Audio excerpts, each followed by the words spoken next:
My favorite part, and this is why I like learning it from you, and this is why I've learned so much from you, and watching your program has been so eye-opening for me, is because you're someone who I can take seriously because you have results. Whereas a lot of people don't have results. They're just like, well, my result is my state. I don't care about anything. And how do you know that that guy even is in a great state, or that he hasn't just given up on life? Maybe he's given up on life, and that's why he's positive. Like, I don't care about money anymore. I don't care about sex anymore. I don't care about anything anymore.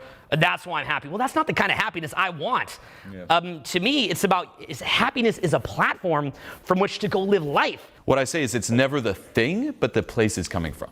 So what I teach here doesn't take away from quote unquote hustle or success or money, so on and so forth. It's like, fuck no.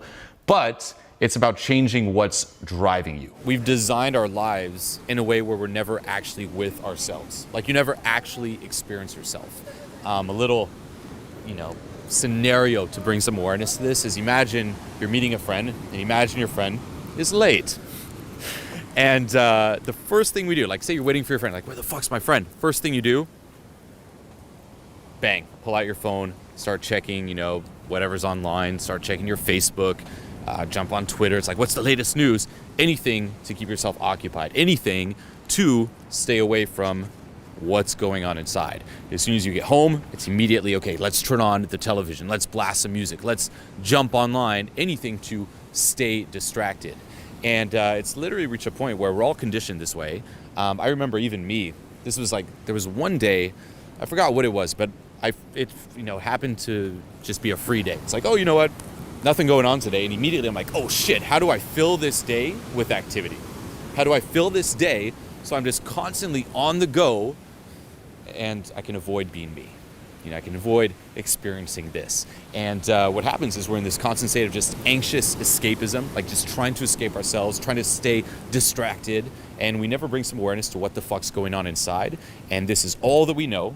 Our life's fueling it. It's this, feedback loop, if you will. And that's why a lot of people are like, what the fuck is this? Like, low vibration energy, a shitty experience? Like, I don't have that, I'm normal.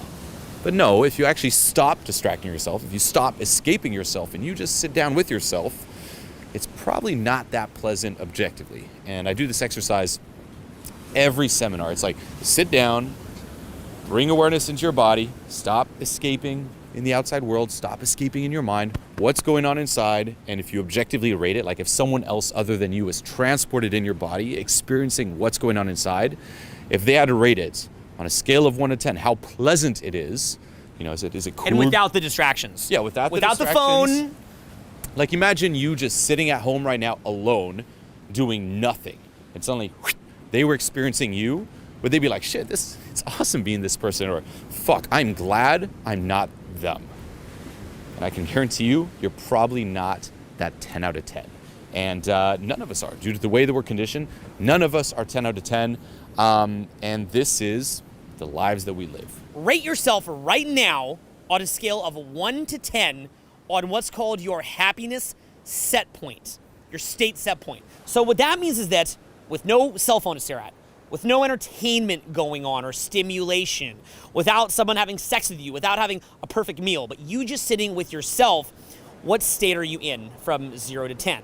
Now, also, this is something that sort of we talk about more in our content, is like, I'd almost call it your state spike point. What can you spike yourself to? Because say you get into a massive flow state, you can spike yourself up. And the beauty of that is that by spiking yourself more frequently, you can habituate a better mood. It actually becomes more normal. But what's most important is recognizing if you're, say, at a 5 out of 10, like a lot of people, 6 out of 10, 4 out of 10, 2 out of 10, even 7 out of 10, whatever it is, recognizing where you're at without external stimulus and saying, what could I do to change it so that my default, where I land without having to be externally stimulated, lands at a higher point? And this is where the hidden versions of what, spiritual teachers call low vibration energy, this is where it kicks in. And that is recognizing that refrigerator hum that's always there that you're not familiar with, of things like frenetic energy. It feels like you're happy, but it's untethered. It's ungrounded. It's a discombobulated energy where you're kind of just like riding this kind of dirty high, so to speak. And that comes from you're getting what you want. Yes, yes. Getting what you want. Yes, yes. Maybe you're out meeting people and you got a good reaction. you got a good reaction. Or maybe you're at a gambling casino and it's like, oh, I'm winning. I'm winning, right? So you're on a high. You're not in it. You wouldn't think that's a low vibration energy state. You're on a high because you're throwing down, you're winning, right? In the physical world, you're getting what you want, but you're craving more of it. And you know that when things don't keep going how you expect, that good mood goes away. So it's an ungrounded good mood. What ways of speaking and what ways of thinking would resonate with me to be at an 8 out of 10 emotional addiction, or a 9 out of 10, or 10 out of 10, or at least let's start at a 6 out of 10, or 7 out of 10. So how would you speak and how would you think in order to re-addict yourself slowly, because it takes time, but to slowly re-addict yourself to a higher state set point? I view it as like disrupting the self-fulfilling prophecy. It's because you're hooked at, on this certain like state set point, if you will. Like, let's just say you're a 3 out of 10. You're someone who's always just kind of pissed off, this, continuous state of anxiety, a little, worrisome. Because you're hooked on that, you're going to start, on one hand, seeing it everywhere. Okay, it's like the internal colors the external. The fearful person, like all that person sees is, oh my God, all these scary things. But not just that, you're also going to start looking for evidence to confirm your default. So you're going to block out anything that goes against it, like anything good, or you might just grasp on it briefly, but immediately try to find something to reinforce that. And it's just this loop. You're like, I feel scared. Oh my God, look at all these scary situations. Look at that. Reinforce it, feel scared, and you got to disrupt it. And you got to ask yourself, if right now it's feeling, say, 9 out of 10, 10 out of 10, what would be the feedback loop here? How would I be talking? What would be the actions coming from there? Where would my focus go? And start tweaking that. And just bringing some awareness is huge, because it's true. Like, we never do this. We just take it for granted. It's like, this is me. People are clueless about it and defensive about it. As soon as you even say, that's just your emotional addictions and dialogue, they will often feel diminished, because it's almost like you're saying your thoughts are invalid, you're ridiculous. So that you really see them shut down when you question them on this. What's the thing you're the most hooked on? Because again, you've been reinforcing this and like operating in this paradigm pretty much from the moment you're born. It's like you look around, everyone's in this, say, 3 or 4 out of 10. So you're like, well, this is how it must be. You take it on, and you live your life investing in that paradigm. Like, this is the thing you're the most invested in and the most hooked on. And what we're basically telling you here is, you gotta drop that. You gotta let go of it. And yeah, you're gonna feel extremely, whoa, like, what the fuck, defensive, a lot of resistance. But this is how you truly change your life, because that shit will follow you anywhere. That expression, wherever you go, there you are. That little experience will go with you no matter what you do externally. And it's about really bringing awareness to this, and then again, changing the dialogue. Now, this is where this gets really, really fucking trippy, okay? So you gotta pay attention here. This is really trippy. This is really outside the box, okay? You're in the box, you're gonna go outside the box for a minute here. You think that you wanna be high status. Everybody says, I want this like really hot girlfriend. If it's a girl, she wants this like really cool husband or boyfriend. They say they wanna be really wealthy or things like that. But human beings were wired to be tribal. So let's say that most of our evolutionary development was in, let's just say in theory, a 150-person tribe. Well, back then there weren't all these laws that are protecting you from being murdered.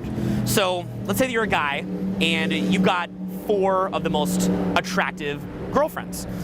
And then another guy wants to have sex with those girls to mate with them. Or let's say you've got the most nuts or the most meat or the best cave.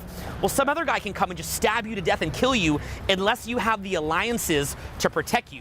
So if your brain believes that you do not have the alliances or the status that you need to protect yourself, your brain needs to shut you down and keep you in a low, non-resourceful state so that you don't get too high status, so that you don't get killed. And this is why you see typically people who are, say, self-made, successful in their careers, they say the size of the problems reflects the size of the man.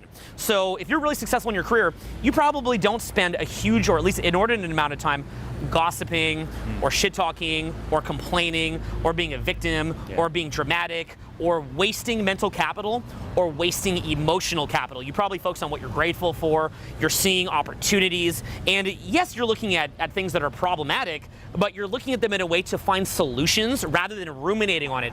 And this needs to be understood, because this is really crazy. In order to keep you at a low status, you will be kept at an emotional set point of a 2 or 3 or 4 or 5 or something in that range. You might spike up to a 10 here or there, but you'll be kept there so that you don't get too much emotional and mental capital. Because if you had too much emotional capital, mental capital freed up, next thing you know, you'd be high status, and some caveman might come and murder you. Some of the things you will notice, when you're addicted to, say, a 3, 4, 5 out of 10 in terms of that internal dialogue, is that for one, you're going to be speaking in stories as opposed to facts. You're going to be obsessing over the story. For example, that, let's just say, very negative, kind of angry. My life is ruined. Yeah, it's like the trip is ruined. I've been mistreated. This is the worst thing that's ever happened to me. I don't want to talk shit, dude, but this fucking guy, I kid you not, like, every time I talk to him, he's like, yeah, dude, we're friends, you can trust me. And I think we are. And then as soon as I'm gone, like, he talks shit behind my back. Like, shit that's not even true. Like, he can't even get his fucking facts straight. And, I try to move up. I'm like, he's a good guy, has his reasons. But no, it's like, it keeps going on. And now I find out he's doing that with everyone. Like, not just me, fucking everyone. It's like, what the fuck? Fuck that guy. Julian! God damn it! We're monkeys on a spinning fucking rock! Soon we're gonna be dead. We don't even know for sure there's an afterlife. We won't remember any of this shit, and even if there is an afterlife, it's even more significant. Wake up! We don't know why we're here! We don't know what we're doing! And it's all fucking bullshit! Ah! Ah! Ah! As soon as it gets a little negative, oh my God, that's when the stories just explode, and it's extremely dramatic.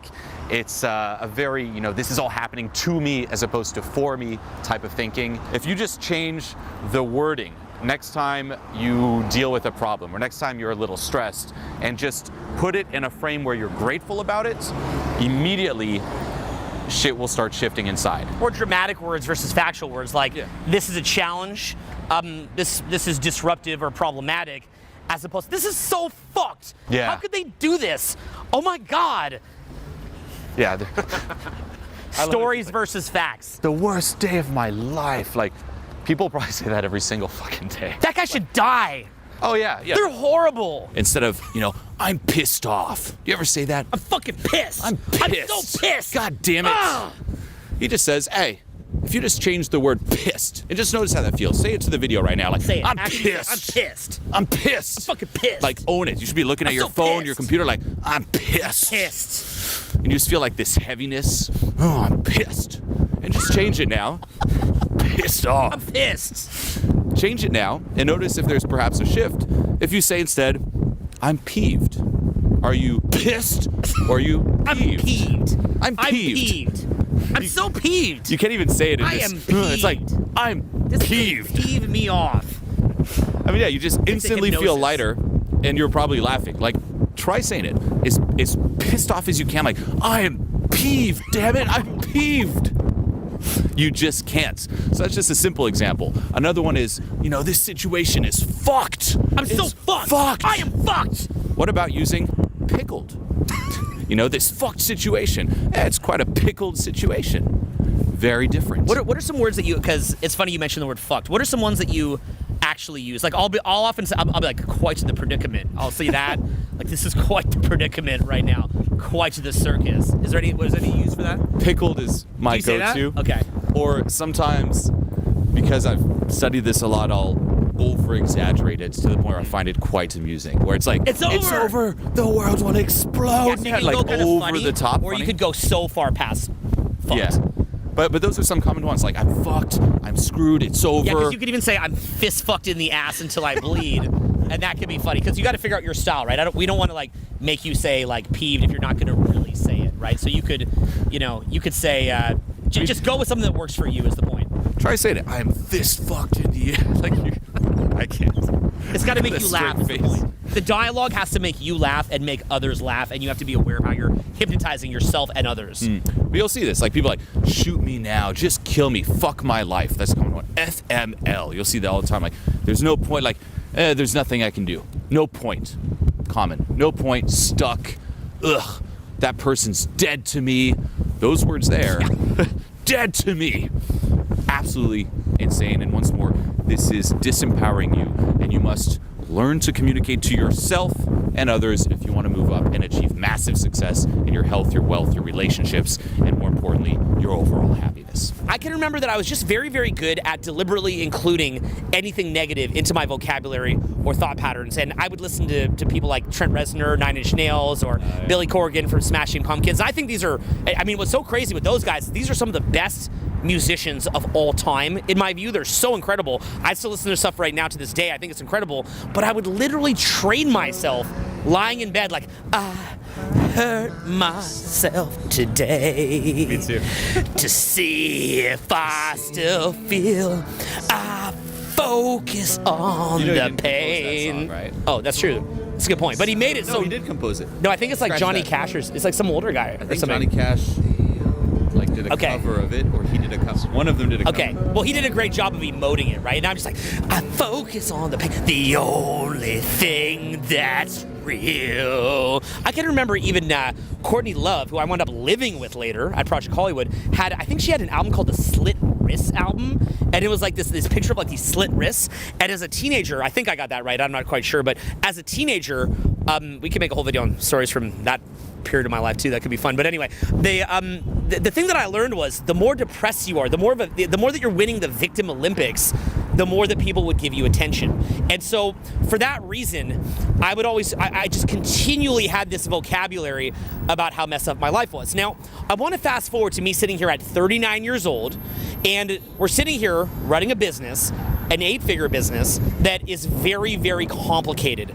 And I want to put in perspective for you that very rarely is there a day that I wake up out of bed and there's not a very serious problem. I mean, there are balls getting dropped left and right, and every year I learn to get better with it, and I learn to build better systems and to avoid that. So don't get me wrong, you don't want to be like that in perpetuity. You want to get older and fix your systems. But every day of my life, I mean, there are $50,000 mistakes, $100,000 mistakes that could be getting made at any point. And if you're running a business where you've got people worldwide, all over the world, there's different things happening, there's a lot of consequence at stake. If every single time something goes wrong, you go into the, hurt myself today. Good luck. Good freaking luck surviving like that. So if you want to be a business tycoon, or if you want to be somebody who accomplishes anything at a high level, you've got to understand there's going to be a lot of different obstacles that come up. And if you don't learn how to talk to yourself and sort of in the same way that you might hypnotize yourself in high school, like, to see if I still, okay, you're literally spending hours training yourself in the Victim Olympics. If you don't learn how to train yourself in the opposite way, your ability to accomplish big things in your life is going to be very, very limited. Are you folks immediately to solution, or are you going and ruminating on problem? And you'll see it again in that emotional addiction, because what's happening is the person who is addicted at, say, a 3 out of 10 or 4 out of 10 or 5 out of 10, you're going to notice consistently that they'll ruminate on it because they're getting their hit. And if you try to disrupt that with solutions, oh, they're pissed. Stop ruining my little negative emotion here, man. Stop talking about these solutions. I'm getting my fix right now, right? It's like they're smoking a cigarette, and you're like squirt gutting the cigarette thing, like You're ruining my putting it high, out. man. Damn it. Yeah. It's like, let me have this. Yeah, I mean, it's crazy. It's like when you get really pissed off. I love this example. You get so pissed off and you start fuming, and then it turns out that the reason you were pissed off, again, facts versus story, let's say you find out that there's nothing to be pissed off about. You're not just gonna switch immediately to, oh, okay, we're good then. You're gonna be like, but still, and you're gonna keep looking for reasons to keep, And even if that is true, this was still fucked anyway. So this is justified, this feeding to my emotional addiction, this feeding, like this vampire, like, right? Like the feeding, it's still justified. But still.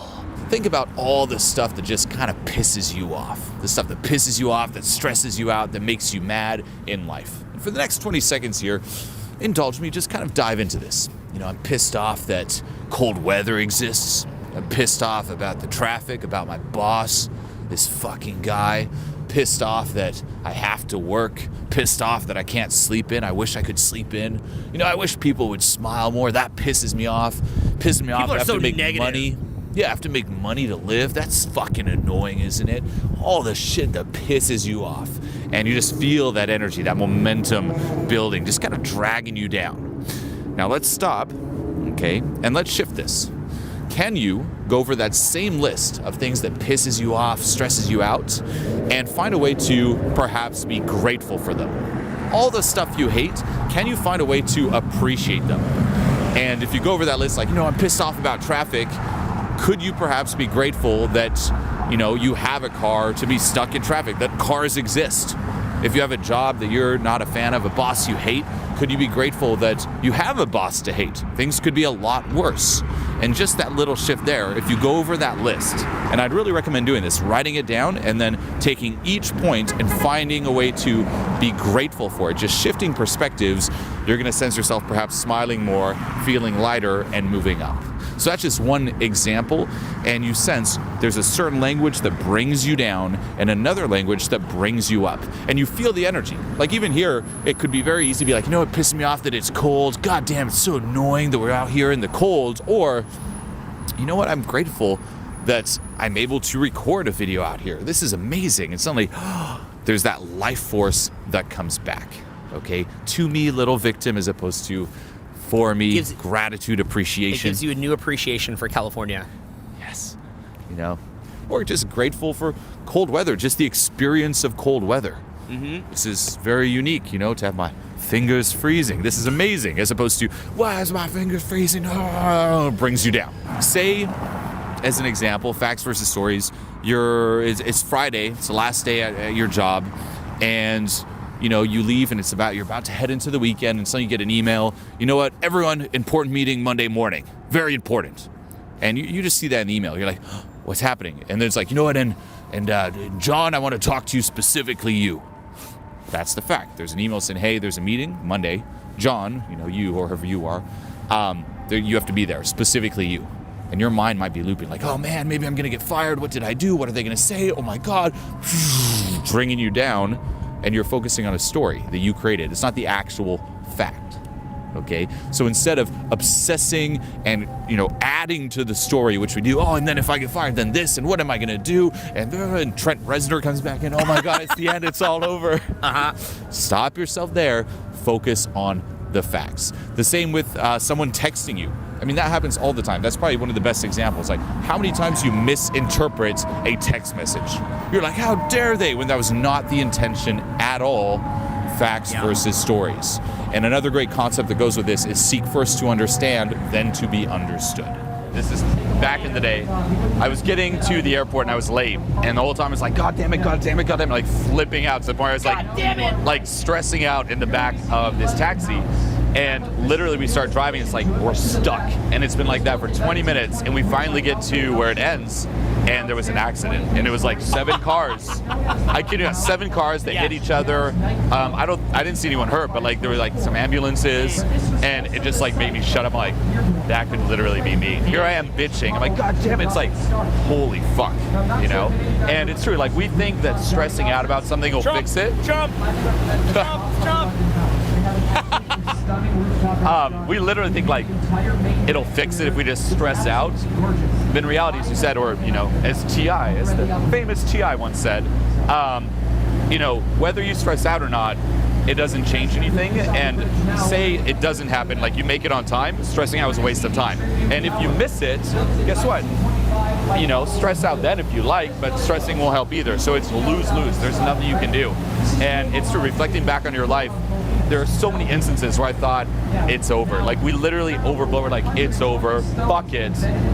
Or situations where we think there's no way out and we're just flipping out. Like in the end, here we all are. Imagine that right now, if you're going through a lot of adversity watching this, imagine 2-3 years in the future, I told you, hey, it'll be okay. You had a guaranteed signed contract from the universe, from God, saying it'll be okay.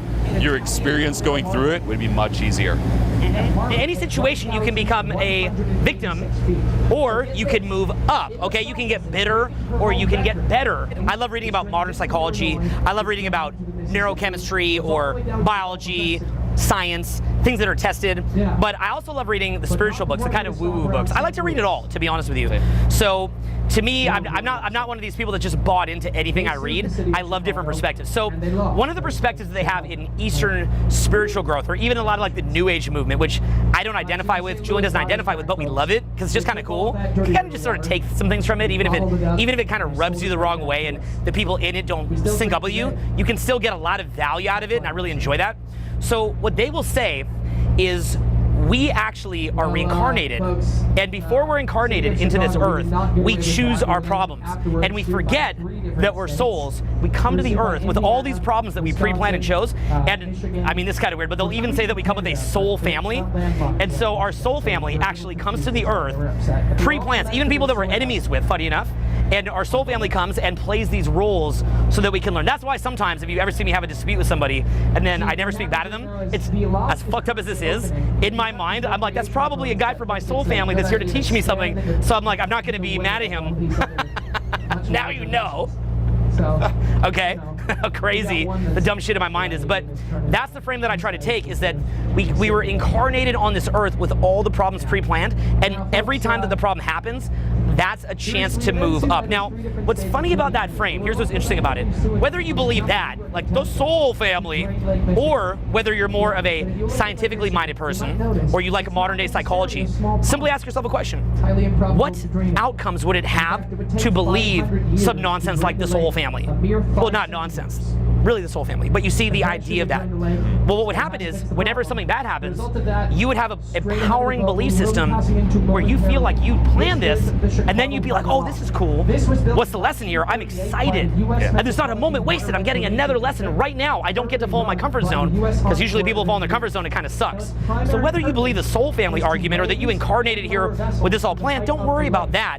But maybe just try it as an experiment and see how it affects you. And what you might find is it affects you so well by the, in a year from now, you start to believe it, even though it's nonsense, but you start believing it just because it's so helpful. That was something that I found. Maybe, for other people, I think that other things kind of sync up with them, and that's just too out there. But I'll use everything. Like, I view that as a tool. Like, I choose to believe that at times. I also question if, again, I know it's bad or not. Like, say you really want a promotion and you don't get the promotion, you might think like, fuck, this is horrible. But is it?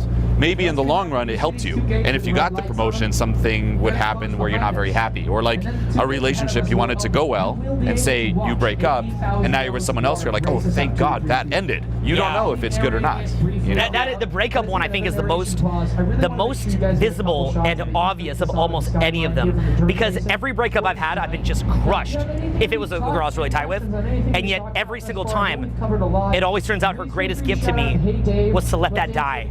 And that is so strange that it works out that way. And I don't even know if it's just a trick of the mind and it just feels that way, but I've never gone backwards. I've never had my next girlfriend and been like, no, I really want back that previous girlfriend. I'm always just incredibly happy and grateful that she allowed that to end. Strangely, right? Yeah. But it's very powerful to go through that experience. And that's why the first breakup's always hard for people, because they're like, will I ever get this again? But when it happens, say, a few times, then you have that trust where it's like, the universe has my back. It'll all be fine. I'll still be here 2-3 years from now watching a video with my new girlfriend, and it'll be beneficial. That's true. Comment in the comments if you're watching this a year from now with your new girlfriend and you were crushed at the time. And by the way, my theory on this is, and I'm sure you'd agree with this, is that the universe has your back if you strive to understand universal principles and to surrender to those principles. So every moment that you have a challenge is an opportunity to say, what is the universe asking from me? And can I use this as a chance to surrender to that? Because when you want the physical, you crave the physical to look how you want it to look, you're now moving down. Yeah. But when you say, okay, you know what? I'm going to go into presence now, I'm going to move up, and I'm going to move with the world. Imagine you have a force field around you that stops negative energy from coming in you. Imagine that negativity was almost like negative spiritual entities that are floating around, that when you get negative, you start to attract them because you resonate with them and they clump onto you like little leeches. Imagine that. And they're floating around right now. They're just floating around, okay? And if you begin to, if you're like really positive, then like happy little positive spirits jump on you. And if you're negative, these naughty little negative ones jump on you, and they just suck the life out of you. And whatever you resonate with, you kind of draw these towards you. So that being the case, you want to imagine that your force field around you has different holes in it. There's these different holes where negative energy can get in there. And the basic holes that we look at is approval, control, and safety. And those are three classical ones, right? Yeah, in the spiritual world, you'll see this everywhere, like approval, control, security. Approval, control, safety, security, survival, if you will. And so what can happen is whatever is negative in your life, you can often break it down to like I know for myself as a man, it's like, I couldn't control this. I can't just make it do this, and it drives you crazy. Or like, that person said this about me, I didn't get the approval. Or maybe something makes you feel unsafe. Now, some other ones that are amazing is also self-attack. You just, it's like another hole in the force field. We're kind of just adding on to these. You can add on your own. You can make your own force field.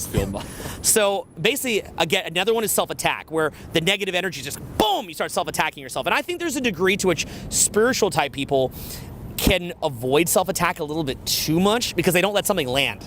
They mess up and they won't let it land what they did and own it, take the lesson and move on. And then there's other people, which is most people, who self-attack too much. So there's sort of a balance here, and everybody is at a different space with self-attack. But self-attack's another one. So again, lack of safety, lack of control, lack of approval, self-attack. Now another one, and this is massive, and really it's anything that takes you out of the present moment, is not knowing what's gonna happen and looping on it. So it's like, well, what's gonna happen with this? I don't know. And you keep thinking and thinking and thinking and thinking, and the energy gets denser and denser, and it creates this sort of frenetic or discombobulated energy where you're looping on something where you don't know what the answer is right now. Another one is just any kind of general attachment. You have too much of an outcome towards something, or an aversion to something, and that aversion to something or outcome to something, again, is shoving you in your head. So you want to think of these as anything where you're not present to the moment, and anything that's shoving you into your head. It's making you loop in your head. And then from there, the way that you want to think about it is that negative energy attracts or attacks you through your thoughts. So when you're in your body and present to the moment, okay, when you're out of your head and in the present moment, it's very, very hard for negative energy entities to attack you. Again, in our little funny force field model here, our hypothetical one, and when you're in your head, it is very easy to attack. And that's why people that often are very logical and very in their head, you can see the life being sucked out of them because negative energy is having its way with them. It is literally just pumping them, just taking them, having its way with them, and they are under the spell of negative energy. So what we want to do here is, again, we want to be thinking about control, approval, safety, self-attack, not knowing what's going to happen, attachment or aversion to anything, just things like that. And again, you can make your own triggers, because you could also argue that every individual throughout life will get these other holes through their force field where the negative energy can get in. And by the way, this is a little bit off topic, but my theory is that if that were true, because I don't know, but if it were true, I believe that people with personality disorders, like dark triad, whether that's sociopathy, or it could even be borderline personality disorder, what I've observed in people who experience that is that they often, the negative energy seems to have, almost like in the movie The Matrix, where a cable is like plugged in the back of their head. The negative energy almost has a cable right in the back of their head. There is no force field at all. And that's why they also say with this force field thing is that when you drink or use drugs, what winds up happening is that the negative energy is like, oh, they're messing up their force field. Let's let them do it. And the negative, so when you start doing things that hurt you, the negative energy goes away. You feel euphoric.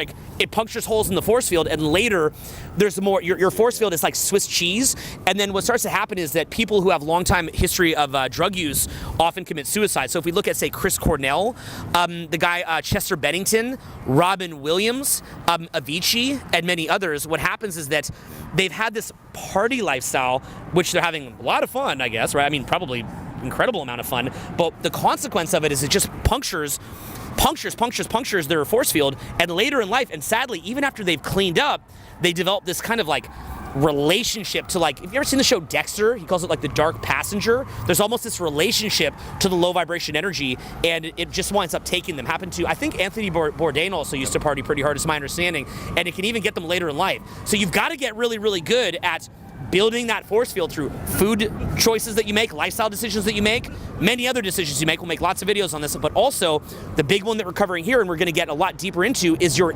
dialogue, the way that you're thinking and the way that you're expressing yourself and the way that that's reverberating and creating all of these self-fulfilling processes. You want to be the master of your own reality here. You want to be the master of your universe here, and you've got to become aware of this. Yeah, and if you just want to notice too how You'll just take a hit by those things. Notice how you feel right now. Notice the thoughts you have.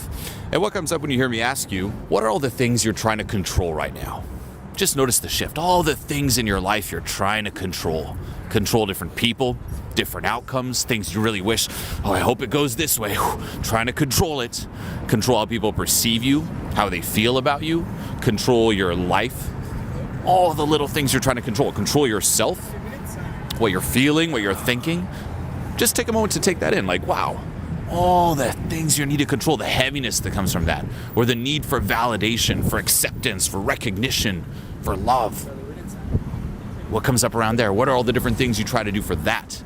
You know, trying to dress a certain way for approval, acceptance, validation, acting a certain way, living your life a certain way, saying certain things, liking certain things, you know, putting on this little front, trying to fit in. How does that run you in your life? Or the need for safety, security, like financial worry. Do I have enough money? Am I gonna be safe? Am I gonna be secure? Do I have a shelter over my head? A job? What if I lose my job? Thinking about the future. What's gonna happen? What's the answers? What if I don't know the answers? And then self-attack over that. You don't know the answers. You should be like this. Why are you so pathetic? Why do you procrastinate? Why do you let control, approval, safety, security, and not knowing the answers run you, you little shit? On and on. What are all the different ways you self-attack? What comes up around that? Or attachment, aversion.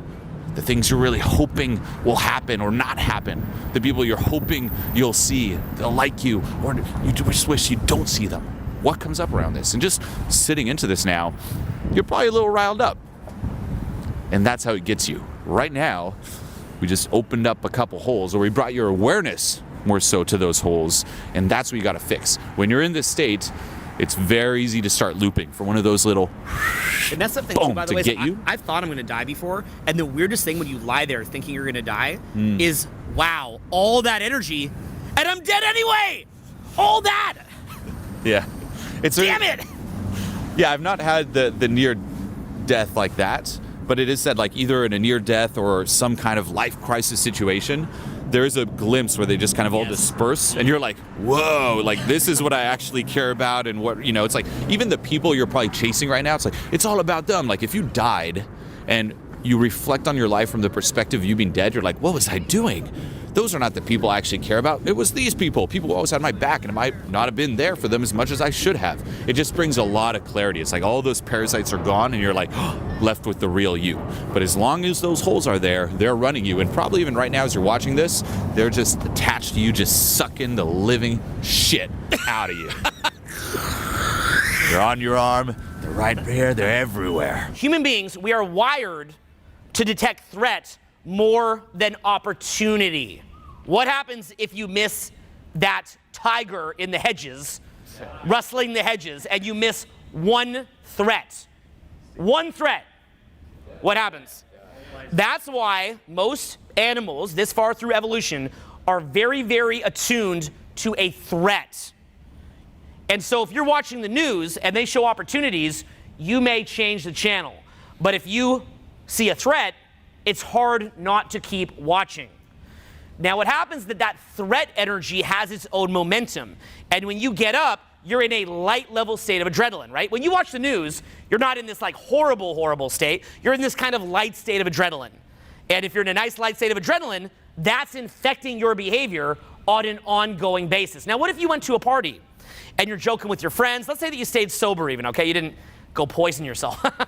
So you stayed sober, you're joking with your friends, and it's just a whole night of cracking jokes, being silly, playing around, sharing energy. How do you leave that kind of environment? Relaxed. Uplifted. Okay, so what's also important to recognize is how that changes your perspective. One type of input makes you focus on obstacles and threats. The other makes you see opportunities. Now, if you're always focused on obstacles and threats, is there any good to that? There is some good.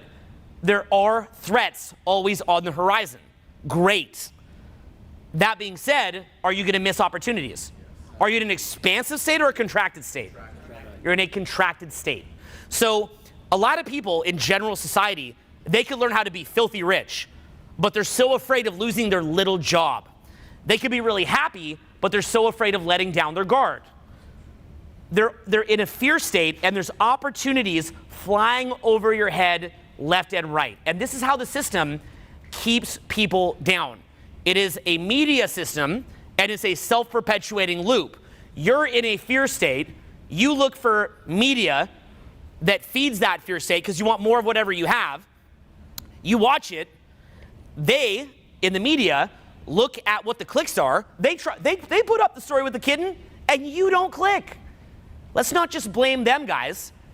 You got to start with yourself. If everybody would clean up their own porch, the world would be a lot better. Don't just point the finger at the media. You've got to own what you're looking at, what kind of content you're consuming. If you're only focused on the threats, you're screwed. You think it'll keep you safe, but it does the exact opposite, right? Like you're looking for threats to be safe, but by always looking for threats, you never feel safe. And then guess what? I know someone's like, damn, right? And not only that, but you will most likely manifest more and more threats. It's like someone who's in a relationship and it's like, I'm afraid my partner's gonna cheat, looking for reasons like, are there proof they're cheating? What's gonna happen? They're gonna fucking cheat. The same with the threats. If you're threats obsessed, you will attract more and more threats. They will come to you and you will find them. Your RAS will create that reality of threats, and guess what? There's an infinite amount of threats. Really catch yourself too when you're like looking for that negativity. Like first thing you do in the morning, I can bet 95% of you do this. Reach for your fucking phone. First thing, you wake up, you're just like, ugh. The first light you see is not the light of day, it's the fucking blue light just blasting you from your phone. And then you're scrolling through, and catch what your intention is. You're not looking for good news per se. That's kind of assumed. It's like, good news. What's the triggering one? What's the one that'll piss me off? This motherfucker! And then you flip out. We all do this. And then it starts our day. And you could even argue, one, we're hooked on it and we become addicted to this state. But you could even argue that because we are also conditioned to live in this state of apathy, you feel alive. This is your purpose. It's like, where's my spike of adrenaline to feel alive? My outrage, my fear, my anger, my terror. I want to feel threatened because at least I feel fucking something. And then you're like, oh, and then you keep going around, like the chain of events, like the chain of reaction starts. Fuck that person, god damn it, in the shower. Fucking shit, look at it again, god damn it. And just keep going about your day like this. It's insane. And then, again, you keep looking for more. The system feeds it to you. Like, why is it that, like, what sounds catchier? Here, like, this video will reveal the truth about success and hard work and the exact steps you need to take, but it will be a lot of work. Or, like, the actual truth, the exact roadmap. Or, this person lied to you, ... Truth revealed. Lies revealed. You are being manipulated. Like, this is how good it is. Like, Julien and Tyler reveal the ... Some sick content. Or, how fast would you click on this? Julien exposes Tyler for the lies and manipulation. Everyone would click on that. Notice, it gets triggered in you. So let's dive into some of the lower paradigms, one could say. And just follow my voice here and just see what comes up, okay? Just look at the life you lived so far. Pretty hard, huh? Do you ever feel like it's just a little harder for you? Just looking around at everyone else have it so fucking easy? For real. I'm not even joking here. Do you ever sing into this? Like, seen people just kill it. Whether it's dating, success, they just have it so easy. But for you, it's a little different. And it's always been that way, no?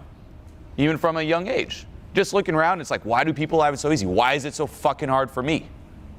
Right? Why do I have all these fucking limitations and beliefs? Why is it so hard for me? Is there something wrong with me? Do you ever feel like there's something a little off with you? What did you do to deserve that? What did they do to deserve it going so well? People who didn't deserve it just take it for fucking granted. You ever see that? Like, say you want a good dating life. Why is it that those assholes are the ones who get the girls, right? They just take it for granted. A good person like you can't even do it. Why were you imposed those limitations and shit? No? Aren't you a good person? Why are you being punished? Do you agree? Do you ever feel that? Like, what did you do? Like, for real. It's like you're being punished, you have all these good intentions, yet for some reason it's different and harder for you. Why couldn't you be born in the easy track to success? Whoever feels that way, put your hand up. I used to wonder that so much. And by the way, notice how you feel? We just descended. This is that reality. Blame, others, self-pity, outrage, fear, grief. We've descended in those lower realms, right? Now here, let's shift it. Notice if you notice a difference here. Although, yeah, it's a little harder for us. Aren't you grateful for some of the shit you went through? It led you to this. It made you realize and learn different lessons that others might have not realized. And although you might see someone have it easier, are they more whole as a person? Perhaps they're missing some of those epiphanies that you had. Perhaps there's a certain pride in that journey, the fact that it was, quite a turbulent journey. And when you look back, that'll make the most epic fucking movie. You don't want it smooth. You'll look back and be like, that used to be me. Yeah, I had those stuff, I had to work through it. But look at me now, and goddamn, was that a sick fucking movie, eh? No? Yeah. And notice a shift, right? Different languages, different focuses. This one here is more gratitude-based. Like, I'm grateful for the challenges, as opposed to, I'm a victim. It's happening to me, for me, to me, for me. The world has my back, is on my side. I can trust the world. Things are happening for my own best interest. Possibilities. Stuck. The world is against you, out to get you. God, the universe is against you. It put these limitations on you. You're being punished. You're a bad person. Same facts, just someone say going through some different challenges, different perspectives, different realities. And two people could be going through the exact same thing, but once more in those parallel realities. Can you guys see that when you see someone else speaking? If they're in a higher reality or lower reality, based on what they tend to focus on in the situation? Can you see it in others? Yes. Can you see it in others? Yes. Okay, so that's one of the first ones, is just being aware in others, and then eventually you can see it in yourself, the vocabulary. What I just did here, you can apply to anything, even just general advice. Like, here's one. You want to be successful, you can do this, and you'll unleash your best self, and then you'll be able to provide for change the world and world peace, so on and so forth. Right? There's one. Or, are you sick and tired of just being stuck at the bottom? Right? Seen other people move ahead, isn't it your turn to rise up and take what's yours? People are lying to you with that bullshit positivity piece fucking shit. You want to take yours, don't you? It's your birthright to take yours, put your mark on this world, and get the shit you know you deserve inside. Fuck the liars, fuck the people who hold you down. How many people are holding you down? Fuck them! I'm getting excited. Right? It's like everyone's like, you sense the riling up. You're like, yeah. And then guess what? It controls your focus. You take an action, and if that action has within it the seed of the energy of perspective, the energy of abundance, the energy of the bigger picture, it has that within it. That action moves you up. And if an action has the seed within it of that dense energy, this me, I'm not getting enough, I'm in scarcity, even if what you're doing appears to be moving you forward, oftentimes it's actually moving you backwards. And so a weird way of thinking about it is like actions that contain perspective and that are brought about through perspective, they will make things better in the bigger picture, in the greater picture of your life, they make things better. But in addition, your inner state transmutes into a higher state, okay? You move up internally. You go into higher vibration, or whatever you'd want to call it. Conversely, when your action is too much in the ground, what happens is you make things harder. So as an example, let's say like that guy wasn't nice to me, and then you're mad about it, and then you trigger him, and you think you're helping, and then he triggers you, and then you trigger him, and then he triggers you. And what happens is now you're both using that as a way to ignore the awesomeness of life. You're not letting in the gift, and you're using each other and fighting with each other not to let it in. I've seen this with close friends of mine, brothers of mine, family of mine, to where shit is going so awesome. Everybody's doing so amazing. And it's almost like you just can't let yourself win because there's that addiction to being stuck in place. And you see it in the people. You see it right in the pupil where, like, it's almost as if when you open up, the pupils open up, and there's a softness in the pupil, like, I'm letting it in, I'm receiving the gift. But conversely, when they're closed off, there's a hardness in it. And I think what's really critical here is that when you give, weirdly, it prepares the vessel to receive. So when you're too much in the earth, it's like me, you're not preparing yourself to actually receive. And that's where you go into that kind of land of hungry ghost mode, like they say in Buddhism, with like these little creatures like the fat belly and like the straw mouth, and they're always needing more because people are unaware of the kind of karmic consequences of their action. Now, if you don't believe in karma or spiritual growth, that's okay. Just look at it with your own two eyes and see how actions that you take that are based in this kind of me, at first, in the short term, they appear to be helping, but in the longer term, they wind up blowing up in your fucking face. I mean, even with karma too, by the way, it's not just your actions where say it keeps you stuck, but it attracts more people that resonate with that type of action. So just there, like say you're someone who's like very petty, you're going to attract other people who are like hooked on that same pettiness, and it's going to be self-reinforcing. And this is one of the big obstacles that you're going to have to, plow through when you say commit to moving up.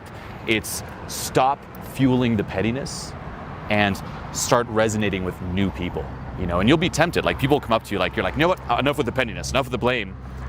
Higher perspective, and someone will come up to you and find that one little thing that just triggers you, and you have to stay fucking focused. Like, nope, I'm not going to acknowledge this. Like, yeah, I'm aware of it, but I'm not going to feed it. I'm just going to keep moving forward, keep committing to moving up, and that may mean, perhaps say disconnecting with certain people in your life. I want you to imagine yourself as this infinite being, this being whose potential is just beyond anything that you could imagine. Somebody who has the ability to do things that just you have no fucking idea right now how amazing things could be. I'd love you to imagine that.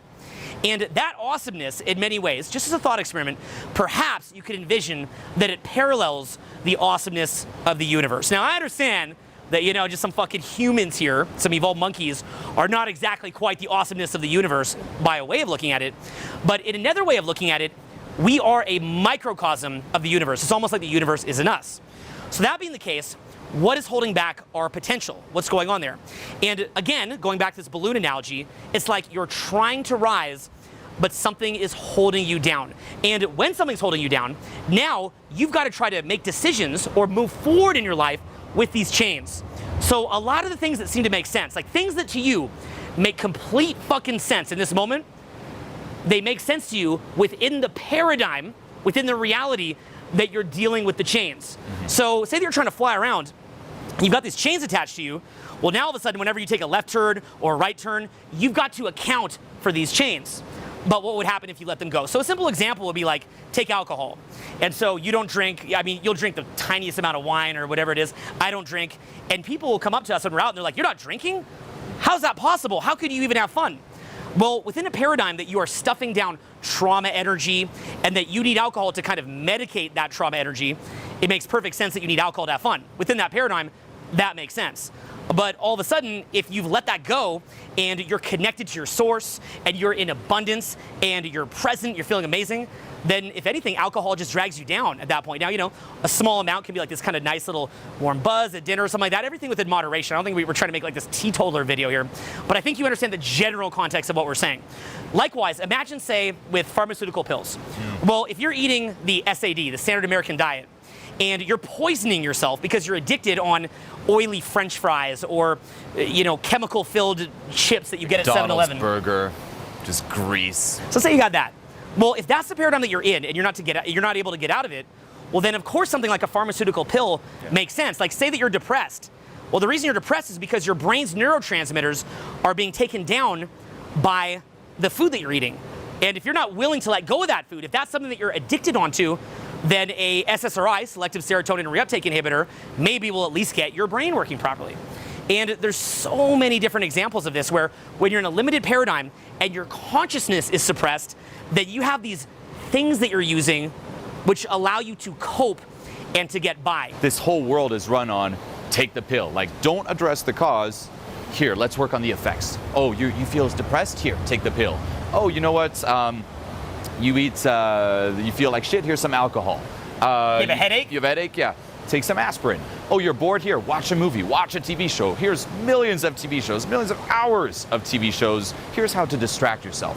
You feel a little bad inside? Here, buy a new t-shirt. Go to this store, buy a new movie. Go on Amazon. Here's Amazon Prime. It makes it even easier. We'll deliver it to your doorstep. Million things you can buy. Society thrives on that, and it really prevents us from like taking a step back, again, cultivating that larger perspective on things and letting go of those chains, getting to the cause. Within a state of your mind being suppressed, you are limited. So if you're in a state where you can't think clearly, and then we say to you, okay, we could get you on this type of diet, we could help you with this, we could help you with this, we could help you with that. It's like, whoa, it's too complex. Yeah. So, the best example I could think of is, say, a headache. If you have a headache, one thing you could do is you could take an Advil and get rid of the headache. But another thing that you could do is you could get a chiropractic adjustment because your neck is out of whack. You could also massage your neck because the muscles on the back of your neck are too tight. You could go to cryotherapy because you're inflamed. You could take turmeric shots, ginger shots, take greens because you're inflamed. You could sleep in a pitch black room because you're underslept. You could go get water because you're dehydrated. And all of a sudden, and also you could just take a fucking break. You're probably stressed. You could release, you could meditate. So all of those things are a little bit too complex to do when you're in a suppressed state. So you can't see that larger paradigm. Now notice, the lower the level of the paradigm that you're in, this is a rule, so pay attention.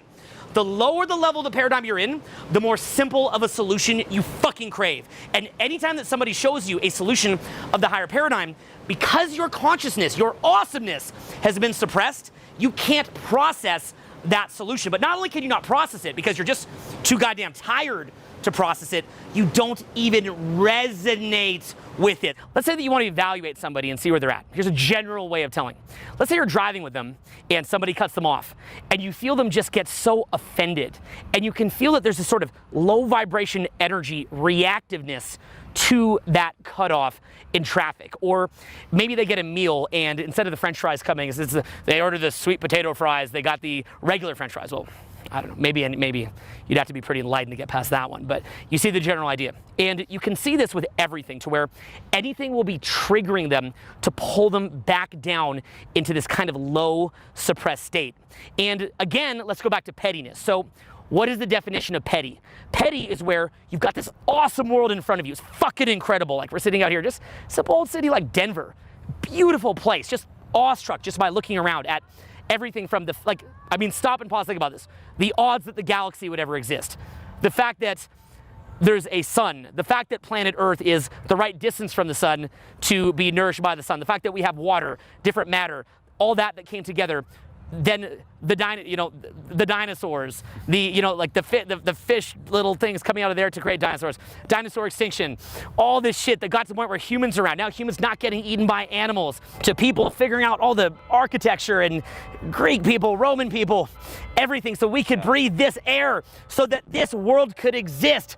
All this on this camera, on this internet, all this fucking exists. The awestruck, the inconceivability of it. I mean, right now, just look up any video about the universe and realize that even this is one little chunk of Denver, and then it expands to Colorado, to America, to the world into our little solar system, to the Milky Way, to the trillion, bazillion, whatever fucking Milky Ways. Go look this up on YouTube. The inconceivability that monkeys like us are sitting on a fucking rock.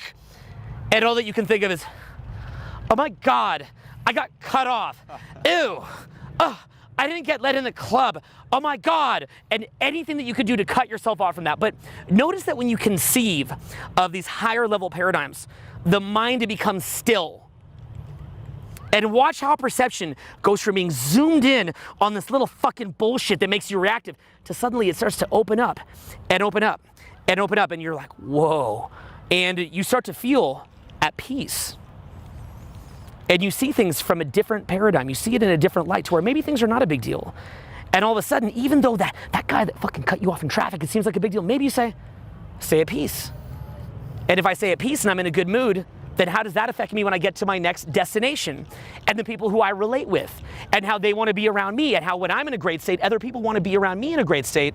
And when I'm in a great state, I'm more resourceful, in which case my mind is opened up. There's more solutions present, and it doesn't fucking matter that this one stupid fucking situation, like I got cut off.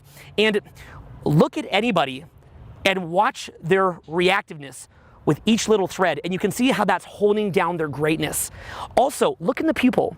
And you know, it's funny because in a lot of our videos, people will say, are they on cocaine or some shit like that? Because our pupils will be big even when light is shooting in, by the way, funny enough, right? Because you think pupils would be big when it's dark. I don't know what my pupils look like right now. I mean, call myself out, but you see the general idea. And people say, how do you get eyes like that? A lot of it is a shift in the mind to where you're coming out of this dense energy, and as you open up, there's a softness in the pupil. I think the guy you can really see it from, it's kind of funny, is Ralph Smart, Infinite Waters. He's like, oh, breathe in the piranha, babe. Right? I mean, like, talk about perspective. Breathe in that piranha. The piranha! Breathe in the piranha, right? He's maybe a little ahead of us, so what's up, Ralph? Okay, so the basic idea being, he's like watching this, like, what the fuck? So, what's up, bro? Okay. You're in Venice, we're in the Hollywood Hills, come see us. Okay, so you see the general idea where as you open up in perception, you'll see it in the eyes. And people whose perception is closed down, you'll see these beady little eyes. And you'll see their face will start to wrinkle prematurely. You'll see black bags under the eyes and a sort of a gaunt look. And I mean, it's a bit cliched to say this, not a bit cliche, it's very cliche to say this, but it's almost like the evil has taken over.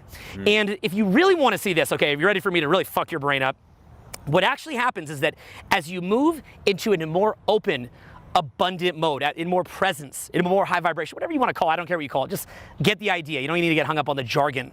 What starts to happen is that your gaze becomes more steady. Follow this here, subtle. Your gaze becomes more steady.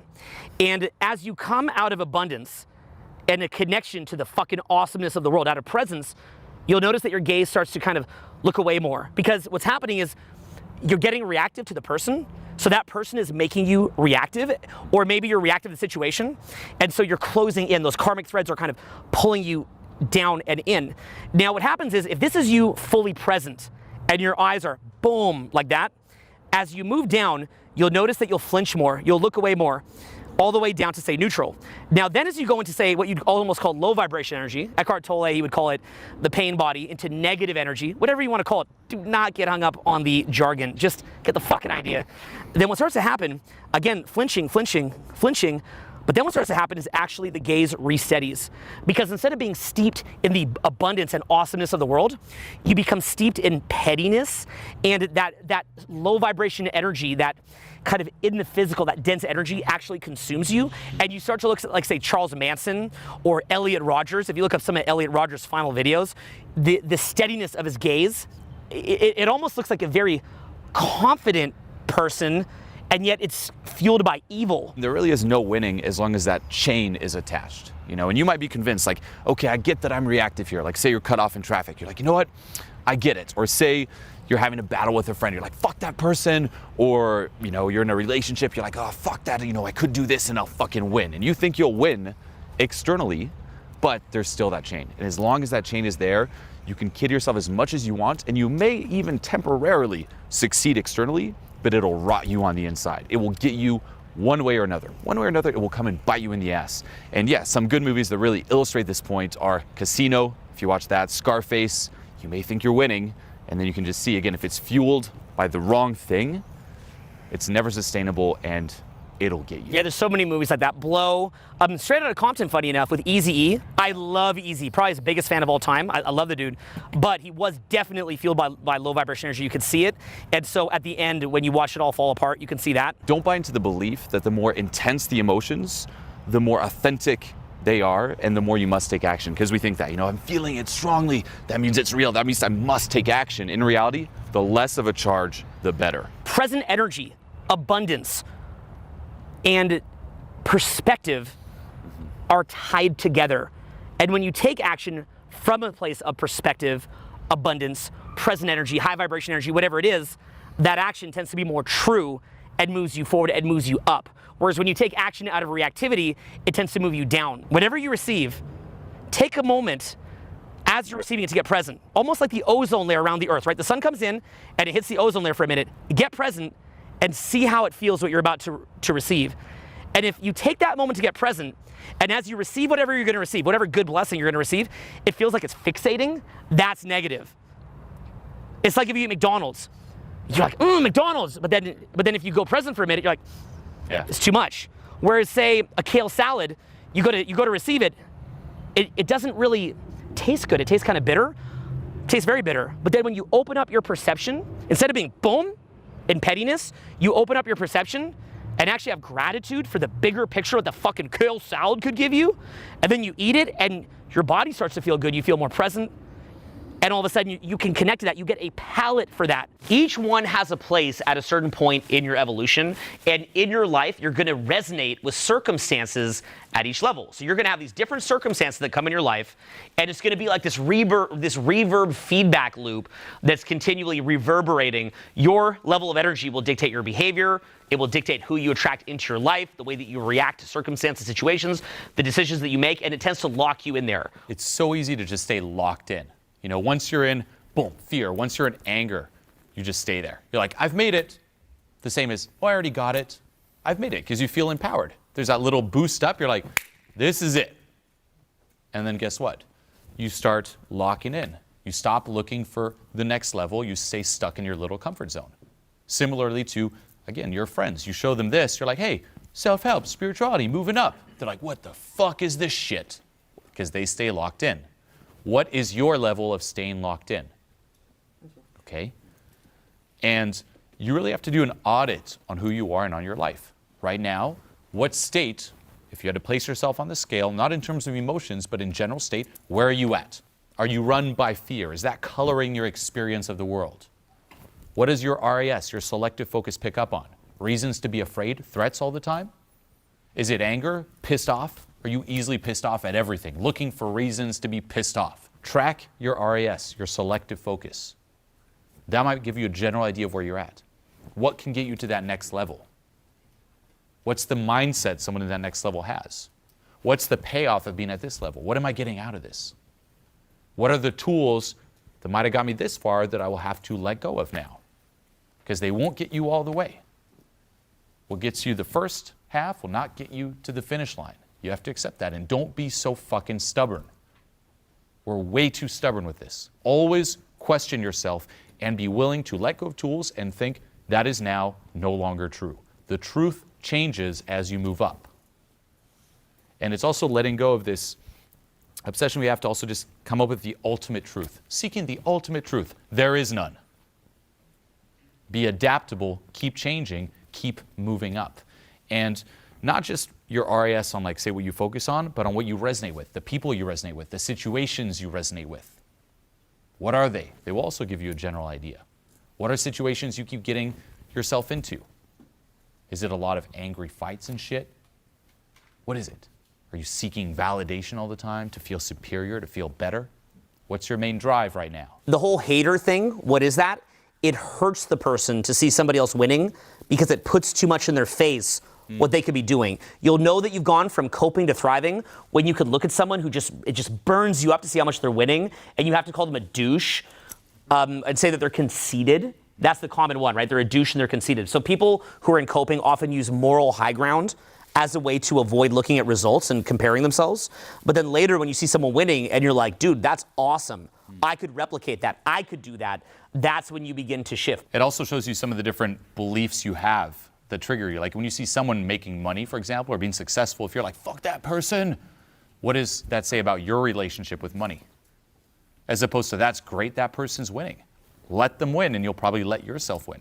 If you shame them for making money, chances are there's probably a part of you that is shaming you for making money as well. If you don't want somebody to get paid or be successful, what does that say about your belief about your own ability to make money? What's that say about it? It means that you're probably not going to make money. It means that you have an underlying belief people shouldn't be compensated justly for super hard work. Even if somebody works super hard, takes risks, media persecution, powers through, goes to the limit, they shouldn't be compensated for that. They should just be they should just do that for free because I'm in pain. What it means, though, is that if they work hard, they don't believe that they can get paid. So people like myself, I tip big. I give huge tips when I go out. Also, I'm always the first person to grab the check. You always know who's the most rich when you see who grabs the check. But it's not because that person has more money. What do you think is the single most important thing to do when you're broke? Buy gifts for your friends. Why do you guys think that is? Can you take a guess? What is the single worst part of being broke?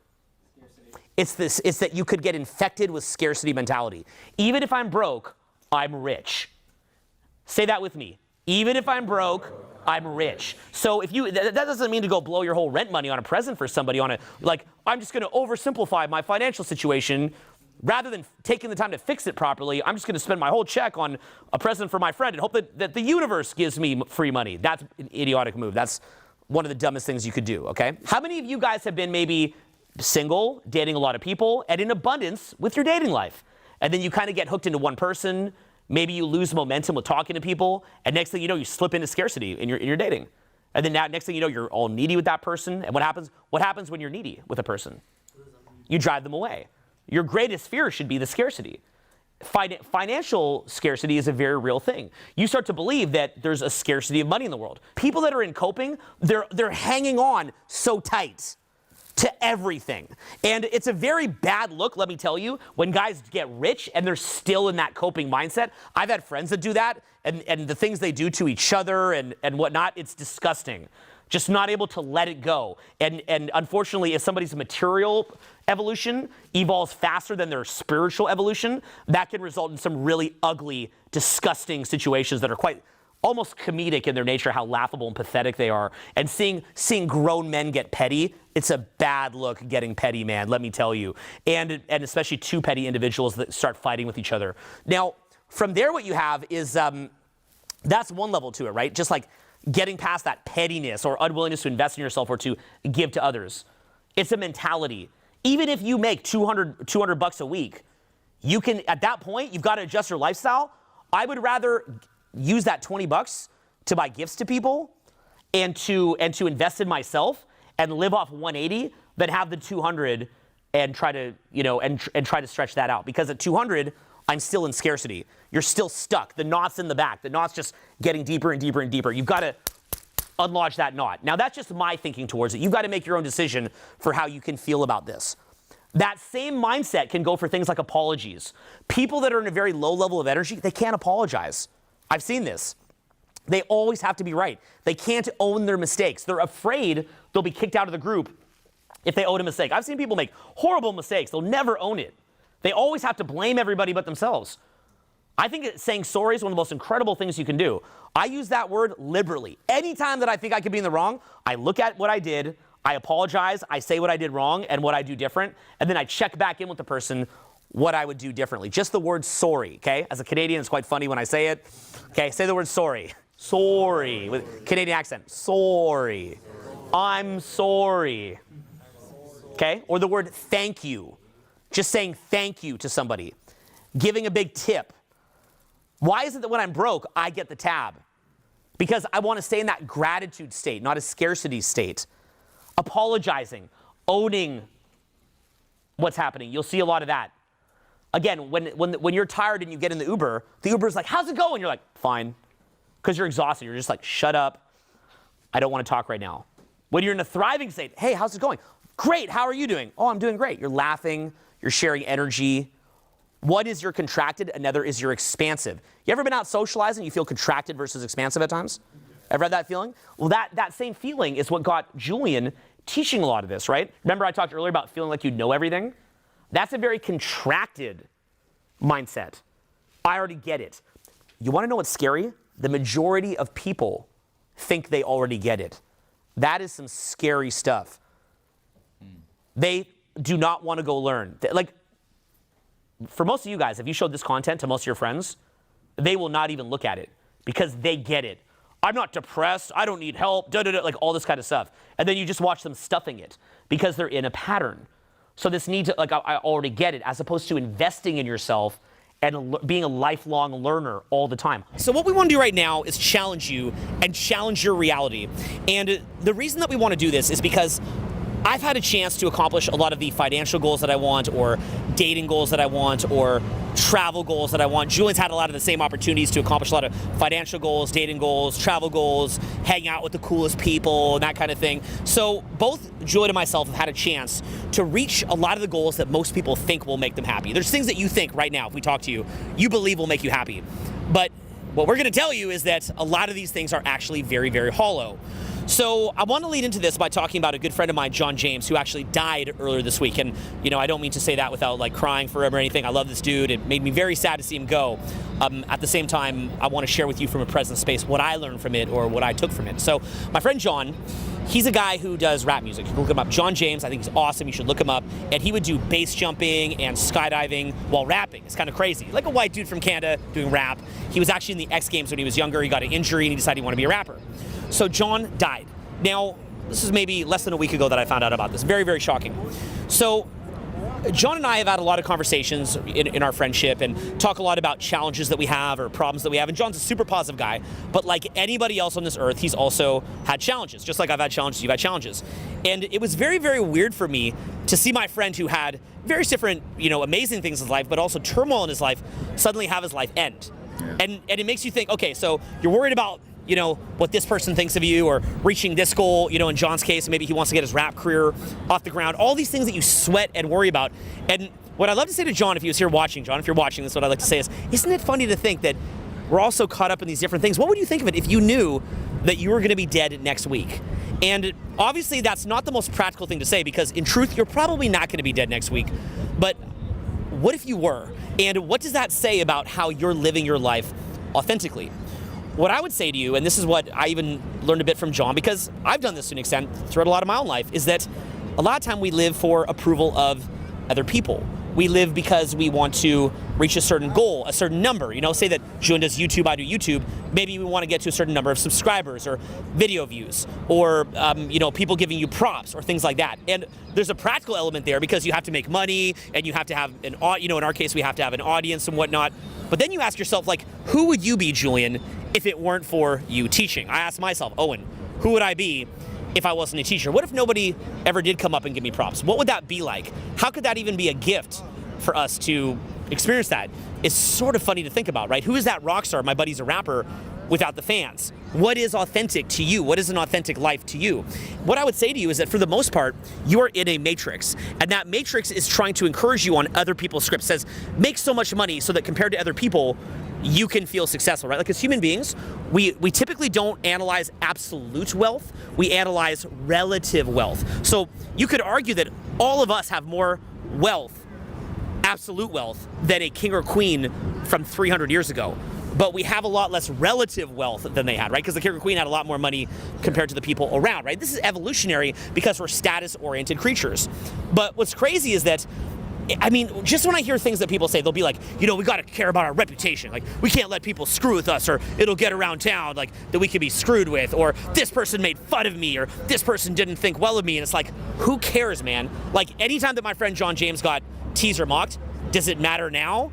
Anytime that he didn't have a shoot go the way he wanted to, does it matter now? I mean, this has even been something big for me, and we've talked about this. Like, even for me, like back in the day, I always made every video that I ever did to last forever and ever. It was everything I ever did was meant to last for thousands of years after I was dead and gone. That doesn't mean that it will. That's a very arrogant assumption to make, but that was my goal when I was shooting it, was to create content that had class, content that would stand the test of time. That was always what my effort was. And it's funny to think that even nowadays with YouTube, generally speaking, it's people, like the content is just getting to the point of just like saturate content, just tons and tons and tons of content. And whatever's just having a lot of content coming out is more popular than waiting around to do the classic video. And that made me start to realize, when I'm not around here to promote my content anymore, probably there's not going to be a lot of people watching it. And even that was a hard thing for me to deal with. I've had things like reputation loss, and I believe that because of how edgy a lot of our content is, we may suffer massive reputation loss again. I mean, there was even times where during your media fiasco that people who I thought were such good friends went into the media to trash us. And again, it's not the end of the world, but it just made you realize, like, okay, so I'm so worried about getting approval or having these different people like me, but when push comes to shove, whenever there's a media fiasco, these same people come and trash you, or the people that said they supported you are probably, they'll say, good luck, bro, but they're probably not going to do that much. So, in most cases, obviously there's some people that really stood out and did come out, but that was amazing. But for the most part, you just realize you're being driven on somebody else's script, which is be a battery for the Matrix, go make money, go get status, go look cool. And I would ask you, how much of your thinking is basically ego, but ego gratification, looking cool, caring what people think of you, biological drive fulfillment, just I'm hungry, I'm horny, I'm cold, I'm this, I'm that, I need sleep, all that kind of stuff. And then social conditioning, which is basically just mindsets that are being implanted inside of you. You can even see it in the politics in this day and age in America, where the divided politics and things like that, and people are literally just essentially parroting back tropes that they've heard from whatever side of the political aisle that they fall on oftentimes. So what you're realizing is that you have been plugged into a matrix where other people who are kind of controlling the script, who benefit from you being unconscious, from you being driven by these kind of ego needs, are poking on those ego needs and pushing you around like a hamster. But what would you say, or like a rat in a maze actually trying to get a piece of cheese, but what would you say if you knew right now you're gonna die? And really that awareness of your death is the ultimate equalizer in getting you to think about what it is that your life really means. One question to really ask yourself that helps with this, because you can hear us talk about it like, money doesn't buy happiness, it's not gonna fix you, you think it will, but it won't. You're like, okay, well, it's easy to say, you experience some of those things. Ask yourself this right now. If right now you had all the money in the world, all the wealth in the world, all the status in the world, all the friends in the world, everything, it's impossible to make more. You have it all. It's physically impossible to make more. Would anything change? Or would you start freaking out? It's true, we're always like in this rat race, like more, trying to chase new conditions, just always pushing that finish line a little further, and we never just stop and ask ourselves, what am I chasing? What is driving me? Like, why aren't you on this chase? Is it for the approval of your parents, your father, your mother? Approval of friends? I gotta show them. Are you running away from perhaps past trauma growing up? I saw those kids in high school, which funny enough doesn't work either. That did push me a little bit in my earlier days. And I remember when I first started traveling, doing seminars, I was like, man, I'm gonna post these pictures on, say, Facebook, and everyone in Switzerland will see, and I'll show them. And no one gave a fuck. There was a couple comments like, oh, that's cool. But then it's like, back to their lives, no one cares. Chasing the approval of society, or I would go even as far as saying chasing the approval of the universe or God. It's like so much what we do, if you actually think about it, it's like we're trying to justify our existence. Like, am I worthy yet? Do I have enough money to be worthy yet? Have I made it yet? Is it okay to be me yet? Just literally trying to justify our existence. Stop trying to justify it and start living. You don't have to justify your existence. Just by being you, you're there. Reflecting on death, too, can be extremely powerful. We think it's dark, like reflecting on death. Like, don't think about your own death, focus on life.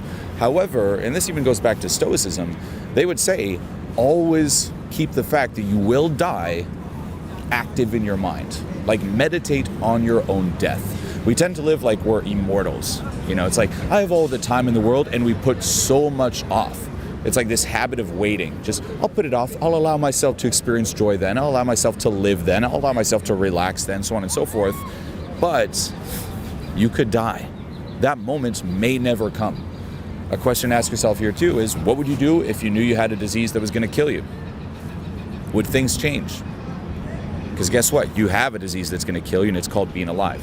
None of us get out of here alive. We all die. I think a lot of people don't pause to consider that their mind hasn't been trained in a way where it could be at its peak. And so because most people tend to be in a very derpy or fuzzy state, they're very much vulnerable to being that battery in the matrix. And the reason why people love this is because they can sink into this kind of easier life where they don't have to make decisions, they don't have to own their decisions, they can ignore the bigger questions about life and death, about what really matters to them, anything to shield themselves from the greater reality with which we are all confronted, and essentially just plug themselves in as a battery on somebody else's agenda because they'll get some sort of consumer culture reward to this. And I think New York was actually a great place to shoot this. We're actually on the Brooklyn Bridge right now because New York's a place where it is very beautiful. I think it's one of the most incredible cities in the entire world, and it could be the best.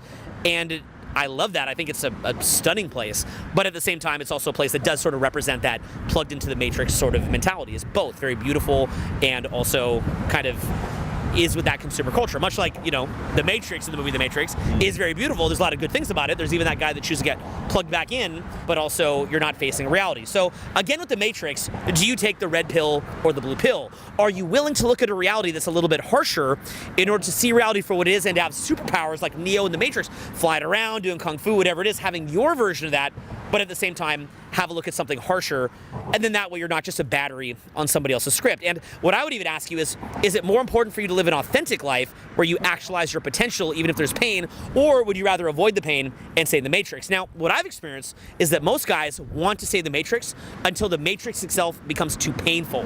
So if your life is going along well, being plugged in and being a part of the consumer culture and whatnot, really, this video might not appeal to you because you're comfortable where you're at. But I find, just in my experience, most people who seek out this type of content, I know yourself, myself, you're probably not satisfied. The matrix didn't quite work for you. And for that reason, you're saying, look, if you got to show me something painful, wake me up, show me so that I can actually have the type of experience of life that I want to have. So this is why Julien teaches programs like Transformation Mastery to wake you up from trauma, but this is also why you've got to change many different things if you want to be on the path of self-actualization. And what I would say to you is realize that everything from your food intake, to the way that you use your body, to the people who you're around, to the decisions that you make, to letting go of negative energy or trauma, to learning what's running you, essentially what you're doing is you're spending your life figuring out what is running you, what you are in reaction to, opening your eyes to these different things, and then from there, getting in touch with what you really want and moving more in that direction. And really just embracing the pain and shock of that freedom, which for most people, it's really almost too much to bear. But of course, an authentic life is a very, very beautiful life and a very legendary life, and I think that it is worth doing. So that being the case, what I want to get you doing right now is I want to get you auditing what is running you. What different forces are controlling you? Where are you in reaction to your ego or beliefs that essentially in the face of death will be completely pointless? Versus, by the way, and I think it's worth being said, maybe where are some areas where you care about what people think, and it is important. Who are those 5 or 10 people in your life who you do care about what they think, where you do value being in harmony with them, versus where the people who you don't care about that much. Yeah, one way to also notice or become aware of who those people are, what you truly care about, is a process I do in Transformation Mastery where you sink into the perspective that you just died. And this is an exercise you can do at home where just lie down and sink into that perspective. Imagine you died right now and go through the motions. Like, you died, who would find out about your death? How would they react to the news that you just died? How would your relatives react to that? Your friends, your partner? Are there any words left unsaid? What would your funeral be like? Who would be there? What would they say about you? Who would you wish were there? Who are the people you wish you can come back to life for and say, thank you for being there for me. You matter. People who might have always had your back, but you were chasing the approval of people, you realize now that you're dead, I don't really care about them. I should have been there for those people instead. It just brings a lot of truth to life. And a couple other things I'd add to what you said is, it really starts with committing to life and committing to reality. It's like, do you want to stay in this fantasy land? And there's a strong pull for that too. It's like, take that blue pill. Even with things like virtual reality now or video games, what is it? It's like more so. Going further and further in that fantasy land. It's like, it conditions you to consuming.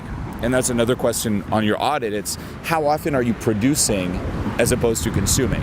Because if you start training yourself to just consume, like you sit at home, turn on Netflix, play video games, eat food, just always consuming, you lose touch with what it's like to produce, to generate, to create, to take action and partake in this world. And it can be very hard to reconnect with that. To the point where it's like you're just so lost in consuming, your solutions will just be more consuming on top of that. So committing to life. Are you ready to see life for what it is? Not for what you want it to be, for what it is, including the fact that life is not always fair, the bad things happen, that it can be harsh, that it's not all peachy. Are you willing to see it for what it is? And it's a choice you have to make. Like, you have to sit down with yourself, be like, what do I want? The blue pill or the red pill? Do I feel like there's something missing? Am I ready to face the fact that I'm gonna die? Am I ready to face the fact that harsh times are gonna happen? I'm gonna have to confront a lot of my inner demons. And that's another thing you were talking about, like past trauma running you. Where does this need for more, this constant, endless chase come from? Reflecting back on your childhood. And this is something we all go through due to the way that we're conditioned, where as a kid, you're rewarded when you're good, you're punished when you're bad. So by default, you're taught and conditioned that I'm not good enough. Only the good, rewarded part of me, the good little kid, is good enough, but not this bad part of me. So you label it that way. And then you live your life trying to compensate for that stuff you have inside. And that's a whole other process where you have to go back and learn how to re-own that. Otherwise, you're just chasing more and more. It doesn't matter how much you compensate, you're still going to be compensating. So it's sitting down, making that pact, and then just diving deep into what's going on. I'm ready to see it. I'm ready to see, the raw, real part that is life, like the ugly truth that is in fact also beautiful at the same time, as opposed to the fantasy. I'm ready to embrace uncomfort in doing so. And I would even write this down, like, what are you willing to sacrifice for that red pill? Are you ready to sacrifice your ego? The answer should be yes. Are you ready to sacrifice your comfort zone? The answer should be yes. Are you ready to sacrifice who you think you are? The answer should be yes. Are you ready to challenge all of your beliefs? The answer should be yes. All of your bearings of the world and be open to something new? The answer should be yes. Are you willing to take that risk? And I don't know if everyone, let's just say, is ready yet. If you talk to some of your friends, it might be no. Maybe you're like, I don't know. But eventually something will happen that might create that opening. A bit of adversity perhaps. Or just sitting with yourself and noticing that mild refrigerator hum of uncomfort. Just not feeling at ease. Asking yourself, why did this movie, The Matrix, really connect with me? Is there that seed of potential inside of me? Is there that possibility for more? Is that voice kicking in now, watching this video? That voice you've quieted all your life, all these years in the background, like, listen to him, listen. Are you gonna let that voice come a little closer to the surface? Or are you gonna stuff it back down? That's the question. Within you, there's a split, and you're attached to only being certain parts of yourself, and you're resisting other parts, okay? We all have this split due to the way that we're conditioned. We're attached to this idea of ourselves and all the things that are unacceptable, that we've been told, that's not good, that's not you, you're not gonna survive if you're that. We disown them, and we live our lives that way. Now, many of the things that you want here, you're like, I want a Lambo, I want money, I want approval, I want people to look at me right now and just think, wow, that guy's cool, walking down this mall with that swagger, look at everyone. Yeah, he's so cool. We think that will make us happy, when in reality, a lot of those things are driven by this ego, by this split, by this attachment and resistance. And in reality, you even getting those things just increases that ego. You double down on it, and things become a lot heavier. Okay, and this is an easy way to tell if you're run by your ego or not. How heavy is your experience of you? There's a famous saying, ego equals effort. Okay, ego equals effort. We think that succeeding will make us happy, free, and light, but what does it do? It reinforces the heaviness. In reality, it's when that thing you're craving, you're lacking, you're needing is taken away from you, you have a chance, if you take it, to move up and become lighter. I mean, even break this down as far as your image of when you'd be completely free and loose and having fun and smiling and everything's going great. I want you to imagine right now you're in your best clothes and you stepped out of a Lamborghini and you're walking into the best party in town and all these super cool and beautiful people. Food's thrown at you. Yeah, they're walking up to you. Thrown at you. Everything's just perfect, right? Just think of your perfect life. Maybe you came from floor seats at the Lakers game. That'd be my perfect life. And so basically, you'd imagine that when you're in that situation, you'd walk around and you're getting all this social reinforcement of how great you are. And at that moment, you'd feel really happy. You'd feel really free. You'd feel like you can act how you want. You'd feel like you can behave from your core and be that person that you want to be. And here's why I mention this. Ultimately, that feeling of freedom and lightness and happiness and joking around and being goofy and just sort of taking in all the moment, that's really what you want more than even just the Lambo itself, right? The Lambo, you're just in a car. In 100 years from now, it's conceivable that a Lamborghini will be like the crappiest car in the world. Because do keep this in mind, this is a subtle point.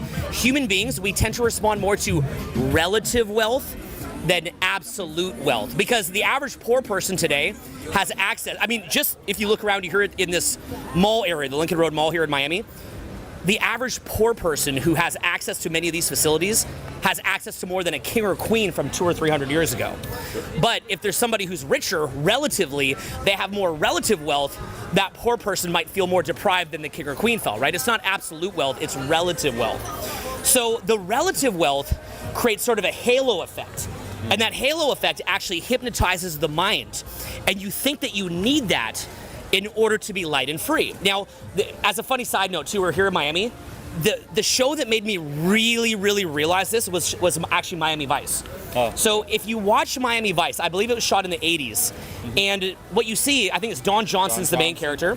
And Man. yeah, and he's wearing, this is what's kind of funny about Miami Vice. You might not even know this unless someone tells you. I didn't even know initially. He's driving the best Porsche for the 80s. He's wearing the best suits for the 80s. Like the suits and the glamorous clothes, the designer clothes, was the best stuff. I think he's even dating the most attractive women from the 80s, right? A very different look than today's attractive woman. Very, very different look. And if you watch it now, the car that he's driving, by a way of looking at it, depending how you feel about it, is actually less nice than a car that somebody would drive now. The clothes that he's wearing are less cool than the clothes that somebody now would be wearing, right? So what's funny is that there's a halo effect of that relative wealth. Because if you were wearing those same clothes from the 80s from Miami Vice or the car, I mean, to be fair, you might feel super cool because you feel retro and nostalgic. You're like, Miami Vice would be pretty awesome. But there's a relative wealth there. There's a halo effect. And what happens is that you start to think like these things hold the keys to your happiness. It's like you're in jail and they hold the keys. Like if you don't have those things, you can't experience that lightness, that freedom, that ease of just enjoying life. Because again, we have many wealthy friends who have a lot of these incredibly powerful, superficial things, reputation, material objects, all that different stuff. And their lives are incredibly heavy. I mean, you'll even see people who have a very attractive partner, and you'd think in your mind, if you don't have an attractive partner, like if I just had that I would give anything for that. And little do you realize that even people with attractive partners can be completely miserable. It is a halo effect. And so you're thinking in your mind, if I could just get those keys, if I could just get the keys, suddenly I'd feel joy. I'd feel happy. I would just let loose. I'd start dancing.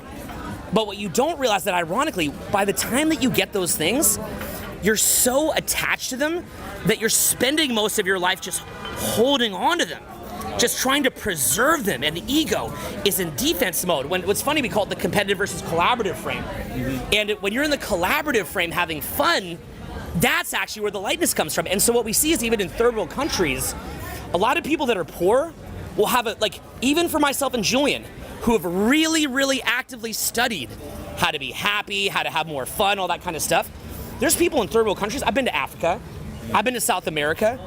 I've been to Mexico. There's people down there living in, when it gets too poor, it can be very sad. They're just miserable. Let's be honest, when it's destitute and hopeless. But we've definitely seen it where in these poor areas, like you go down to Rio de Janeiro, people are dancing, laughing. It's so different, the vibe in Rio de Janeiro, than in a Hollywood club where they're sitting there trying to look cool for Chris Brown and Drake. Like looking at their phone, trying to see what their reputation is, trying to figure everything out. You see somebody in Rio, they're just dancing. They look at America, they're like, what is wrong with these people? They have been robbed of their joy. Right. And so you're thinking in your mind that your joy is gonna finally come when you have all this stuff. It is a halo effect of relative wealth. You thinking that you need it, you are being pimped by this. And you don't realize it's often when this stuff is taken away from you that you'll find your greatest happiness. Yeah, I love that point you said too, where even if you get it, you're just gonna be so worried about losing it. And this is key to reflect on. You think you want that approval. As soon as you get it, you double down on it, you become even more paranoid. Just like in those clubs, those famous people in the clubs, just look at how stiff they are. Those people finally made it to the top, like all eyes are on me. Now it's like, oh my God, all the eyes are on me, more pressure. And now it's like, did someone look away? Did someone look away? The same with money. You'll see someone like, I need a lot of money. I need a lot of money. And say they actually get that money. Are they happier? No, now they're worried about losing it and they become even more obsessed with the money. Okay, so this, like you said, is a halo effect. This strategy doesn't work. Even reflecting back on your life, on all the things you thought would finally complete you, those are the keys. How many times have you been deceived? Right? Like, think about it. How many times have you been deceived? Make a list. How much of your life, if you audited, have you spent trying to feed into this pimp dynamic on yourself? I mean, that's the life for most people. It's like this continuous just deceivement. Like, this'll work, no it didn't. This'll work, no it didn't. This'll work, no it didn't. Why are you so stubborn? Like, look around. Everyone here, well, I'm gonna buy the new thing. This'll work, that'll work. It won't. Okay, so stop being so naive. That there, even if you get what you want, more ego, more heaviness, it doesn't work. Okay, now on the flip side though, as you said, it's when those things get taken away. You know, whatever you care about the most, whatever you think will save you the most, when it gets taken away, there's an opportunity for true growth. Now this is very heavy. I'm gonna get real. I'm gonna get really, really real here, okay? You know, my firstborn son, Vincent, is autistic. And he's pretty hard, you know, he has a lot of challenges to communicate. I think for a lot of people, that's one of the biggest fears you could have, having a child who has something that would cause a disadvantage for him. I learned quickly, first of all, that Vincent's experience, he's a happy kid. He's one of the happiest kids you'll ever see. And his experience of life is great. It's more the ego of the parent who's like, when I have my kid, he's gonna be the national spelling bee champion and the captain of the football team, or, you know, whatever it is, right? That's your ego. You know how parents will try to put their kids in some career path that they wanted? Yeah, they view it like, this is my object, the extension of me. You will be what I want you to be. Yeah, and Vince is living his life. He's happy. He's happier than a lot of kids that don't have the disadvantage that he has. He's been raised in such a positive environment. So again, just seeing that. Or for me, going bald. I remember when I was in my mid-20s, early 20s, realizing I'm gonna go bald. And that really freaked me out with so many insecurities that I was dealing with. I was like, God, why have you forsaken me to also be bald? Yeah. Half of what motivated me to work on my social skills was I thought that I had to be married before I went bald, or I would never be able to meet somebody. And it terrified me. But what going bald did for me was it made me realize life is short.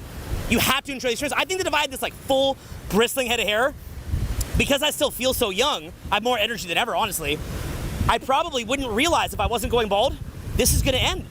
Yeah. I wouldn't know that. I wouldn't work as hard. I wouldn't know what's as important. Now, I know that sounds ridiculous. Oh, going bald. Look, at my age, at almost 40, going bald's not a big deal. But to be honest, at 24, I thought I had like 2 years left. You know, and it was scary. But anybody who's bald watching this knows it's all in your head. No one cares but you. And I've had a number of other things happen. I mean, a lot.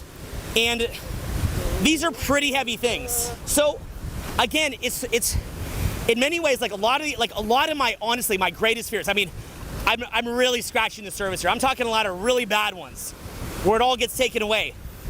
It's those subtractions, not the additions, but the subtractions that woke me up and let me see my life more clearly. I would ask you, what have been your subtractions?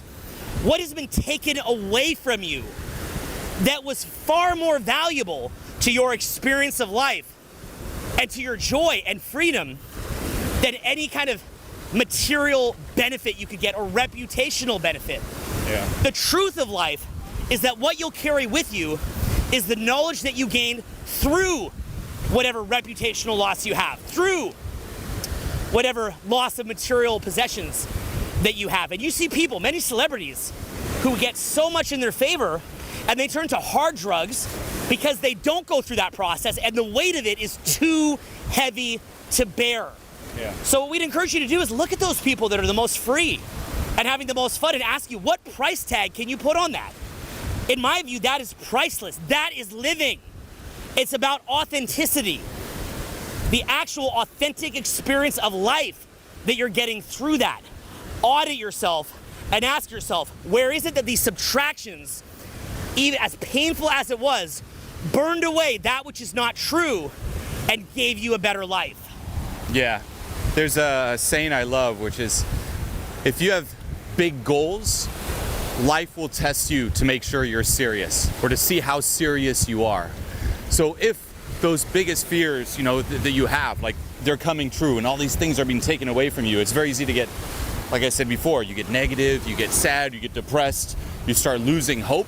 But you can also view it as life realized. You got big goals, you have big plans, and it's testing you to make sure you're serious, and it's helping you to realize those lessons. And Here's the other thing too, kind of building on that audit. Look at your life and look at those things that were taken away and ask yourself, did you learn the lesson? Did you move up? Because if you didn't, here's the other kicker, life will find a way to come back with a bigger bubble and a bigger burst. If you didn't learn it with the small one, it'll get bigger and bigger and bigger until you have no choice but to let go of that heaviness, to let go of that part of your ego and move up. So did you learn the lesson? Look at those life experiences. Look at your fears, the ones that came true. Did you just ignore it and perhaps, like you said, medicated yourself just to get through it and doubled down on the ego? Or did you really learn from it and take that opportunity to grow? It doesn't mean that you should go and just, live on an island with nothing. Like, oh, you know what, I realized that. I just need to take everything away from me and be this isolated monk.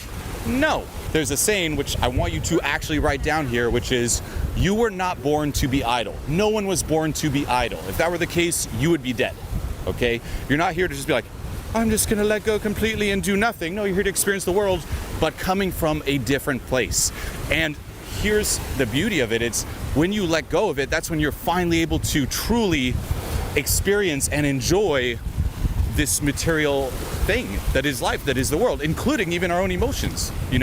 We become so attached to feeling a certain way, we resist feeling another way, and that's also the ego, that we never truly allow ourselves to feel. Like the relationship we have with our emotions is saturated. The relationship we have with things, with food, with money, with validation, with approval, with friends, with relationships, it's all saturated until you let go of that attachment and everything changes. And then you start seeing people for who they truly are. You start seeing the world for what it truly is.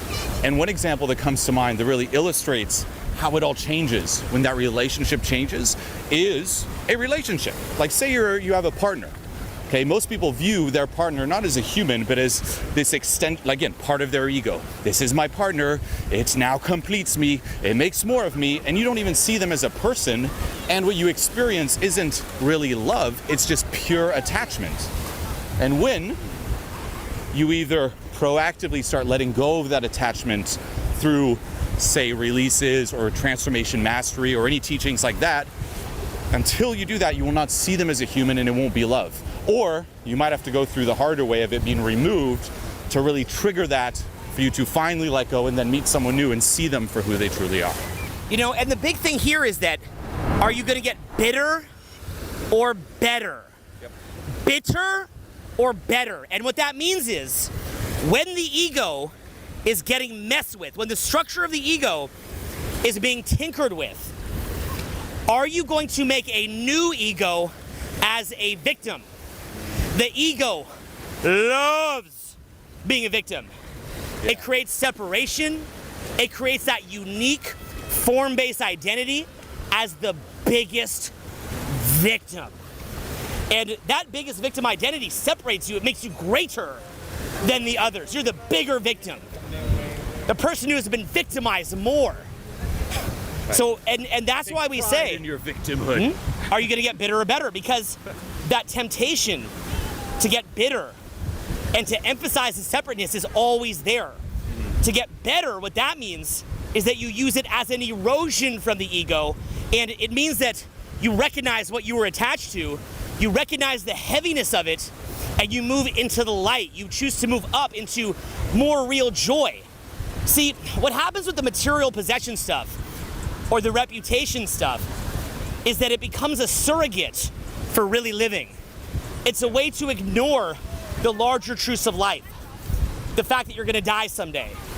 The fact that life doesn't maybe have that one set purpose, right? Having more followers on Instagram or a social media network, it gives you a sense of purpose. It takes the complexity of life and simplifies it down to one thing. And we all want that because we all deal with that existential crisis of what life is all about. In my mind, when I see somebody just laughing and joyful, or even to be real, even in pain, but if it's a pain that is a part of life, that creates depth, that to me is what we're here for, to live life fully, rather than to hide from that larger truth of the fact that the galaxy is so big, We don't know what we're doing here. Where's the aliens? Why haven't the aliens come visited yet? What is all this sand? This ocean? As we look to the ocean here, we can't even see what's going on. The birds everywhere. The seaweed right here. Growing, expanding, the sand. What's in the sand? Where did the sand come from? The oxygen, breathing it in. And all this simulation, and yet we don't even know what to make of it exactly, do we? It's confusing, it's overwhelming. So we focus and simplify that into reputation, possession, things that we think will make life easier. Finally, if I'm in that Lambo, getting out of it in my suit, that's the moment. That's the epicness. And yet it actually makes things heavier. You're in that competitive frame versus collaborative frame, viewing yourself as separate from the world. And so what you have to do again is audit and look at your life and say, what is real about your life? One of the greatest questions you can ever ask yourself is, how do I make this easier? See, I have friends that say I'm results oriented, but they never laugh. They never joke around. I'm making this a more serious speech to reach people like that, because I find if I joke around, they tune out. So I'm going into that world with you here.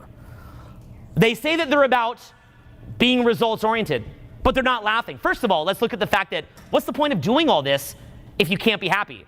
I guess there's some point, but that would kind of make you a sociopath. People that are sociopathic, they just want a result because they can't be happy either way, but if they just kind of logically know they got a result, that's the closest thing they get to happiness. And then they often still, because the emotion part of their mind is dead, but they still have access to their hormones apparently. That's what I read, I don't know if it's true. They still have access to their hormones, so they can still feel rage, the rage of their hormone, and rage, jealousy, and anger, but they can't feel happiness. So they just try to like get one over on everybody and win. They're in a very competitive frame. They call that winning.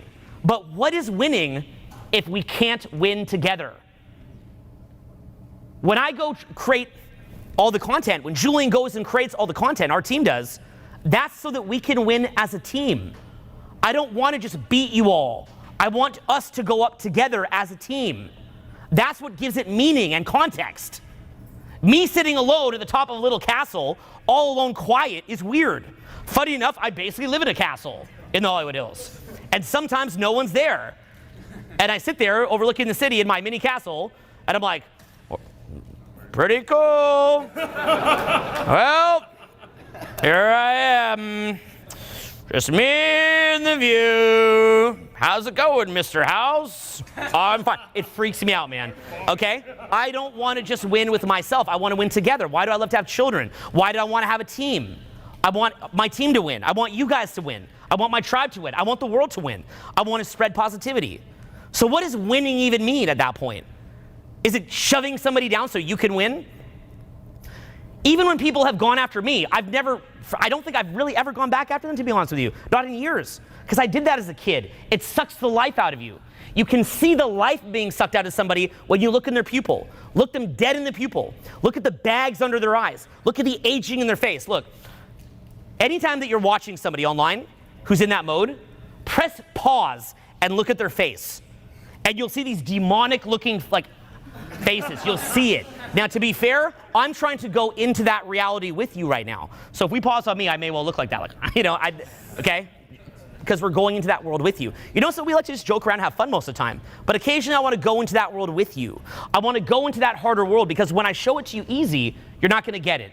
So I want to begin this by going into that difficult world with you. And I want you to consider how you're making your life difficult. You're making it harder. Okay, so we're sitting here as guys who've done millions in sales. We've been pioneers in different areas. We've tested things, and we could have done way better. I look at what we could have done, and I'm like, we could have done better. But you know what? We did the best that we could, just like you did the best that you could. I've made mistakes. Julien's made tremendous mistakes, as have I. I'm not proud of everything I've done. There's things I'm embarrassed of what I've done. But you know what's cool about that? I can talk about it freely. Maybe I'll do more videos on that topic. I can talk about it. I can learn from it. I can teach it. And I can continue on my journey. And I can own the mistakes. So, again, if we say that we're results-oriented, why are we wanting to remove trauma around the areas of health, wealth, relationship, or higher purpose? Is we want the car to drive. What happens when you have, here's the deal, okay? This is the key of what I'm going to say here. So pay attention to this. What happens when you have the parachutes on, you are unaware that the parachutes are there. So again, go quiet for a moment. Listen to what you can hear. Go quiet. How loud is that air conditioning? But again, when you don't focus on it because you're so locked in, what happens is you don't even know that that sound is there. Right now, I'm yelling over a sound. How much better would it be if we could shut that thing the fuck off? Right? But it's all good, right? Well, we want air conditioning, so we're going to go with it. But what if that's emotional trauma?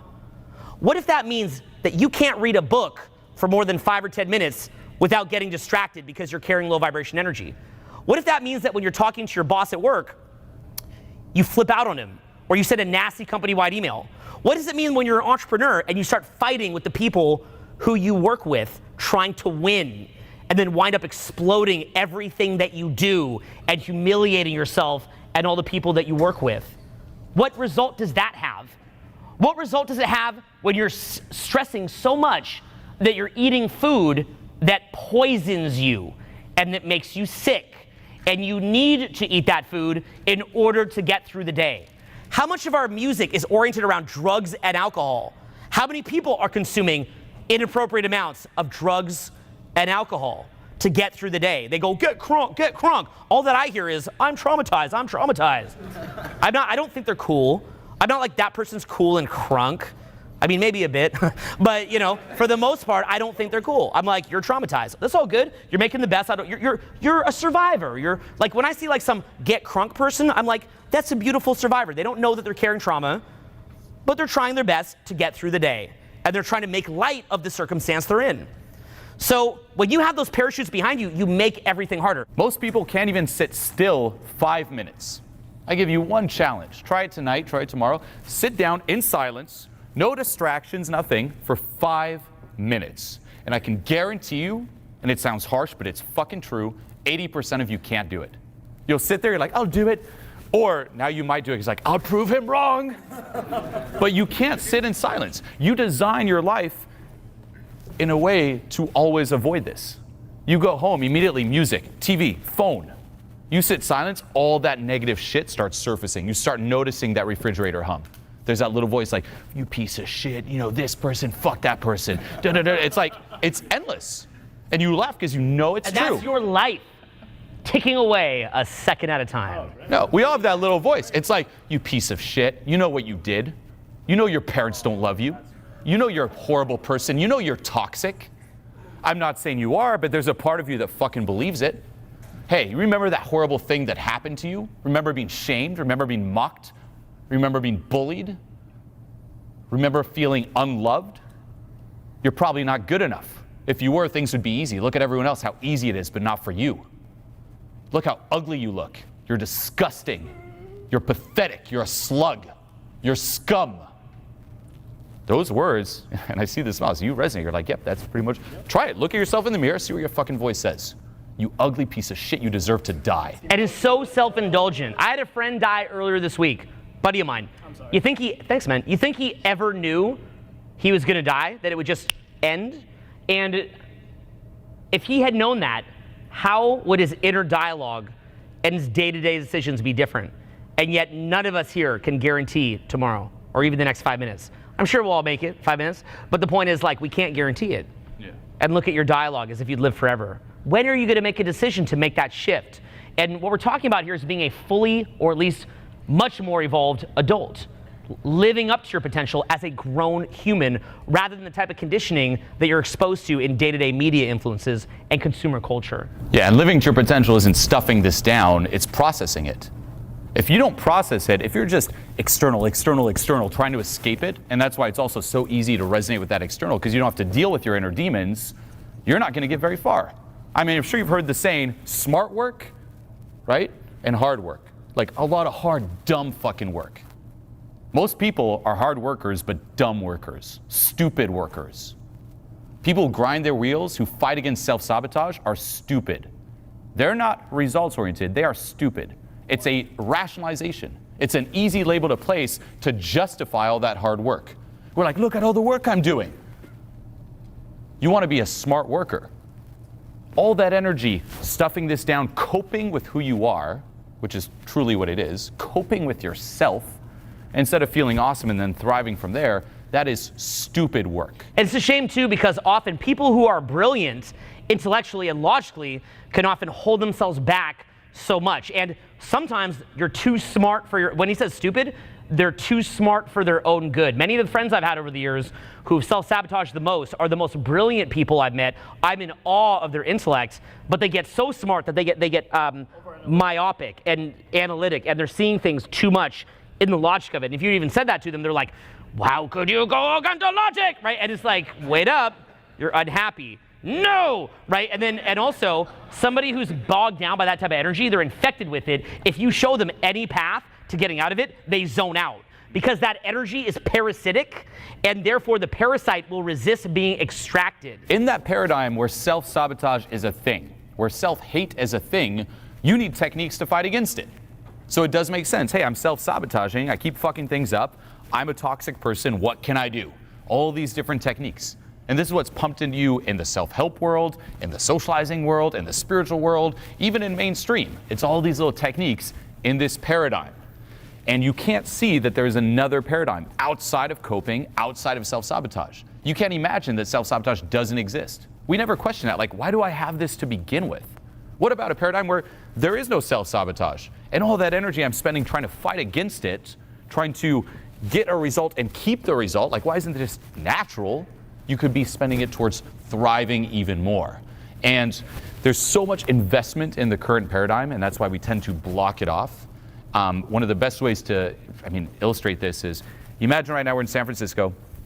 We are. I give you a map of LA. Say right now you're in San Francisco. I'm like, here's a map of LA. Go find your way around San Francisco. Are you going to find your way around? No. But what if this guy decides to fucking hustle, decides to look up techniques to read the map better, gets the right mindsets, uses that anger or frustration of not finding his way around as even more fuel? Is he going to find his way around? No. Now imagine he's been doing this his entire life. From the moment you're born, I'm like, here's the map of LA, find your way around.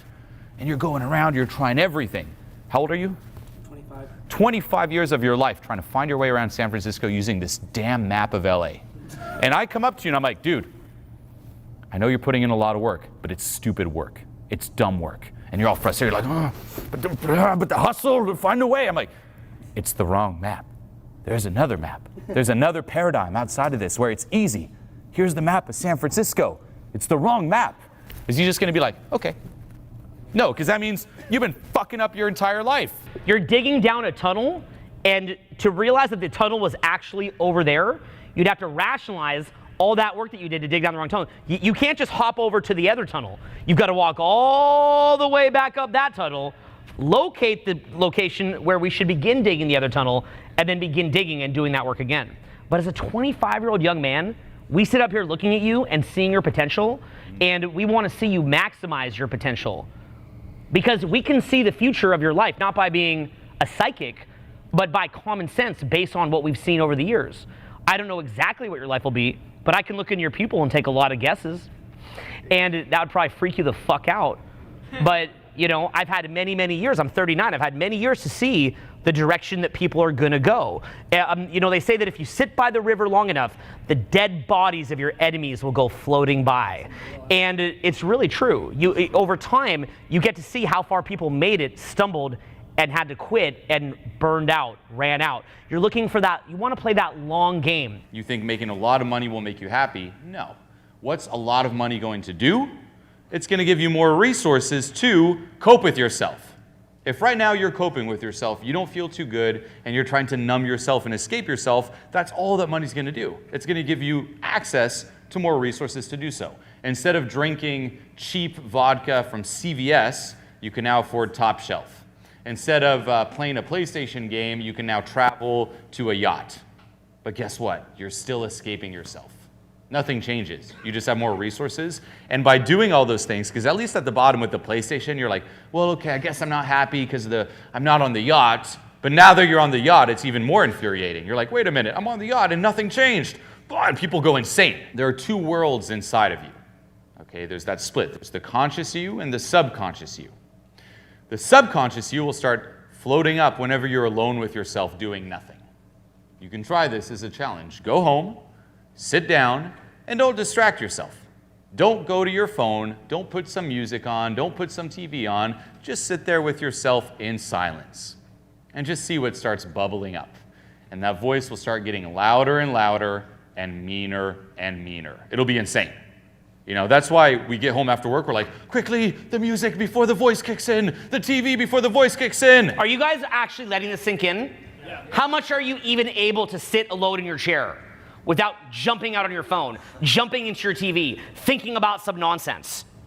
This is a sickness. A lot of this incredible information is housed and ensconced in this weird subculture, and that it attracts other people in that kind of crystally Venice Beach, NorCal subculture. And so hardcore entrepreneurs don't even want to look at it because they're like, I don't want to just hold a crystal and stare at it and whatever, you know, right? I get it. You know who's like that? Me. That's what I'm like. I don't look like the typical guy that would be following that content, right? That freaks people out. I freak out the entrepreneur crowd that I would even look at content like that and live by it. That freaks them out. But I even freak out the crystal chode crowd because they're like, he looks so friggin' edgy, right? I'm not like, so that freaks them out. Basically, I'm riding this weird in-between line. Julian's riding this weird in-between line where like nobody gets it, but that's why we love teaching it to you, because it's that big. This is really the foundation for everything in my view. Everything. And that's after me going through the meat grinder in so many different areas. But what we've seen is that when people don't have an awareness of the energetics, what winds up happening is, again, massive self-sabotage, inability to see opportunities, massive misweighting bias, and also, you want to know the worst one of the whole thing? They're just unhappy. And so even if things did go well, they'd still be miserable. So that's a lot of what we're trying to condition you on. We want you to begin to see what your own energy level is, and we want you to begin to see it in others so you can make predictions of your own behavior, but also you can make predictions of others. Yeah, the blocking off of opportunities, think of it like this. A lot of people can't see compliments. You know, how do they see it? As an attack. If I walk up and I'm like, hey, I like your shirt, you might see it like, why is he making fun of my shirt? Now, as you move up, what happens? You see it as a compliment, but it's still too good for you. So you push it away, you self-sabotage. I'm like, hey, I like your shirt. You're like, oh, this shirt, oh, it was cheap, it was nothing. You qualify yourself. And then as you move up, you're able to take the compliment, to let it land and be like, thanks. Now that's just with a compliment for a shirt. Think about your entire life. How many opportunities are being thrown at you, and just like the shirt, you're interpreting them as insults or non-opportunities. We're blind to them. It's crazy. The more you dive into this, and once more, always bring it back to, okay, what's my version of that if you see it in others? We have so many blind spots to what we need. If you're unhappy, and again, you're putting all that work in getting these results, if you're not enjoying the results, what's the point? Those are not results. People are so proud. It's like, look at all the results, but they're not enjoying it. They're not happy. It's like, why are you wasting your time then? If you're not enjoying it, why are you putting all this work? Those are not the good results. And look at the people you model. You're sure they might be getting the results, but are they the right results? The chaos that you'll see too by not having this handled is so crazy, because you'll be in relationships that should have gone so well, and they'll go sideways because the person's addicted to trauma or you're addicted to trauma. You'll even be drawn to people who will pull up your trauma. And that's where it gets really scary, because what you have is attraction specifically for the people that will hurt you the most. And they're attracted to you if you'll hurt them the most. And the reason why is because the trauma wants to come out, and it wants to come out so bad that it's even manipulating your attraction compass. So that's why this is so serious to get out, because a lot of time if you don't have this handled, it's almost like you might as well not do anything, because every single action you're taking oftentimes is like you spinning your wheels in the mud. It's just leading you towards more crap. The problem is when you don't fix this demented infection inside yourself, your reticular activation system, okay, your selective focus, will tend to zero in on anything negative, no different than how somebody watching an amazing video can't see the content, or it even warps the content in a way where they feel it's to manipulate them, to trick them, to mislead them, to give them a path of false hope, and they can't see outside of that, and that's real to them. That's not a joke to those people. You just saw a video that somebody who went out and did experiments for 40, 50 hours a week for almost 20 years created for you for free. And what did you get out of that? You're like, oh, look at the person crossing the street. This is stupid. That's what you got? That means you are loco. You're crazy, man. But they don't think of it like that. They're just sitting there in their derp state, and they want to reinforce it. So anything that they're seeing that would move them out of that state, they're blind to it. Now, we can point at some weird internet freak, and we can say to ourselves, oh, I'm not like them. Actually, I beg to differ. I think that people like myself or Julien are worse than them. You want to know why? Because we may not have it like that at all, to be honest, but the areas that we do have it, that are hard to excavate or dig out, are causing us to leave more on the table. That guy making the weird internet comment, if he changed his ways right now, maybe he'd make an extra $1,000 a month or something. If Julien and I were to fix our last little areas, what benefit could we get? Funny to think about that. We're probably leaving more on the table. You are leaving more on the table by not fixing this than the average person. And you're not even seeing it. You're blind to it. And you're seeing how much better you are than the freak, and you're using the freak as rationalization that you're doing fine. Interesting to think about. This trauma energy that people are sitting on top of is so heavy, it is so dense, it is so crazy, you don't even know that you're sitting on top of it, but everybody is to an extent. And that trauma energy is going to be the number one thing that holds you down in your progress. Whenever I see somebody highly intelligent screwing themselves up, I ask myself the question right off the bat, where's my area? Where's the version of that I have? So other humans' failures that we so readily see, like, oh, they're fucking up. They're fucking up. Pinpoint a ton now. It's like, who's fucking up? You're like, oh, all these people, not me. All Very easy. Very easy to see when other people are fucking up because it feels good. You actually get good emotions when other people are fucking up, right? Like in reality TV shows, people watch it just to see other fuck ups so they can feel good about themselves. But recognizing that in yourself is actually very, very painful. So that being the case, it can be really, really hard to see your own failures because whenever you see your own failures, it lowers your confidence. And whenever you lower your confidence, you lose status within your tribe because people can see that you've lost confidence. So we actually have an evolutionary mechanism that makes it difficult oftentimes for us to see our own failures or the low quality elements in our own thinking.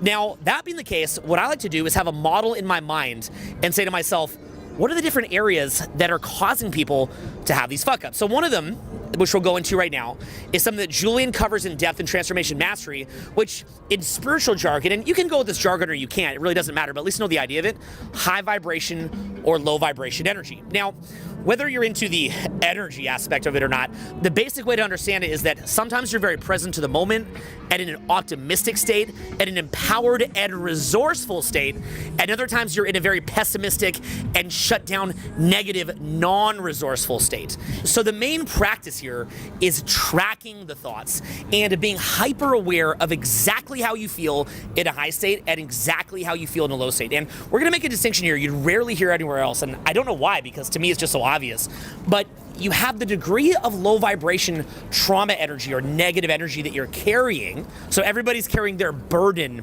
of low vibration energy that tends to infect their thoughts. But simultaneously, there's also the degree, and here's the key, there's also the degree to which you are identified or duped by the negative energy. So for example, I know a lot of people that are very negative, but they're aware of how that negativity is affecting them, and so they're not going to make decisions on that negativity. Versus, for example, the mother of my kids, she's a hilarious example. One of the most high vibration creatures I've ever met in my entire life. That's why I gravitated to her originally, is that she's really just one of the single most positive people on the planet. But what's really funny is a couple areas where the low vibration energy gets into her head, she gets totally identified, and you'll just see her like flustered, like, and I'm like, really? I'm like, you're not really in this, are you? And she's like, because even that little bit of negative energy that she carries, it dupes her easily. So you want to get to the point where whatever amount of negative energy that you're carrying, it doesn't dupe you very easily, because the duping is what makes you act on it. A very simple example that I think anybody could relate to is sending a company-wide email. And I'm 38 as recording this, but I remember back when I was 22, 23, 24, and I get really pissed off and I could feel myself being consumed with negativity. I would send these company-wide emails where I'd start bitching somebody out publicly, or I'd start bitching about, to the whole team about things. And the really key thing to notice here is that there's an Or energy. to provoke people to bitch together, by the way. So it's not even yes. you bitching, it's you saying something that you know will like trigger other people, and then it'll just create this bitching shitstorm. Well, what's funny is that you logically know, but then at the same time, because logically speaking, surely when you send a bitching email, you're not gonna have everyone go, great point. Yeah. Oh, wow, thanks for fucking shitting on me. They're just gonna start bitching back and become defensive. They're gonna get triggered. But in the moment, you don't even know what you're doing, or you tell yourself a story that's like, this just needs to be said. This needs to be said. And I always say that there's probably about 1 time in 10 when the bitching wide email actually does make sense. I think, but ironically, it is that 1 time in 10 when it would make sense that fools you the 9 other times. Now, the way that I learned this was seeing the response on the emails, but also, actually, when we were coming up, I was always participating on chat forums. One guy posts something to trigger the other people reading it, and then when other people respond back, they trigger each other, and everybody starts triggering each other. Yep. And when you're older and you know what's happening, it's kind of funny to look at, to realize that those people don't know what they're doing. Or you see it even in YouTube comments. But those people are simply unaware of what they're doing. And so I would see that, and I remember, here's what would happen. Somebody would send me a criticism, and I would write back this like 15-page manifesto on why this is bullshit and why I'm right.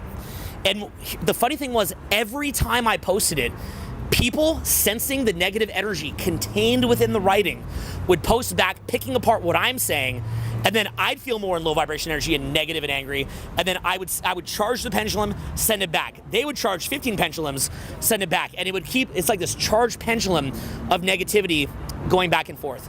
Now, what I trained myself to do, the simple practice, was write out the negative, condescending, antagonistic post or email or post, and then I would save it. And the next day when I'd wake up with a clear head, because for whatever reason, whenever you're annoyed, you usually will wake up feeling clear. Also, the downside is a lot of time if you go to bed feeling awesome, you kind of wake up feeling around normal, right? Like if you're down here, you wake up feeling here. If you're up here, you kind of wake up feeling here in most cases. So I'd wake up and I would reread what I wrote, and I'm like, why did I write this? And then I'd just write some short little 1-sentence thing, and it would always make more sense. So since that time, I've definitely cleared, doing a lot of the type of stuff Julien teaches in Transformation Mastery, I've cleared a lot of that negativity. I don't carry that anymore. That's really cool. But I certainly still carry some negative energy. But here's the key, is that I've learned to be aware of when it's running me, and so I'm not as identified with that negative energy anymore. So when I feel myself in that state, what I do is I wait a day to respond, okay? Or I wait until the negative energy or the charge is gone, and then I can communicate in a rational way.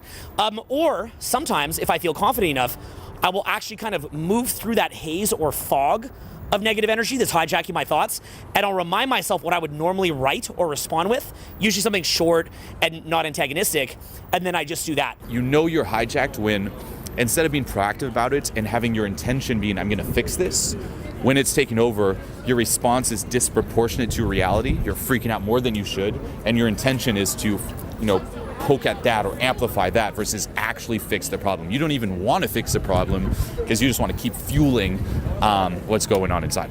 Oh yeah, I mean, you'll see that because when somebody is triggered and then they're coming at you and you keep offering solutions, it actually makes them more infuriated because they're not getting their hit of negativity. And what I'd like you to do is not only track your highest thinking and your lowest thinking, but I'd also like you to track your reactions when you do get negative, and then compare those over, say, a 1 year or 5 year period. So let's say that right now you're 27. Anything bad that happens this year, write it down or even make a video of how much you're freaking out. And then from there, when you're about 32 or 33, it's been about 5 years, take note of how utterly irrelevant it is, how you barely even remember it, and that will also allow you to keep a lot more centered. And really key here is also that whenever you're getting triggered or getting negative or having a freak out, be aware that what your mind's gonna do, the low vibration energy is gonna trick you because it's going to pick things that are real and are legitimate in most cases. But what it's going to do is it's going to obscure the larger context. Yeah. So buddies of mine who I've seen like really fuck up their shit, whenever they're freaking out, it's usually right what they're freaking out about, but what they're doing is they're obscuring the larger context of how awesome this moment in time is, or all the other really positive things they could be emphasizing. So it de-emphasizes those, and then it overly emphasizes the negative thing, and it makes it feel so utterly relevant, but really what it's trying to do is give you that fucking hit of low vibration energy, which essentially is keeping you locked in place into whatever energetic reality you are currently experiencing or addicted to. Look for the recurring patterns in your life. In your entire life on a day-to-day basis. What are the thoughts you're addicted to? What are the emotions you're addicted to? What do you feel the most? We think every day is a new day. No, every day is fucking Groundhog's Day. Today, like 90% of your thoughts are the same thoughts you had yesterday, the day before, and the day before that. The same with your emotions. You wake up, same little concern, like, here we go, another day, get to work, fucking Ben fucked me over again, god damn it, the customer fucked me over, this thing fucked me over, I'm tired, I don't really want to do it, like, super common, everyone like, I'm tired. Doesn't matter what you do, what time of day you are, what activity you're doing, I'm tired. Same excuses, same anxiety, over and over and over again. If there are patterns in your life, you are hooked on something, you are being run. And that's really the question. Are you in control or is it control of you? Proactive or reactive? And anything can be an addiction. You know, we're talking about, say, the mind thinking, and also catch the rationalizations there. Anyone who's like, I don't know about this, being present to the moment, the rationalization is often, I consider myself an intellectual. I don't know about this. I'm a very smart, logical, analytical person. This present stuff doesn't apply to me. No, it applies to you more than anyone else. Okay, so catch the rationalizations, and oftentimes they make sense too. It's like it's based in real facts. It's like, well, look, I'm complaining, but it's because this person fucked me over, and they might have fucked you over, but what you're doing is, instead of, for example, addressing it and moving on from that, you just keep fixating on it and using it to fuel that emotional addiction. Okay, so look for the patterns, do an audit, write it down, catch the rationalizations, and don't think that this doesn't apply to you. It does. And once more, there's a lot of resistance to being aware of it, because as soon as you realize this now, you're like, maybe there are a couple patterns. Now you're fucked. Now you have to change. Now you have to let go of the ultimate comfort zone. Like, this is the ultimate comfort zone, that deep-rooted addiction to your identity on those emotions that just keep coming over and over again. The same thoughts over and over again. No, we think every day is a new day, but no, you're really living Groundhog's Day. Like, tomorrow might be different. Let's hope for it to be different. It's the exact same thing. You wake up, same worries, same emotions. If you're someone who experiences anxiety a lot, it kicks in. And not just that, but then it also affects your focus. You start filtering the world through this. So say right now we're hanging out on this little bridge. If you're in this state of anxiety most of the time, you're going to pick up on all these things like, oh man, are people dangerous? Are people out to get me here? Oh my God, what about this? Ooh, I don't know, it's nighttime. Oh, we're standing out with the light. You're going to focus on that. If you're someone who's pissed off all the time, you'll be like, it's fucking cold. Look at this shit. People walking so close. Oh, God damn it. I don't know about the shot. Like complaining. If you're someone who's happy, you're going to start being like, oh, look at this. It's awesome. We're in fucking Vegas, filming, doing something we love, expressing ourselves. And you seek things to reinforce that. So the next thing to understand is your RAS, okay, your selective focus, where if you look around you, there's just way too much information, too much to take in. You could be watching this on your phone right now, you're looking at us, and focus just for fun on a little corner side of your phone. Notice all the little details. You didn't notice it before, but now you did. It came into your focus. So because there's just way too much to take in, we have this little mechanism, your RAS, you can Google it. Yeah, you really Google RAS and spend the next week observing RAS, reticular activation system. If you got nothing else out of this video, go do that. Yeah, Google it, and basically what's gonna happen is you're gonna start filtering out, as I mentioned before, people, situations, things, in a way to reinforce current beliefs, current assumptions, to reinforce what you're thinking in the moment, what you're feeling in the moment. To keep that going, to keep it alive. So if you're angry, you'll usually notice like something will piss you off, and suddenly you'll start focusing on everything else that pisses you off. You're gonna find people that'll help reinforce you being pissed off. Or your shitty version of people, your shitty view of the world. Well, yeah, even on a more general scale, like the people you hang out with, that most likely fulfills a certain emotional addiction.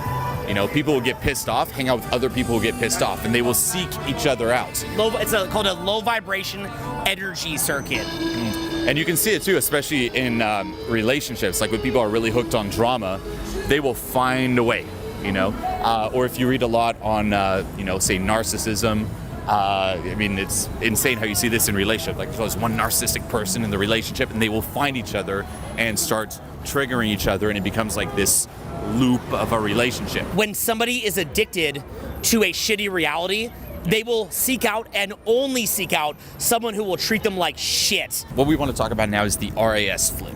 And this really explains a lot of what goes on in cheating, breakups, whether it's romantic partners, friendships, business partners, where, say, for example, you're dating someone and you start, getting a little less out of the relationship. There's not that same value. Your DNA kicks in. It's like, hey, you got to get out of there. You got to find a partner where there is more value.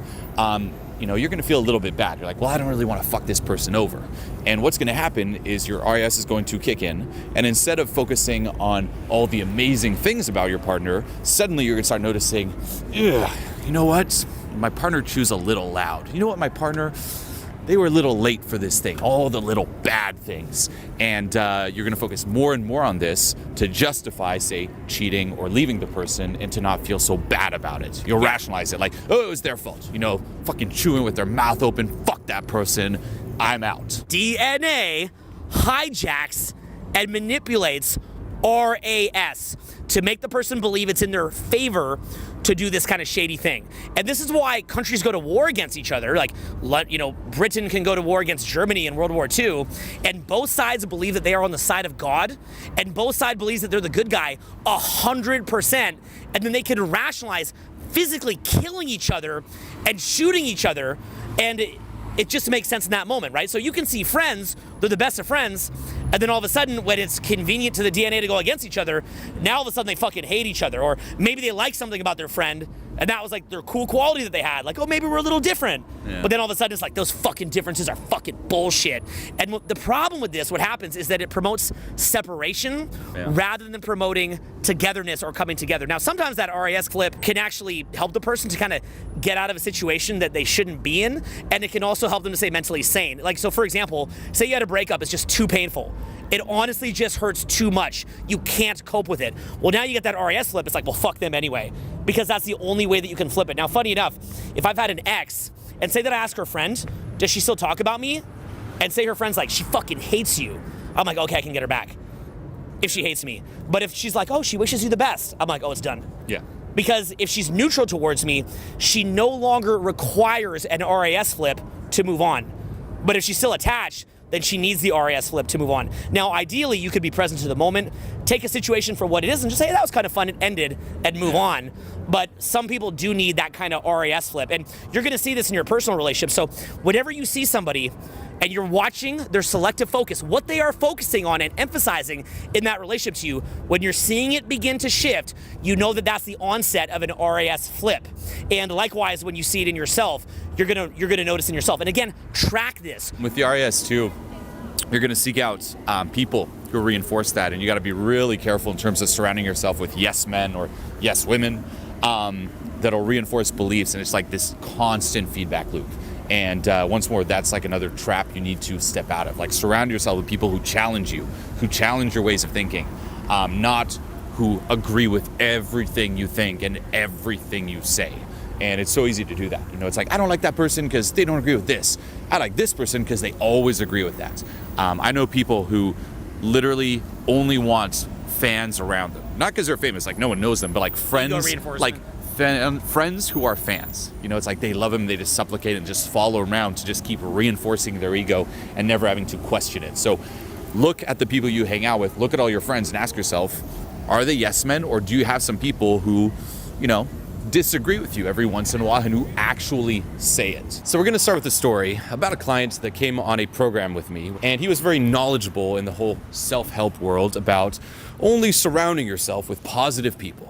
It's like, cut out negativity from your life. The number one tip is you are who you surround yourself with. Cut off negativity. Anyone who whines, anyone who bitches, anyone who just says stuff that kind of pisses you off, just cut them off, and you will, kill it in life. Let your feelings be your guide. If it doesn't feel good, it's low vibration and cut them off. Exactly. So that's what he did in his life, and he comes on this program, and he just absolutely wants to kill it. Really positive guy, and I start giving him some feedback.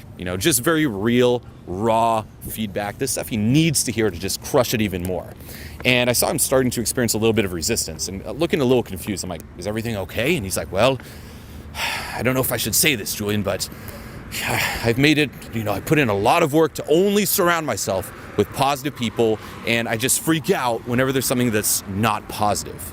And I'm like, "Well, wait a minute, this is still very positive. It's the stuff you need to hear to just really kill it." And he's like, no, but it can only be positive, and it has to always be, how to say it, in agreement with everything that I already believe. It can't really challenge beliefs, because then I don't feel too good and I don't feel positive. Now, did he directly, explicitly say that, or was it kind of just implied with the frame behind what he said? Directly, implicitly said Really? it. Yeah. Wow. I actually said it. I made an effort. This is my year. I cut off people. I fired people for not being positive. I fired people for disagreeing. I'm like, whoa.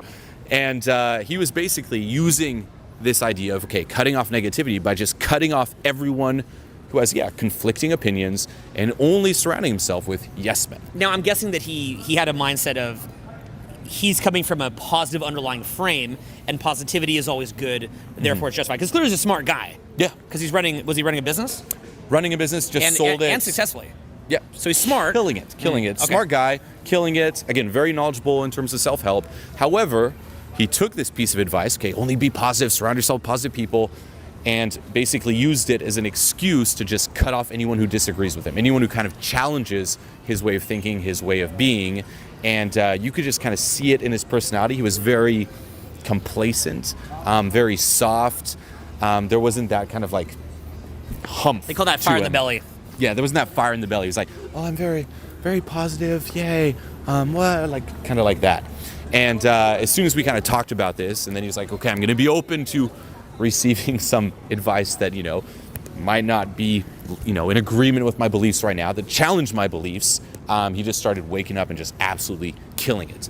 But this is a trap that I see guys and women, of course, fall into all the time. It's only with positive people, no one that disagrees with me. And that's how you just become complacent. That's how you just become stuck, and you just lose that fucking aliveness. Human beings, we respond to people's sense of certainty. So the leader of groups, or people that have high status, have a sense of certainty about the way that they're communicating. And that's part of survival in a tribe, is that you come across as having status or certainty.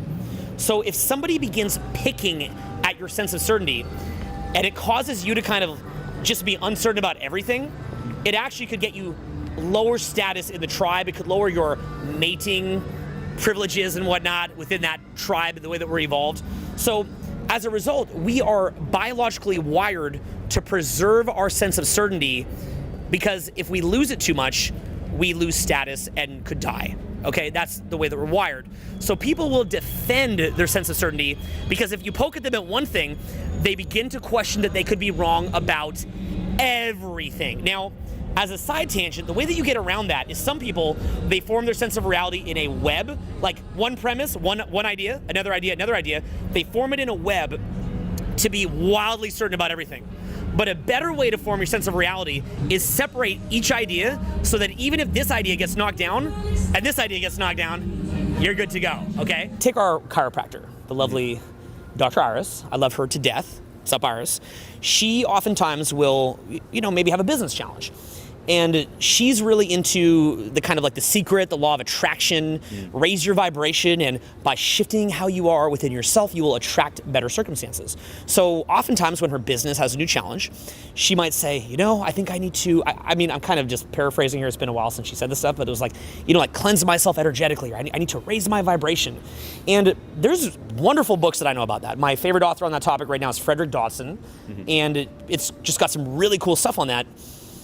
I certainly don't agree with all of it, and anybody who does, I think, is really just an easy sell, but I love his books. But I would never recommend that to our chiropractor, ever. Yeah. Because what she needs to read is something nasty, something awful, something that would unsettle you, something that would make it that you can't sleep, like Felix Dennis, How to Get Rich, right? Felix Dennis will give such lovely, high vibration advice as, In business, you are a weasel who must slit the throat of your competitor.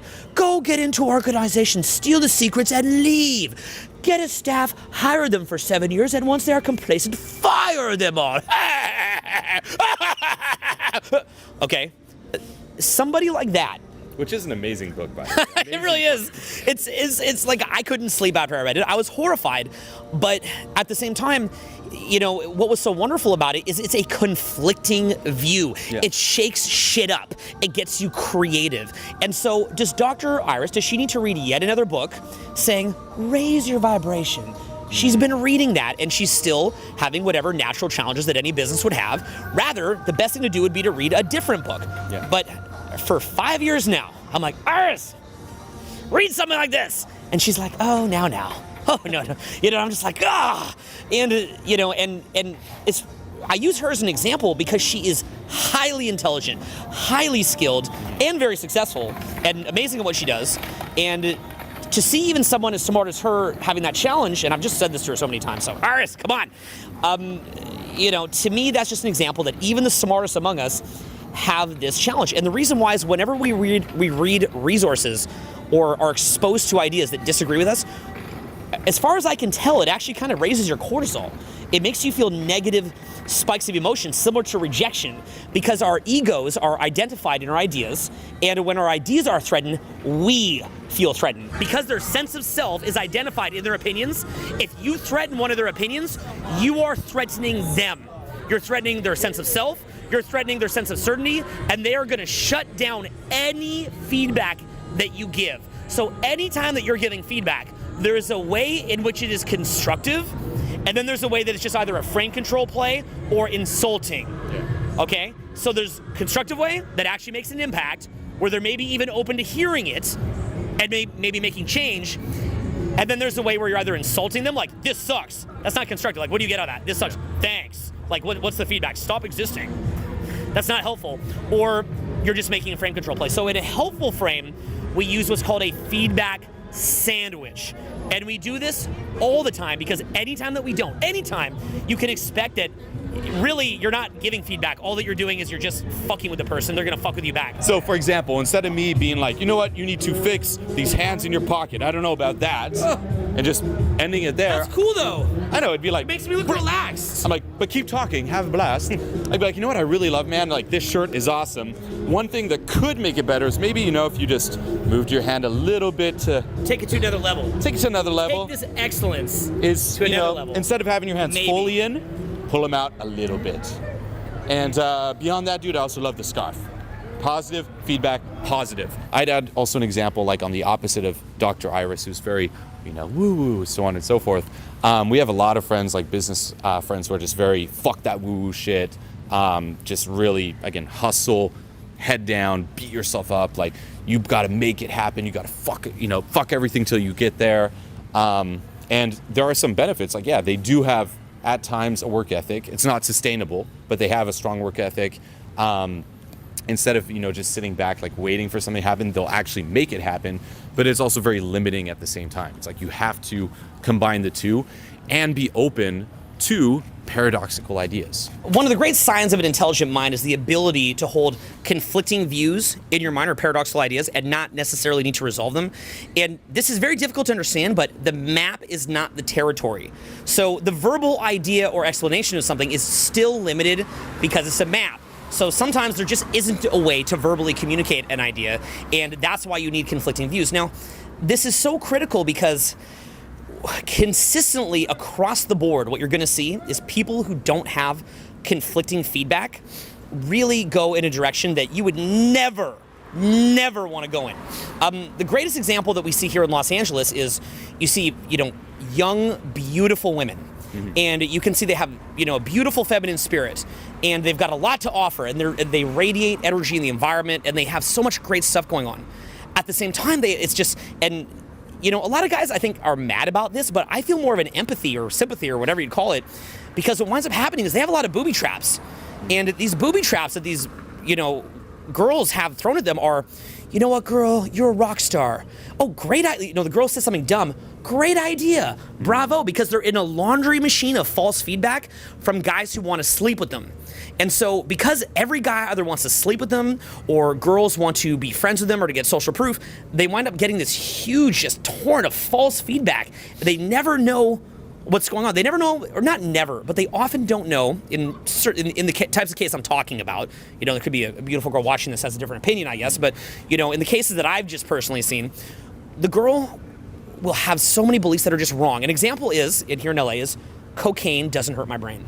You know, you're a rock star girl. Like so many of these really hot girls in LA are on cocaine. That is a horrible example of false feedback because you're getting a substance that is really messing with your brain chemistry and turning your brain into Swiss cheese in certain respects.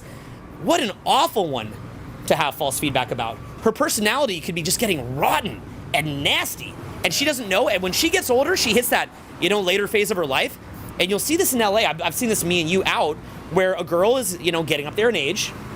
You know, she's hitting the wall, and she walks up to a bar, and she tries to stroll in. She's like, me and my friends are going in. And the bouncer says, no, you're not coming in. And that's that moment when she realizes, I have a rotten personality that's never been put in check, and I don't have my looks anymore.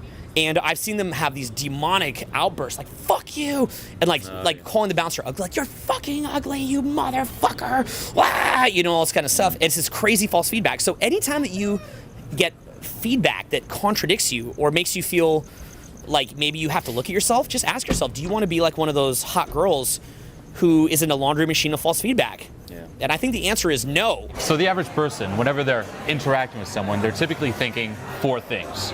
The first is, you know, say we're talking, how does this relate to me? If you say something that just doesn't relate to me, and I'm your average Joe, I'm just gonna block it off. It's just like, oh, you know, these chips here in this little vegan restaurant, if I'm not here and you're calling me, I'm just like, when is he gonna switch to something else that refers to me? When do we talk about me? My favorite topic. Okay, so how does this relate to me? Number 2, they're thinking, do I get it? So if you're explaining something, as soon as it clicks, oh, I got it, I'll just cut off the rest. You just don't listen to the rest. Number 3, when is it my turn to speak? And number 4, am I being tested? Did I pass the test? These are the 4 things that your average Joe is thinking about whenever interacting with someone, thinking that it'll help that person, you know, maybe be higher value or pass the test, when in reality, it just lowers your value. And people sense it immediately. If you're actually there present, like if we're talking, you'll sense immediately if I'm like listening to you or if I'm drifting off, like, oh, I got it. Oh, is he talking about, oh, me? You're just not there. You're just interacting with someone through these filters, and it just kills your value. It turns you into this very unlikable person. Yeah, just this little pest. What you want to try is an experiment for 1 week, and this experiment is going to make you want to like blow your brains out when you see it. Where watch different conversations that people are having, and what you're going to see is that whenever you watch 2 people talking, you'd think that the 2 people are interacting, kind of having fun, and sometimes they are for sure. It definitely happens. Sometimes alcohol is involved. It helps them to do that, but one person's talking to the other person, and you can see that little hamster in the person's brain, and they're continually going, what does this have to do with me? So, you know, if you're talking about some kind of like we're in LA right now, and you know, there's some kind of issue going on in LA, the person, rather than just talking about the issue itself that's happening in LA, they're gonna keep bringing it back to themselves. You know, so we had like, you know, a big rainfall a few months ago. So say you're like, yo, the rain's getting crazy. I'm like, well, up at my place doesn't matter, rather than just talking about the topic itself. Or say you're saying, oh, the rainfall thing, I'm just waiting for you to finish talking so I can give my opinion on the rainfall. Like, well, you know what? Here's my opinion, because I don't actually want to listen or let the other person talk. Or maybe I feel like I'm being like it's some kind of test, like a self-qualifying thing, like I've got that under control. Or you try to top it with a story. Like you hear a story like, hey, I bought this new thing. And I'm like, how do I pass the test? You know what I bought? Or, oh, I get that you experienced LA, the rainfall, but you know, up in Seattle or in Switzerland, you wouldn't imagine the rain. My rain beats your rain. No big deal. Yeah. And the funny thing with that one is like, so say 2 people are talking, right? The general purpose of conversation socially is to elevate mood. So people who are not cool, they think the purpose of conversation is as a test or as self-qualification. To win. Yeah. To win. So people that are cool, they view it like it's to increase the emotion. So if you're like, yo, the rain here is crazy, And then I said, dude, you haven't even seen rain, man, okay? Like, it's in Switzerland, it's super crazy, this is nothing. And then you're like, and it sucks the energy out of the conversation because you're like, wah, wah, wah. Like, okay, well then, good for you, you saw more rain than me, great. And then the vibe's not going up. So what you have to understand is that this comes back to coping versus thriving. And so somebody who's in a coping mode, they tend to feel more like, what does this have to do with me? What's the test here? When can I talk? Just very defensive, yeah. Mm-hmm. Versus when you have somebody in thriving, the underlying, here's the key, the underlying assumption is, I'm fine either way. I don't even need to have this conversation because I have what I need in life. So I'm having this conversation to amuse myself. There's nothing I need to get out of this or to pull out of it. Everything's chill, I'm good. But rather, how could I increase the vibe? And so the example that I've taught it before, you'll hear me say this in videos probably till the day I'm dead, is with coping versus thriving. Whenever I say I'm rushing to the airport and I get into an Uber or a taxi, the Uber might say, how are you doing? And I'm always like, good. Right? Like, it's about me. It's just like, good. Like, I'm too fucked up over it. Say you just had a breakup or something really messed up just happened and they're like, how are you doing? You're kind of like, good. Because there's too many different mental faculties being absorbed to be able to absorb it. Like, if you take that guy who just put the plate down right in front of the camera there, this guy's running around here frantically. He's in coping right now. He's like, I got to get the Brussels sprouts here. I got to get to this. He's probably not too thrilled to be doing this kind of work. Maybe, maybe not. But in addition to that, the last thing he's thinking of is like, am I disrupting anything when I slam down the Brussels sprouts, even when we're recording here? It's not even like dissing the dude. It's just like, he's busy. And so that's a great example just to happen right then and there, right? Whereas, if everything in your life's going awesome, you're not in some major rush. Maybe you actually are like, well, this thing that they're staring at right now, maybe I shouldn't just slam a Brussels sprout in front of it. So, or people cut in front of the shots. Like if you shoot in a busy street, like say New York, and you see people rushing to work, right in front of the camera, shameless. And then you'll see someone like maybe on their vacation, touristy, just taking their time, and they'll see the shot and be like, oh, let me walk around. Versus, fuck this. Usually I'd walk around, I'm rushing, Yeah, something we see all the time. Yeah. So that being the case, when you're in thriving, you don't say that I'm in a good mood and the Uber says, how are you doing? I say, oh, no, great, man. How are you doing? Because I'm good. So now I'm going to be more focused on him. If you're watching this in a mode right now where you're not feeling super great, the last thing that you want to hear is me or Julien be like, yeah, care more about other people. You're like, dude, I'm in fucking coping. Like, last thing the waiter wants to hear is like, every time you put a plate down, look at where you're putting. He doesn't give a fuck. He just wants to finish his job. But what I'd say to you to bait you in a little bit is that if you get this down, your social status will actually increase, and you won't have to worry about when's my turn to talk, or is this a test, or how does this affect me, or those things, because you'll just be so good in life that none of this stuff will even matter to you anymore. But weirdly, by having it matter, you're kind of like in this weird spiral. It's like a self-fulfilling prophecy, like this weird loop that's self-reinforcing, where your social status is lower, versus when you can break out of this, your social status will actually go up. And you'll feel more energized. Like you think, like if you're in that Uber situation, because I've had it too, where I'm just like really tired. I'm like, ugh, do I want to spend the energy talking back, and not just talking back, asking like, how are you doing? What if he talks more? What if he asks me more questions? It's draining, but in reality, it's like that concern, like, oh, how does this relate to me? Oh, will I have to talk more? Is even more exhausting than just letting it come out and actually asking the person, how are you doing as well? So let's take that example, okay? You go out, as you've all had, and you're just in a venue, and suddenly you're like, I don't belong here. Like, that's the first thought that kicks in. You might think, I'm confident on the way. You might be hyping yourself up with music. As soon as you enter that venue, your mind goes to analyzing threats. Anyone have that? First thing you do, analyzing threats. Like, okay, where do I stand here? Who here has more value, more status than me? Do I belong? Am I allowed to be loud? Who might I offend? Ooh, are they staring at me? Am I dressed okay? What about me? And suddenly it's you versus the environment. Instead of, oh, these are my peeps, we're all on the same team, let's hang out, how's it going? There's the enemy. And we literally view everyone as the enemy, by the way. And what we do is, how can I use some of the social tips to win this enemy over? And that doesn't work, okay? Not only will it not work because you're in a very competitive mode and they just feel it, but because you're so caught up in your head, there is no soul. And this is huge. This is the big difference in terms of you going out and just chatting and it just clicks versus you chatting and it doesn't work. Sometimes you say the exact same thing and it doesn't work. Why? There's not that soul. And this is the stuff, it's really hard to put into words, but think of music, right? You can have someone who's very logical, very smart in their heads, and they're just analyzing everything. They're like, let me take notes, let me practice the perfect timing. Yet when they play the song, it's like a robot, right? If you've done like music programming, it's like you've just programmed in the notes and it's like, dun, dun, dun, dun, dun. Perfect timing, perfect notes, but you just don't connect. There's no humanity in it, right? It's just too logical. There's too much of you. There's a great quote from Osho that goes, the more of you there is in your art, the less perfect it is.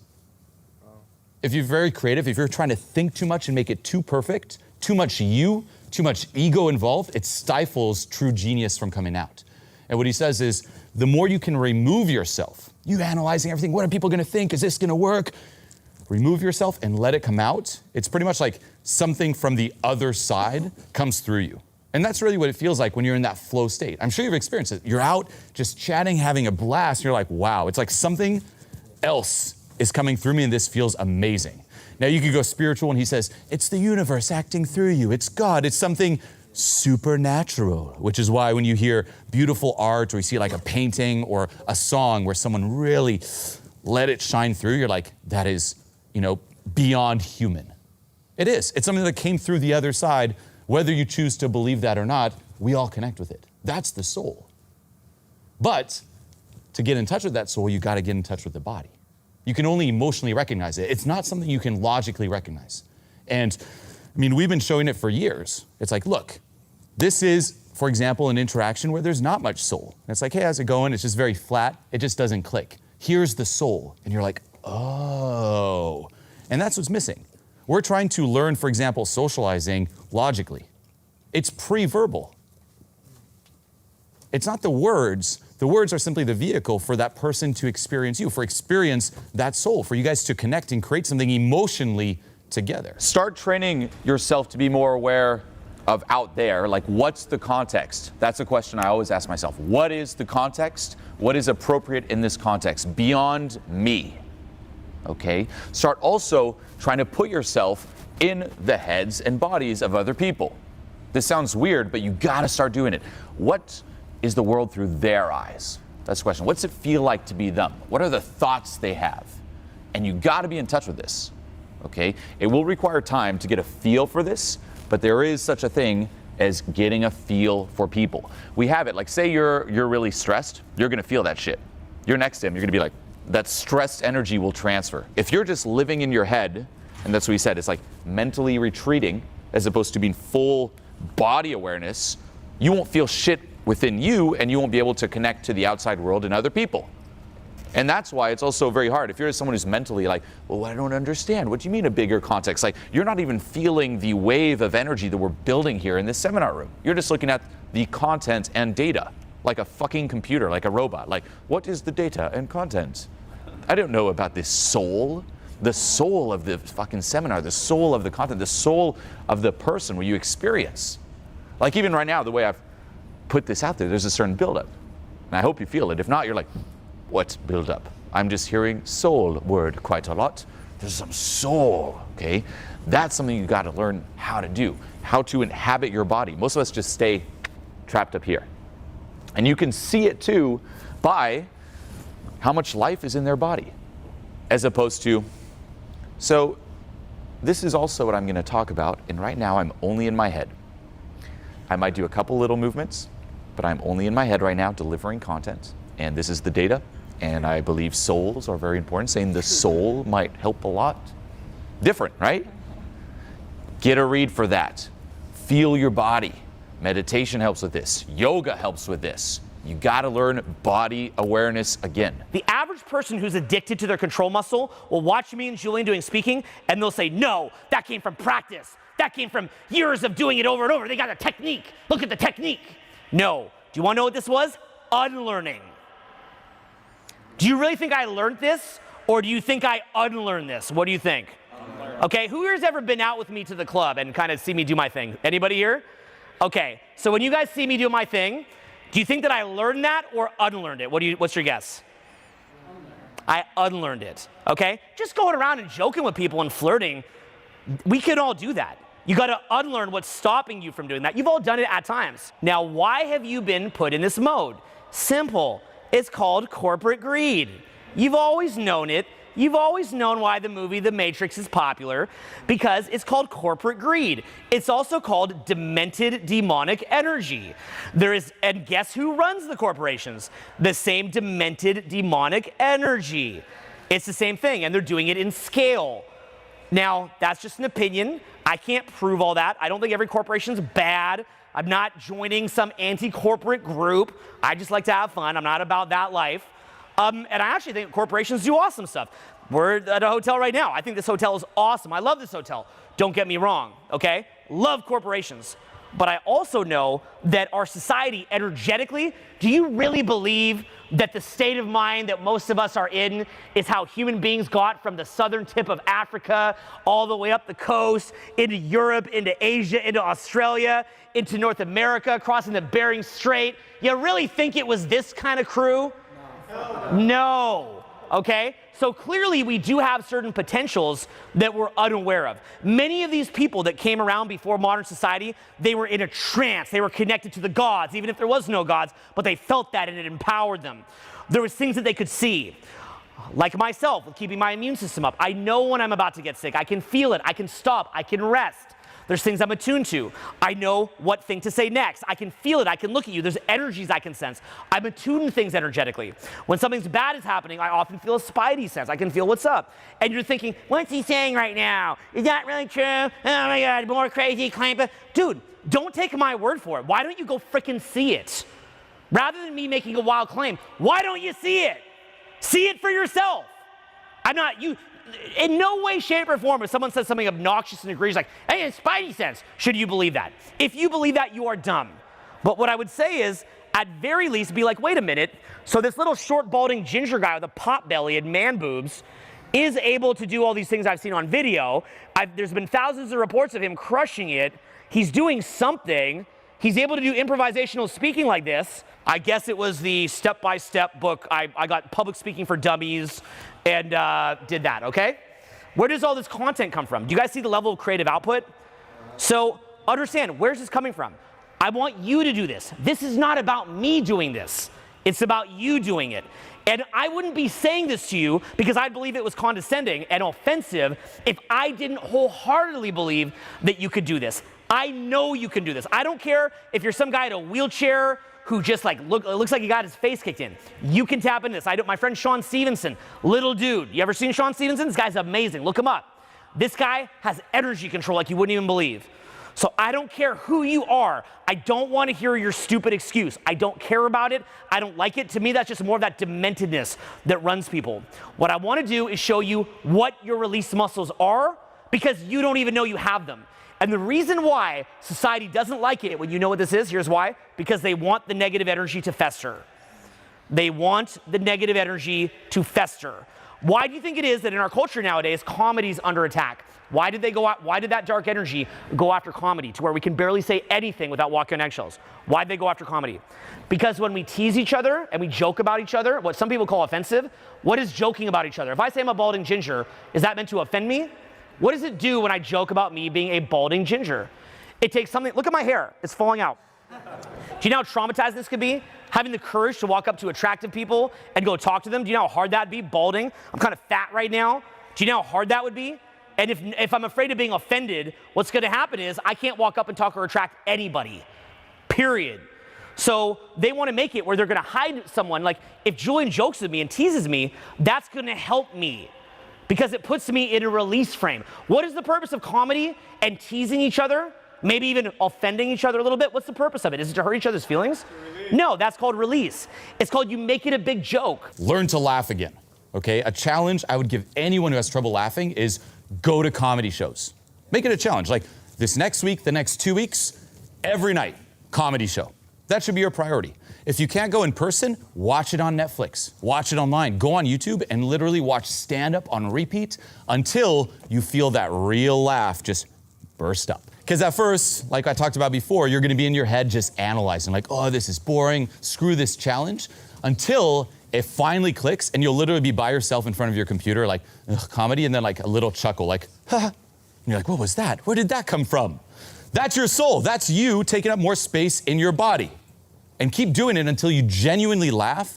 And you can even analyze it. Like, what do I laugh at? What type of comedians? What type of humor? And you learn how to push those own buttons, how to get in your body, and how to experience joy, you could say. When me and Julien hang out, we're not on eggshells in front of each other. We tease each other. We joke around. That creates camaraderie. That creates bonding. What is the best form of flirting? Teasing, joking, making it not so uptight, making it not so serious. That is your release muscle. Teasing, again, there's so much misinterpretation around teasing and flirting. Why would you tease? I'm teasing because I assume the other person is cool. I'm assuming that they're high self-esteem. I'm assuming that they are fine and complete people with agency. And I'm teasing them in order to lighten the vibe so that we can all go be dorks together. You want to know the ultimate thing with meeting people or creating attraction? It's not actually being higher value like you think. Do you want to know what it really is? It's about being all dorks together. Just for a moment, just take a deep breath. Deep, suck it in, and just let it out. Let it out. Just go, just let it out. That's a great space to be coming from. Anytime that I would teach you on public speaking, anytime that I teach you on social interaction, the first thing I do is I teach you how to step up, how to bring some energy. But then from there, what I would teach you is actually how to let go, how to have unconscious competence. Because to become an iconic speaker or to become a living legend, you're not going to get there by controlling more. You get there by initially learning to control, but eventually by letting go. Does that make sense? Yes. Mm-hmm. Another way of viewing it is there's all these, you could say, social skills or status rules, right? And you learn about them. You're like, if I stand like this, it's very assertive, right? So you start playing by the rules, learning about the rules. This is high status, this is low status. This is what people want to be around, this is offering value, this is low value. However, eventually you reach a point where you're above the rules, above those little social skills, high value, high status rules. Why? Because the person who's still trying to play by the rules is still low value. For me, it's like, you know what? I can sit here and even just sit like this, and I own it. I'm that cool that I can get away with staying like this. You know what? I can even talk like this, and I still get away with it. I don't have to dominate. You know why? Because I don't care. There's a difference. I'm above it. When he's talking like that, so cutting off. When he's talking like that, this is key. It was just so important. I want to mention it. When he's talking like that, he sounds categorically different than a lot of guys who talk like that. A lot of guys will talk like that, and they're like, hey, so what's up? And it doesn't sound like an imitation. That's not an imitation. So at a certain level, even when you would act low status, it doesn't look low status anymore. It's the difference between being and doing. Say it with me. Being and doing. So when you're being that guy, when you have had a real transformation, you're on a different level. But it's okay to play with different mannerisms at first to get the hang of it. Yeah. As long as eventually you own it, integrate it, and let it go. The other thing to really notice is just, is there heaviness? Is it a big deal? Any signs of heaviness or big deal?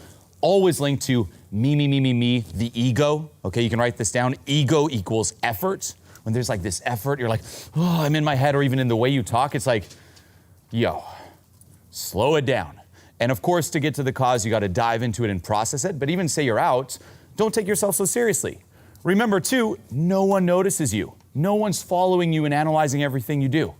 You know, we all think like, I'm the hero of my movie and everyone's movie. That's not true. I'm the hero of my movie. You're the hero of your movie. You're the hero of your movie. Everyone here, it's like, these people to you are just background characters. You're a background character to most people. You're not Brad Pitt walking into a venue. And that's how we act. We're like, fans, what are they thinking? Are they judging me? The pimple, fans. And then you walk in, fans, where do I stand with all the fans here? They're all staring and judging because I'm so famous. You're not famous. You hear advice like fake it till you make it, right?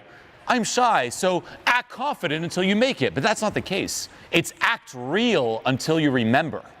And this is what's so key when it comes to letting go. You hear, for example, in terms of flirting, of the concept of push-pull, right? This is super classic. What's a push? I hate you. What's a pull? I love you, right? Adding some polarity in an interaction. And we think, oh, that's a great technique. Push-pull. Let me work on my push. Let me work on my pull. But what you don't realize is that that naturally happens when you're just being you, right? Because you're either on the people pleaser side, in which case all you do is pull. It's the person who just agrees with everything. It's like no conflict, no polarity, just agree. If I'm the most agreeable person, I'll be the most likable person, and people will want to be with me. Tell me something. Are you from LA? No.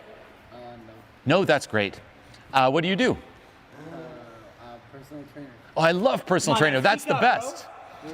Yeah. What's your favorite movie? My favorite movie. Bro, speak up! Come on. My favorite movie is Paid in Full right now. Oh yeah, that's my favorite movie too. I love that. Yeah.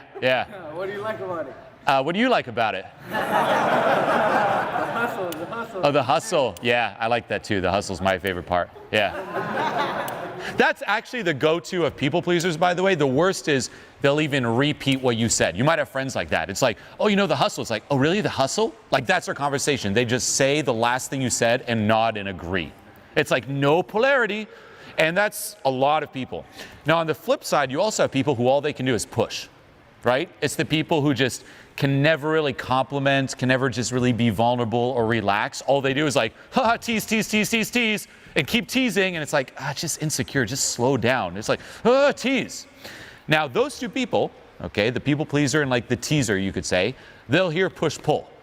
And it'll actually be good because the people pleaser, for example, they might learn to playfully disagree every now and then, right? Like, what's your favorite movie you said? Paid in Full. So anyway, did it like just something like that? Like, that's your favorite movie? Really? Yeah, interesting. So I hate that movie. I despise that movie. Okay, I feel it. I piss on that movie. I shit on that movie. Visualize it. Your favorite movie. Next time you watch it, me just shitting all over it, dude. It's like the net was made. Yeah. That's just fucking. Do you see how you're laughing? But you see, that kind of, like, in the media, they would hear about teasing like, then Julien said he pooped on their movie, right? And like, oh! Meanwhile, what are you doing? You're giggling like a little kid. We're just entertaining you. It's just called a joke. What does that say about the way people interpret others, that they're so weak that they can't take any kind of joke? I am confident that people enjoy humor. My view is that other people are cool. But the main thing is to have fun with you. It makes it silly, it makes it fun. It means that we can be dorks together. And then you can tease back a little bit. We can have fun with each other. It shows that we're friends. It shows that we're not sensitive or weird. That's what teasing is. Like, yo, I'm not weird. You're not weird. We're not those people that need to control everything. We are all the dorks together. We're all dorks together. That's what teasing's meant to be. It's not meant to be this heavy thing. Certainly never mean to cut anybody down or hurt them or manipulate them. It's meant to show we're not those uptight people stuck in control. Instead, we're all dorks together. That's the frame of it. And that's where push-pull happens naturally too, right? If you're being yourself and you're not being a little people pleaser or an insecure little teaser who all you do is just tease, guess what? If you talk to someone, like say we have an hour conversation and I'm fully being me, you're fully being you, are there gonna be some stuff we disagree on? Yes. Are there gonna be some stuff we agree on? Yes. Push-pull. Yeah. It just naturally happens when you're being real and when you let go of playing a certain character. When you're being everything that is you, that is being yourself. And what does that come from? Letting go of who you think you are. Letting go of that little identity. And also understand how that identity came about. You know, it's crazy if you think of social conditioning, especially understanding, say, frames, right? Say you're a kid and someone tells you you're stupid, right? A teacher might say that or a kid in class. You're stupid. And say you believe that. You're like, oh, I'm stupid.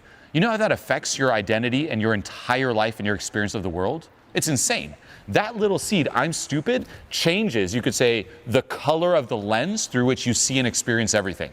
It's like now everything is through, I'm stupid. Whatever happens to you, oh, it's because I'm stupid. That's not for me because I'm stupid. Oh, that person, you know, that didn't work out because I'm stupid. And the snowball effect just builds to the point where you might be sitting here believing deep down inside, I'm stupid. I can't be myself. I'm stupid. Really? From a little belief that for some reason, a younger you who's a kid who doesn't know any better decided to believe, build a snowball effect, here you are.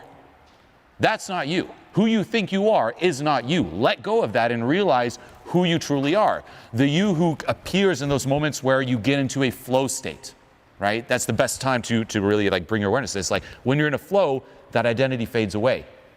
And you actually are being everything that is you. And that's when people really connect. Okay, so that's the first thing.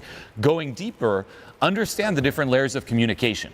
Okay, there's the words themselves. That's one layer, right? What I am saying right now. And we tend to value this the most. It's like the words are everything. This is why you hear, how do I network? How do I meet someone? How do I date? Learn the lines. It's all about the lines. But guess what? Did we exist before lines, before words? Yep. Right? Is a lot of our communication perhaps pre-verbal? Yes? Are you able to communicate with someone who doesn't speak your language and get a sense of who they are and how much status they have? Yes. So why are we valuing the words? That's the last thing. And this is actually what allows me, Owen, and the clients we work with to never run out of things to say, because you stop placing so much value on the words themselves. The words are simply the vehicle for you to deliver your vibe. Okay, but it doesn't stop there. So the words is one layer. That's the least important layer. Don't even worry about that. Okay, going deeper, it's how you say it. Okay, so for example, I can talk like this, or I can talk like that. Okay, the tonality, the punchiness. Okay, that conveys a lot more about who you are. Now there's a third layer going deeper than that though, and that's the intention. Okay, so for example, he said it before, if I look at you and I'm just thinking, laugh. It's like, boom, you're just laughing, okay? I'm aware of all those layers, by the way, at all times. It's like, right now, I'm aware of the words I'm saying. I'm not paranoid over it, but I'm still aware, like, I'm speaking English right now. I'm aware of the tonality, and I'm also aware of the intention. The intention is, I'm communicating this point. Focus on me. Let this land. Let this click.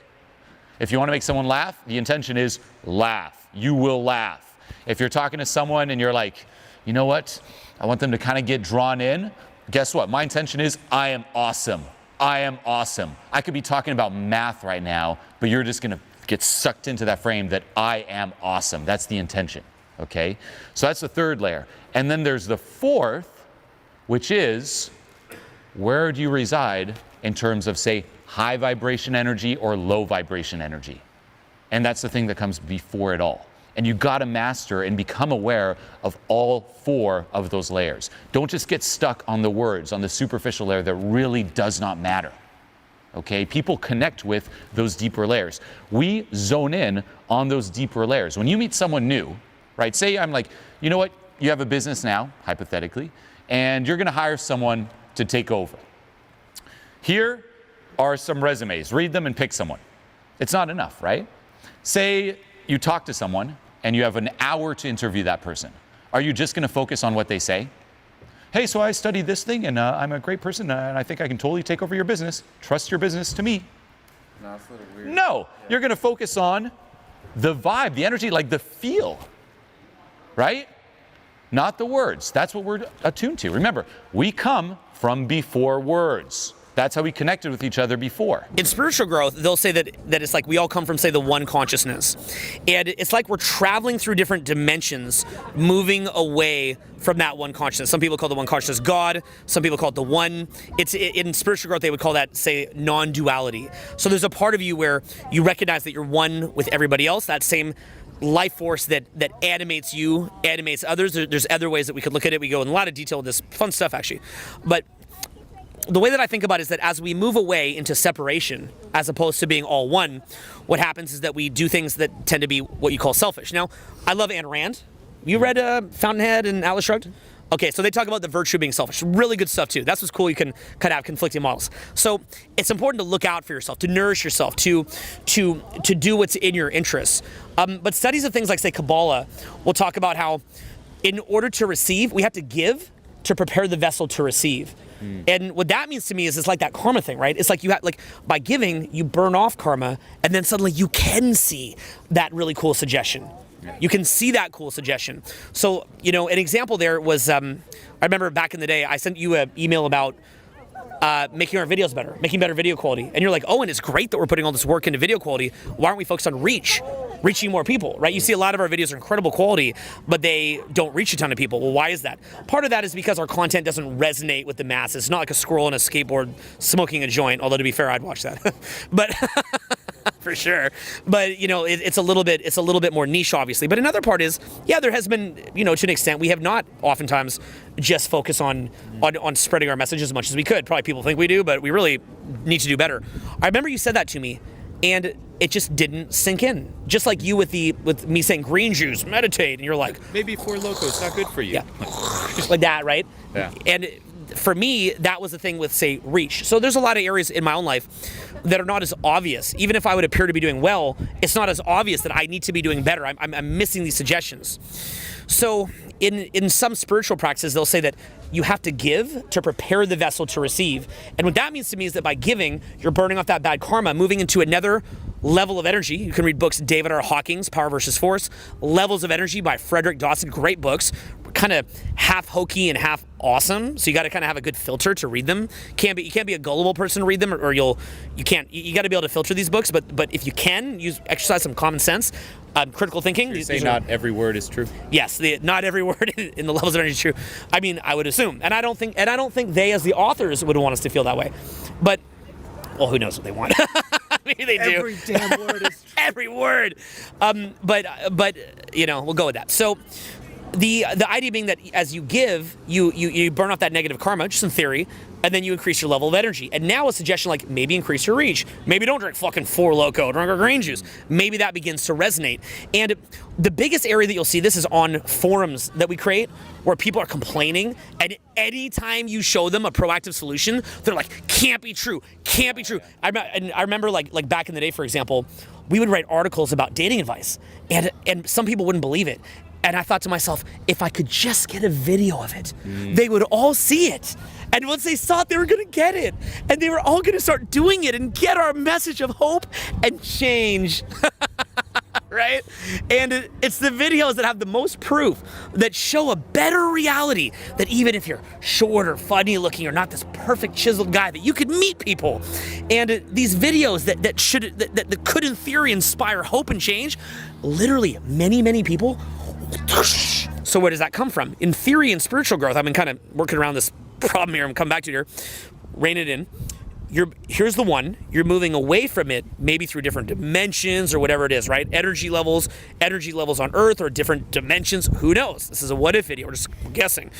You're moving away from it, right? And as you're moving into selfishness, you go into pain, scarcity, victim, density, heaviness. The selfishness, it gets to the point of such lack and victim consciousness. It's like a hell while alive. You're in hell while alive, in pain and suffering. And don't underestimate this. Look, this is kind of like a fun, kind of philosophical video, or I don't know, more like a video like if you took magical mushrooms. But the point being, like, there's a lot of pain out there. Walk down the street, see it. People are just, they're all a lot of people are drinking. How hard is it to even find an attractive partner who doesn't drink or get messed up? How hard is it to find people to work with that aren't a train wreck? And more importantly, like in entrepreneurship, they'll say avoid B players, avoid C players. Taken from an angle of karma, a B or C player or D or E player are people that are experiencing karma that if you bring them into your organization are going to pull you down into their karmic sphere, and you're going to go to hell right along with them. And so what happens then is that as you do, and so this is why when we do things that are too selfish, what happens is we go further away from God or the one, right? We're moving away. And then when we do things that are positive, what is the underlying framework of that? That we're all one. And then now we're moving back towards the source. What happens in abundance, in sharing, in helping? Suddenly the brightness comes back in the eyes. The energy comes to you. You call upon some almost, you know, when you're doing this kind of thing, and try it. Don't take it from us. Try this. You feel like you're almost like an energy is moving through you that's letting you do things that you couldn't do. And as crazy as that sounds, just watch a basketball game. A lot of teams that play with a great joy, their passes just move, the ball movement. You know, Steph Curry's hitting threes from half court in his sleep, just like that. It's like the basket is huge. It's like hitting the side of a barnyard. And you'll see the team that's in this like kind of different type of energy. Now, basketball is the craziest example because on one level, you want to play with what's called a sense of urgency. If you're not playing with a sense of urgency, you don't want it enough, you're too complacent. Well, in spiritual growth, we say that the lowest level of energy is apathy, and the highest is enlightenment. They look kind of the same. Enlightenment looks a bit like apathy, but it is literally the opposite. Apathy is where it's like below depression, self-hate, victim, anger, all that is just apathy. Where maybe somebody who's a homeless person, their eyes don't even track. They're so apathetic, their eyes don't even track. And that's completely different from somebody who's brimming with high vibration energy, sharing expansive energy, as opposed to closed, dense, contracted energy. Everybody's out to get you. Like we talk about this a lot, competitive versus collaborative frame. Competitive frame against people instead of collaborative. And what's so difficult to understand for people in the lower frame, this is so crazy, is that the problems of the lower paradigm simply melt away or dissolve in the higher paradigm. So something, take competitive versus collaborative. A guy thinks he's against everybody. So maybe he goes into a bar or club, he's talking to people and he's got to prove himself. And it's just all weird and dense, like a little battle. But if you just view everybody in that venue as your friend, people are nice to you, you don't need to pass the test. Somebody throws some weird negative stuff at you, you're just laughing with it, and then all of a sudden they view you as a friend. A lot of these problems solve automatically. The problems of one paradigm dissolve at another paradigm. The big one is life easy or hard? For some people, life is easy, and for some people, life is so hard, and they get attracted to ways of doing things that are hard. They bring people into their lives that'll make it hard, take on jobs or projects that make it hard, don't want to hear things that could make it easy, don't resonate with solutions or opportunities. They resonate only with scarcity and pain, or at least not only, because I think everybody's a mixed bag, but more so. And it's like life can be so easy and good and awesome, or it can just be difficult and annoying. And for some people, it's like everything just has to be so hard, right? Like, it's like, well, what about this? What about this? Am I getting this? What about that? How about this? And you're just wondering, fucking hair out. And it's like, let's just move up. Like, yeah, all that's real. Like all those, here's the key to it, all of it. All your concerns are real. They're all, so real.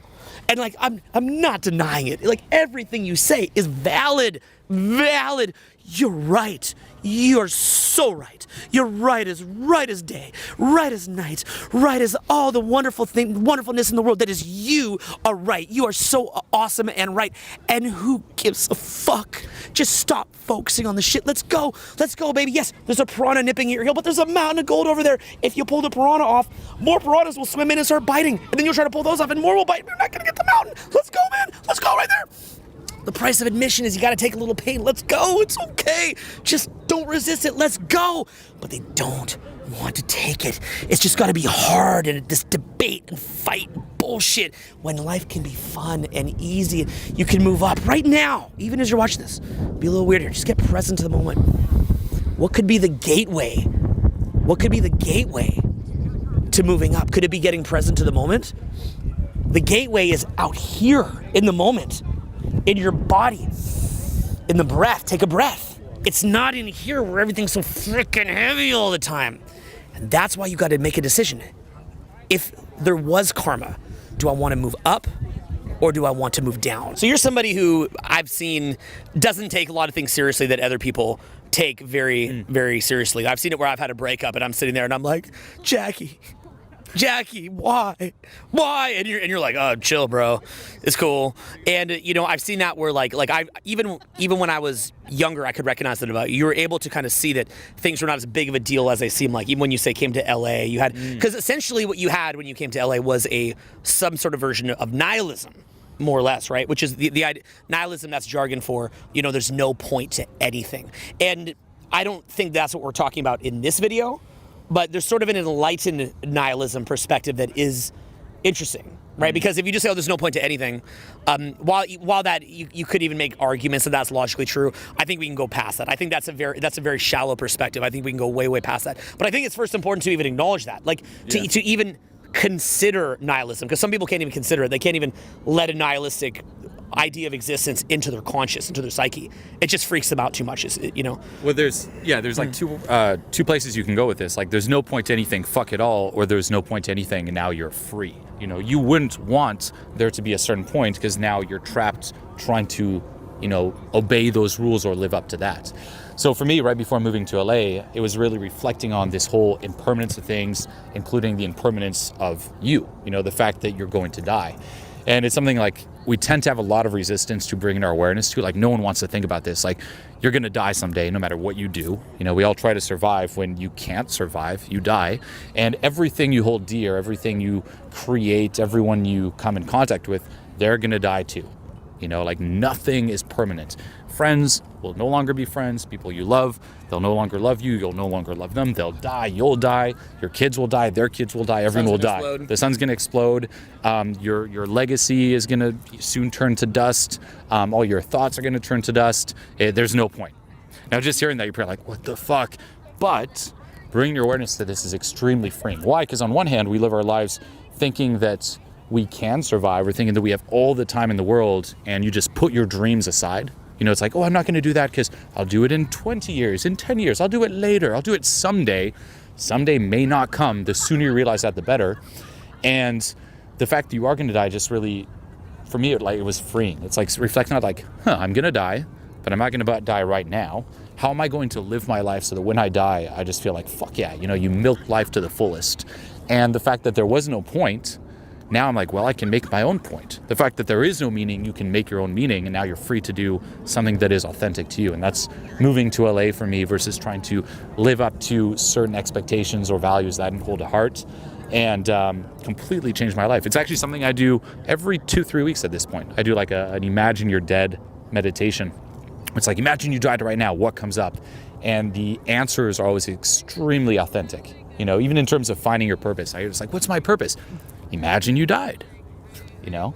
What comes up? You're like, oh shit, I wish I've done that. If I died right now, I wish I would have done that. And it gives you a much more authentic direction in life. The way I really viewed life, by the way, kind of considering like it's all gonna end, now what? What's the point? It's kind of like that frame of you being stuck in detention. Mm-hmm. It's like, say right now, you're born, it's like, here, do your homework. And that's how most people live their lives. They want to follow the instructions. It's like, tell me what to do. Let me execute. Let me get the good grade. And that's how you go about it. That's why even people the freedom's too heavy for them. Well, yeah, they'll turn to friends, school, peers, their job. They'll turn to religion for this, like the way most religions, like, do this, do that. You're like, okay, give me the instructions. And hearing this freaks them out, but in reality, it's the most freeing thing. It's like, instead of doing the homework, now you're stuck in detention, and you have X amount of time that passes before you die. You can do nothing, or now it's like, what do I actually want to do? What comes from me? Not that someone else tells me. It's like, what meaning do I want to give to life? What meaning do I want to give to my job, to the things that I do? And as you said, it's freaky because you're like, no one's telling me. Like, I have to tell myself I'm free. Like, freedom scares people like crazy. But you wouldn't want to live your life any other way. Like, you wouldn't want to be born into a life where it's like, here's how you should live. Now you're not free. Now you're a slave. Now you're following the homework till you die. People. Yeah. 99+% of people, I'd guess. Oh yeah, and it's not just in school. Like, even in videos here, you might be watching these videos like, tell me the homework, and there is none. Like, right now, realize you're gonna die. There's no point, and let that free you. Again, you're one step away from despair, like nihilism leading to despair, fuck it, or nihilism leading to enlightenment, if you will. The way that I experience this is how, like, from a rubber meets the road perspective, here's how I experience it. Whenever something really bad happens, I see people freaking out, and I'm like, that's so cute. They think this fucking matters. That is so cute. Like, I'm jealous of how real the movie is to them. It's like they're in this fucking 3D movie, and it's just so real. Like, they're in this like really gripping movie. And likewise, when I see people like, well, again, like I was saying, for most people, the bad is like this, the good's kind of like that. But whenever I see people that are like really excited about something, I'm like, yo, that's really cool. But I also understand that's going to pass, and they're going to forget about it. Or, the one that I see even more commonly is that they're excited about something they're going to do. But then when they actually do it, it's never as good as they think. You see a lot of that, like, the vacation's going to be awesome, and then on it, wherever you go, there you are. Whatever emotional addictions you have, you're in, and then it's not a big deal. So for me, it's kind of funny.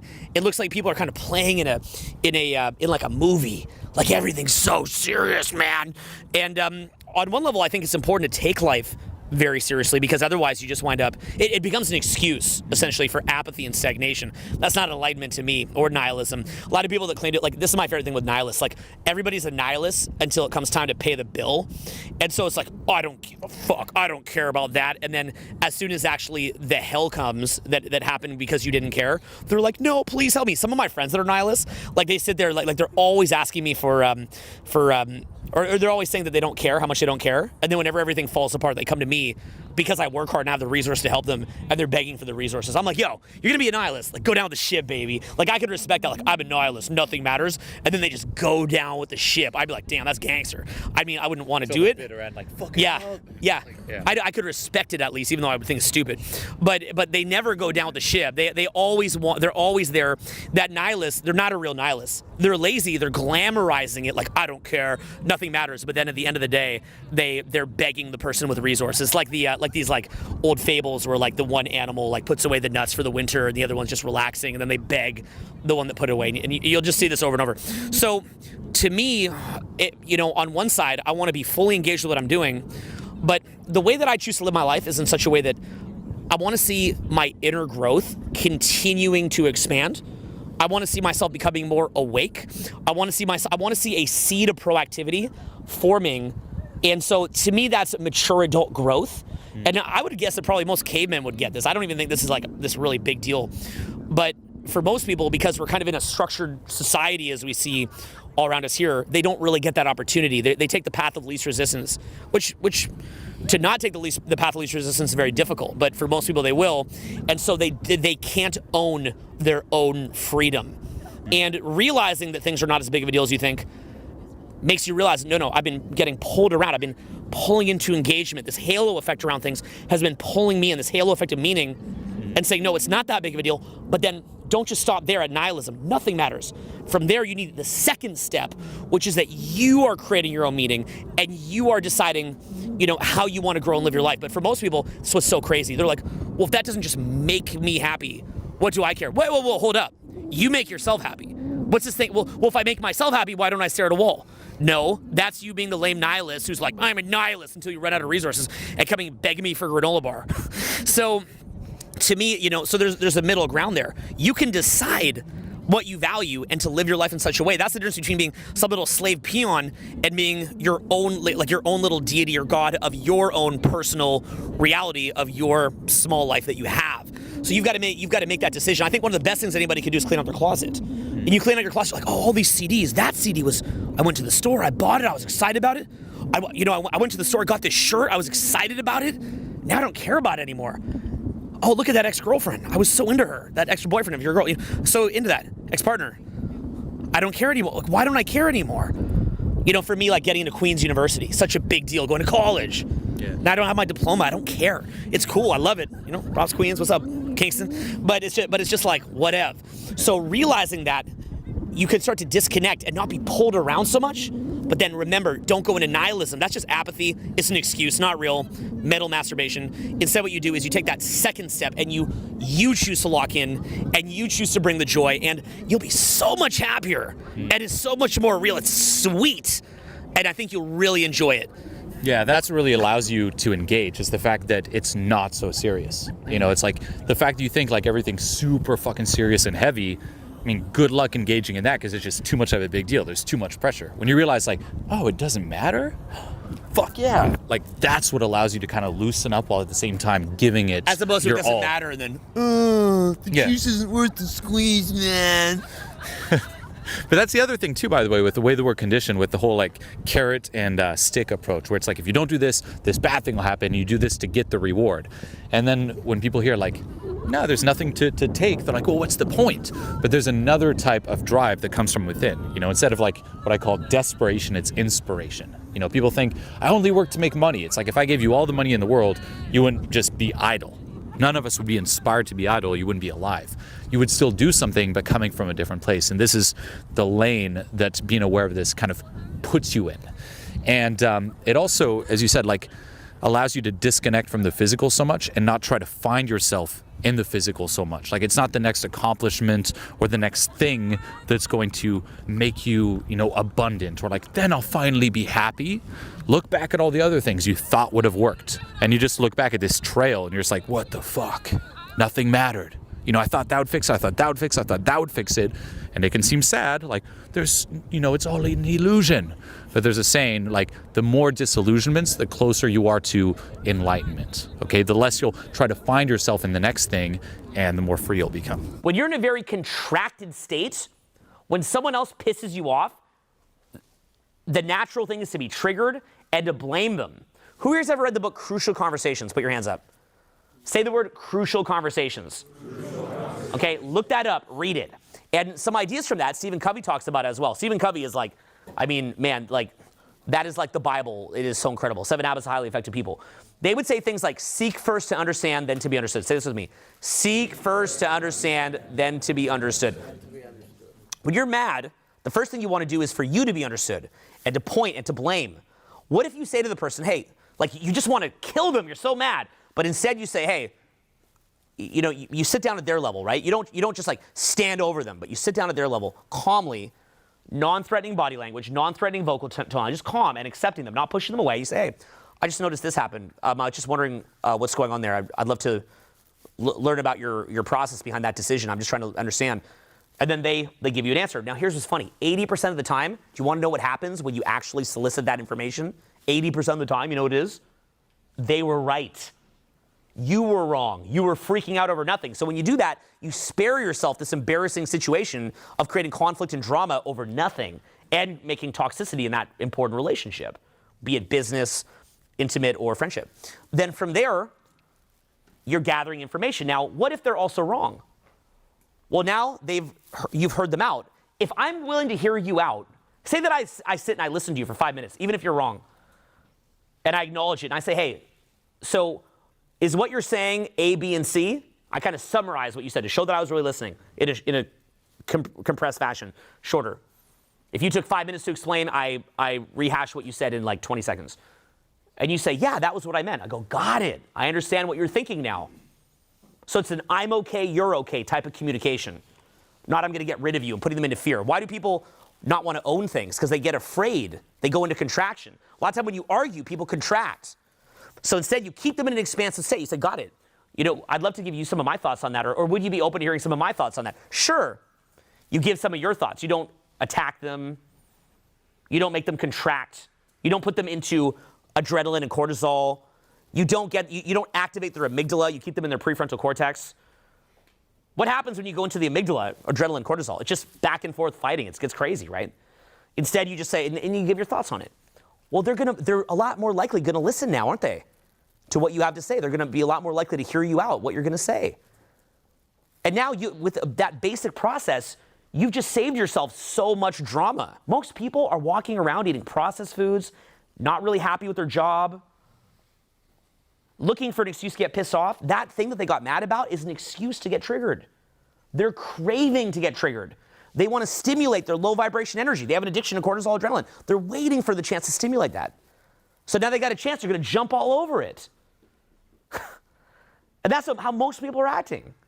But at a higher level, you can go through that process. If you want to build a business with like 50 team members, anytime that you go off of that is very bad. Let me teach you a lesson. Anytime I've ever gone off Crucial Conversations, I always regret it. I never go off Crucial Conversations format and like, that worked out awesome. I fucking screamed at this guy. I put him in his fucking place. No, it always leaves this, even when you win, you lose. Say, even when you win, you lose. Because it leaves this weird toxic residue. Yeah, you put the person in their place, but there's this weird trauma energy that's left behind. There's a bitterness, and they feel abused. So these are basic life skills, but unfortunately, most people are traumatized. Julien, in Transformation Mastery, why is he always hammering on releasing trauma? Most people are in so much trauma that they're in constant coping all the time, medicating the trauma, coping with the trauma, running away from the trauma, distracting themselves from the trauma. Their entire life is defined by the trauma. It's a joke. Their whole lives are defined in a contracted state dealing with the trauma. When you hear a rapper like, get crunk, what do I hear? I have trauma. But for one night, I'll get away. Do you know how much fun you can have going out not fucked up? No, you don't. Yeah, you can have an incredible amount of fun. I've never been in a club and seen someone who's fucked up having more fun than me, unless it's a quiet night for me. When I'm having a regular night, I'm having so much fun. So understand that their lives will be defined by it. As we let go of trauma, we can go into a more expansive state. Something like victim, you don't need that anymore to help you to get through it. You don't require that. You don't require the lower level paradigms. You're not in this reactive state where you're feeding the state of reactiveness all the time. So, as you begin to see these patterns and come up out of it, all of a sudden you're probably understanding why Julien teaches the stuff that he does in these seminars or transformation mastery. It's because this is going to be something that affects your quality of life. It's going to affect your ability to move up and have an incredible life, but it's also affecting your ability to even enjoy your life. You've got to have the right goal. You've got to have the power to get to that goal. And then you've got to enjoy that goal. Say it first, the right goal. The right goal. Enjoying the process of the goal. Enjoying the process of the goal. Enjoying the result of the goal. Enjoying the result of the goal. Say the words, to be results-oriented. Be process-oriented. Okay? Everything we teach is always results-oriented. It's about making millions of dollars, getting a great partner, enjoying your life and being happy, being healthy, not being sick and run down all the time. It's about results. Say this with me. It's about results. It's about results. Now, sometimes, though, when you're hammering at that, it's like you see that butterfly, you're like, I'm about results, and you kill the butterfly. You do one of two things. You either scare it away or you kill it. You very rarely do this and then you perfectly gently capture the butterfly and it's your friend. You kill it or it escapes. You get a result, but it's a shit result, or you lose the result. So this is why we look at things, we're results oriented, but we're about real results. Not just being like, yeah, I'm a hustler, results. It's like, whatever, dude. What's the actual result? We don't want a Frankenstein-esque result. What a real result? A result that's desirable. But even more importantly, we want to be able to enjoy the result. When you're stuffing down all that trauma, you can't even enjoy it most of the time. You know what most human beings are? We go like this along life when we get mad. Something good happens. Is it the opposite of that? Like, yeah! No, what is it? Oh, cool.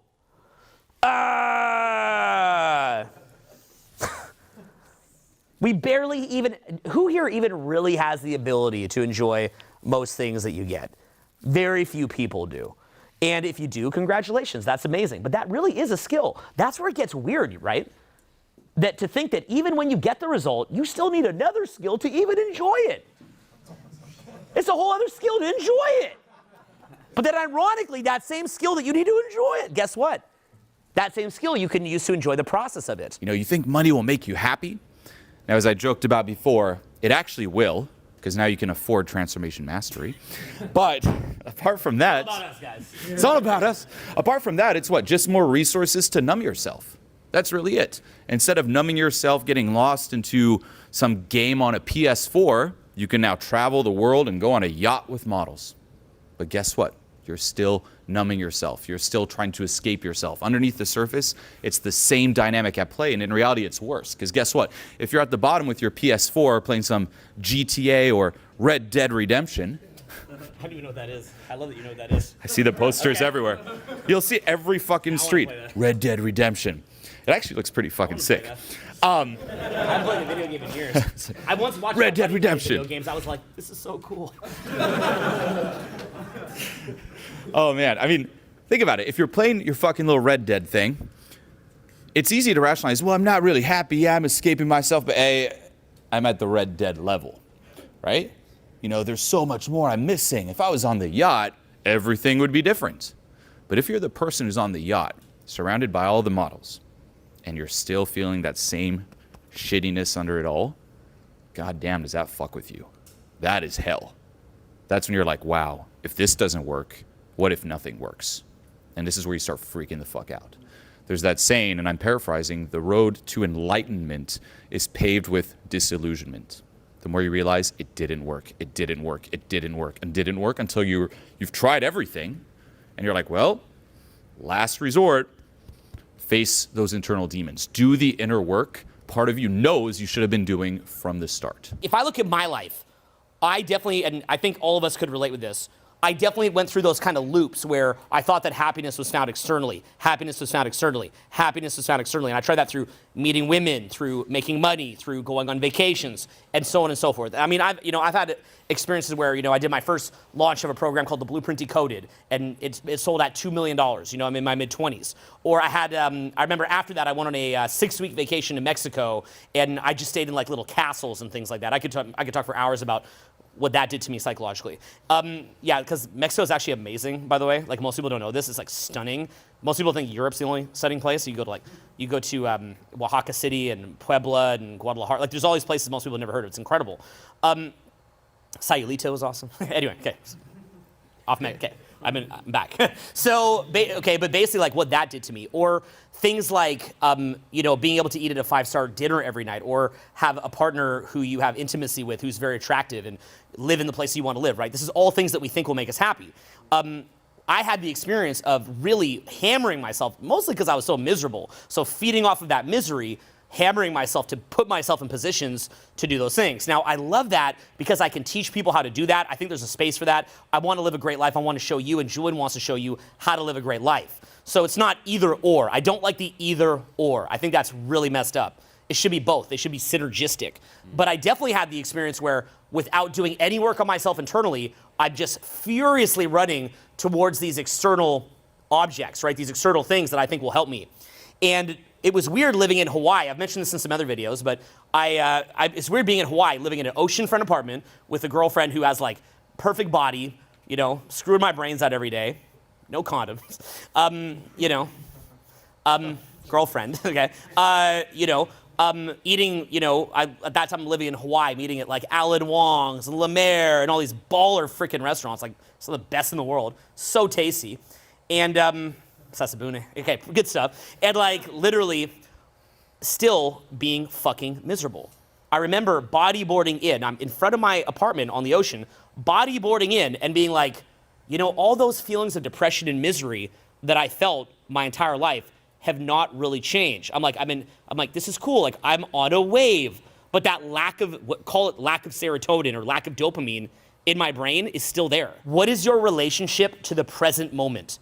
Say, what is my relationship with the present moment? Am I friendly with the present moment?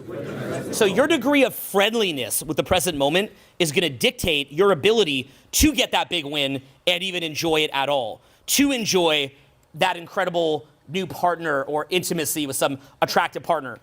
You think that you're going to find happiness by getting these certain things. It helps, don't get me wrong, but often the work that you have to put in and the effort and how much you have to draw out of yourself will create so much chaos, like, Notorious B.I.G., more money, more problems. I'm trying to say that like how he said it. More money, more problems. So, I try. So what you have is like, just be aware, you have to cultivate your friendliness with the present moment. Now, part of that, if you've read Eckhart Tolle, The Power of Now, incredible book. I actually even prefer the sequel, A New Earth. Incredible book, but you read the first one to understand the second one better. These are, and he draws that from Buddhism and Eastern philosophy. You don't need to be a Buddhist or someone into Eastern philosophy to gather the lessons from that, right? There's Harvard teachers that have done tests on how meditation affects happiness. They just do it from a scientific standpoint. Don't get caught up in the metaphysical aspect. I think that stuff's really cool, but don't let it be a barrier if you're having trouble with it. The main thing to take is, what is your relationship to the present moment? And on one level, Eckhart Tolle would say, be present, right? Well, that's, again, he's probably my favorite speaker and author. But that being said, it's like saying your house is on fire. Okay, your house is on fire.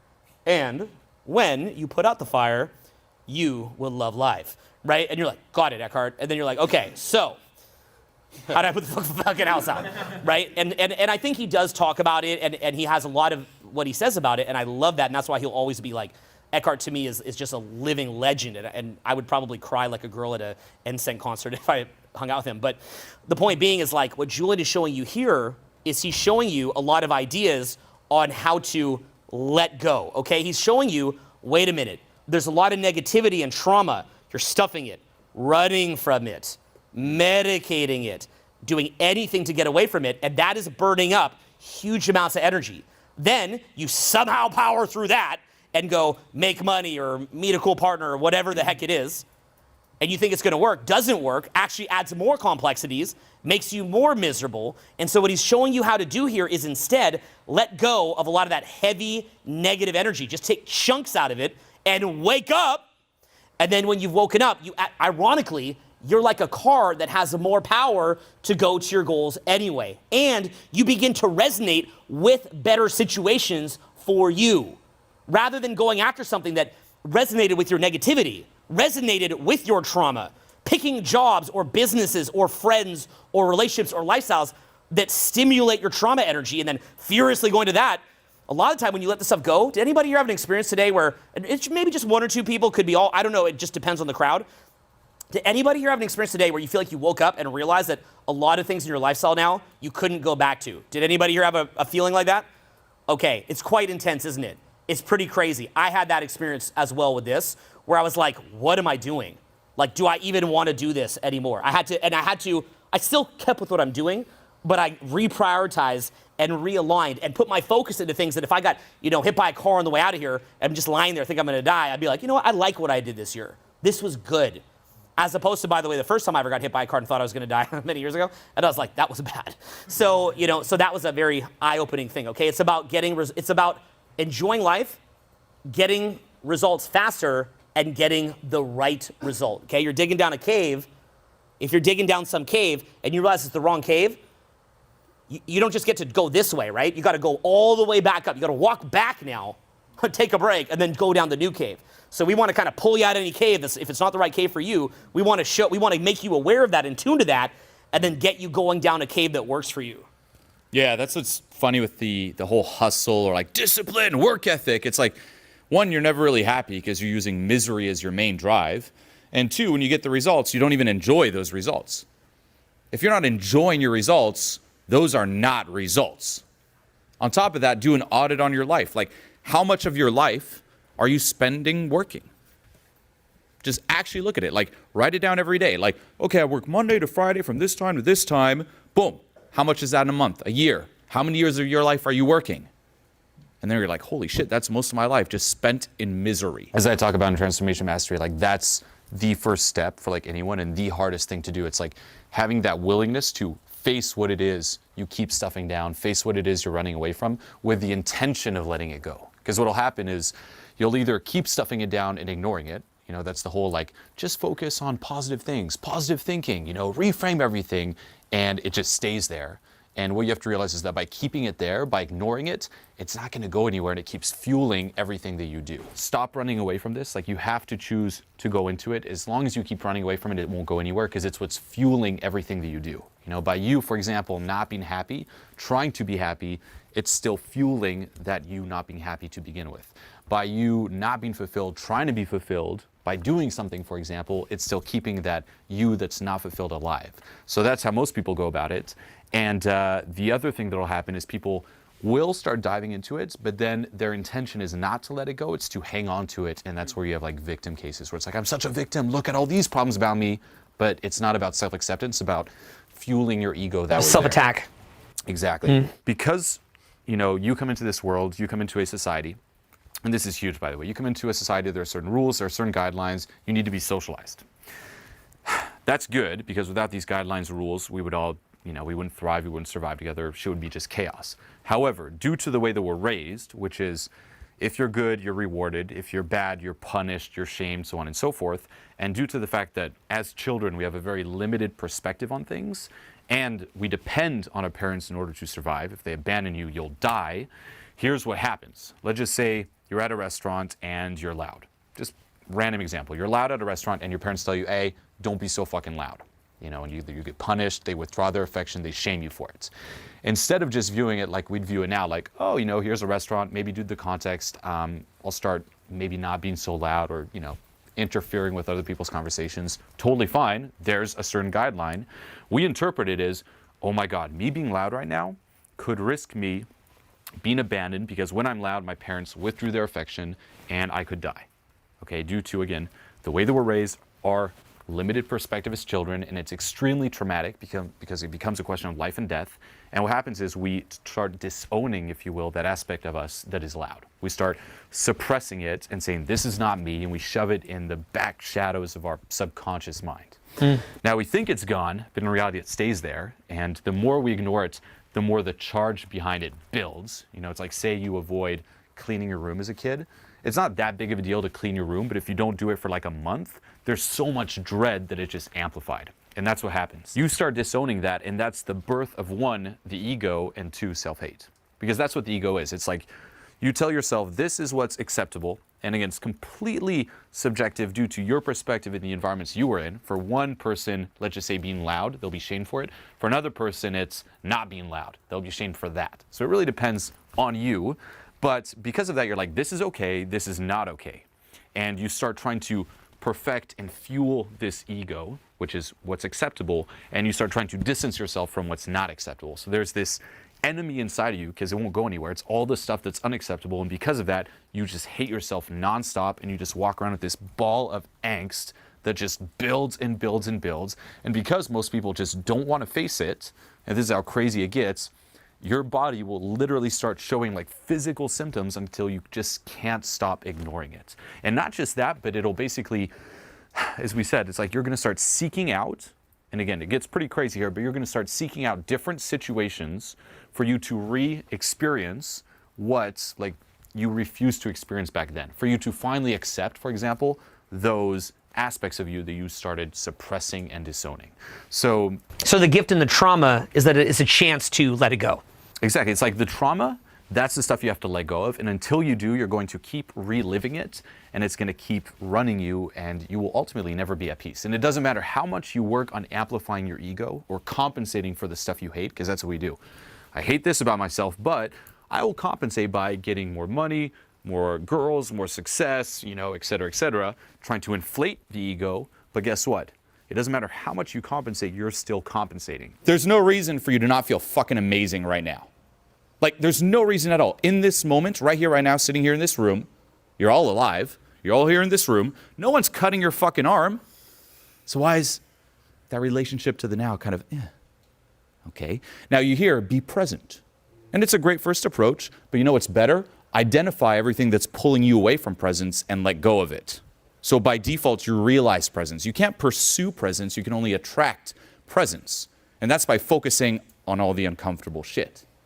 But then also look at how even this process of, say, letting go can be used as a way to resist the right here, right now, and get on that destination thinking. Get hooked on that even more. Like someday, how?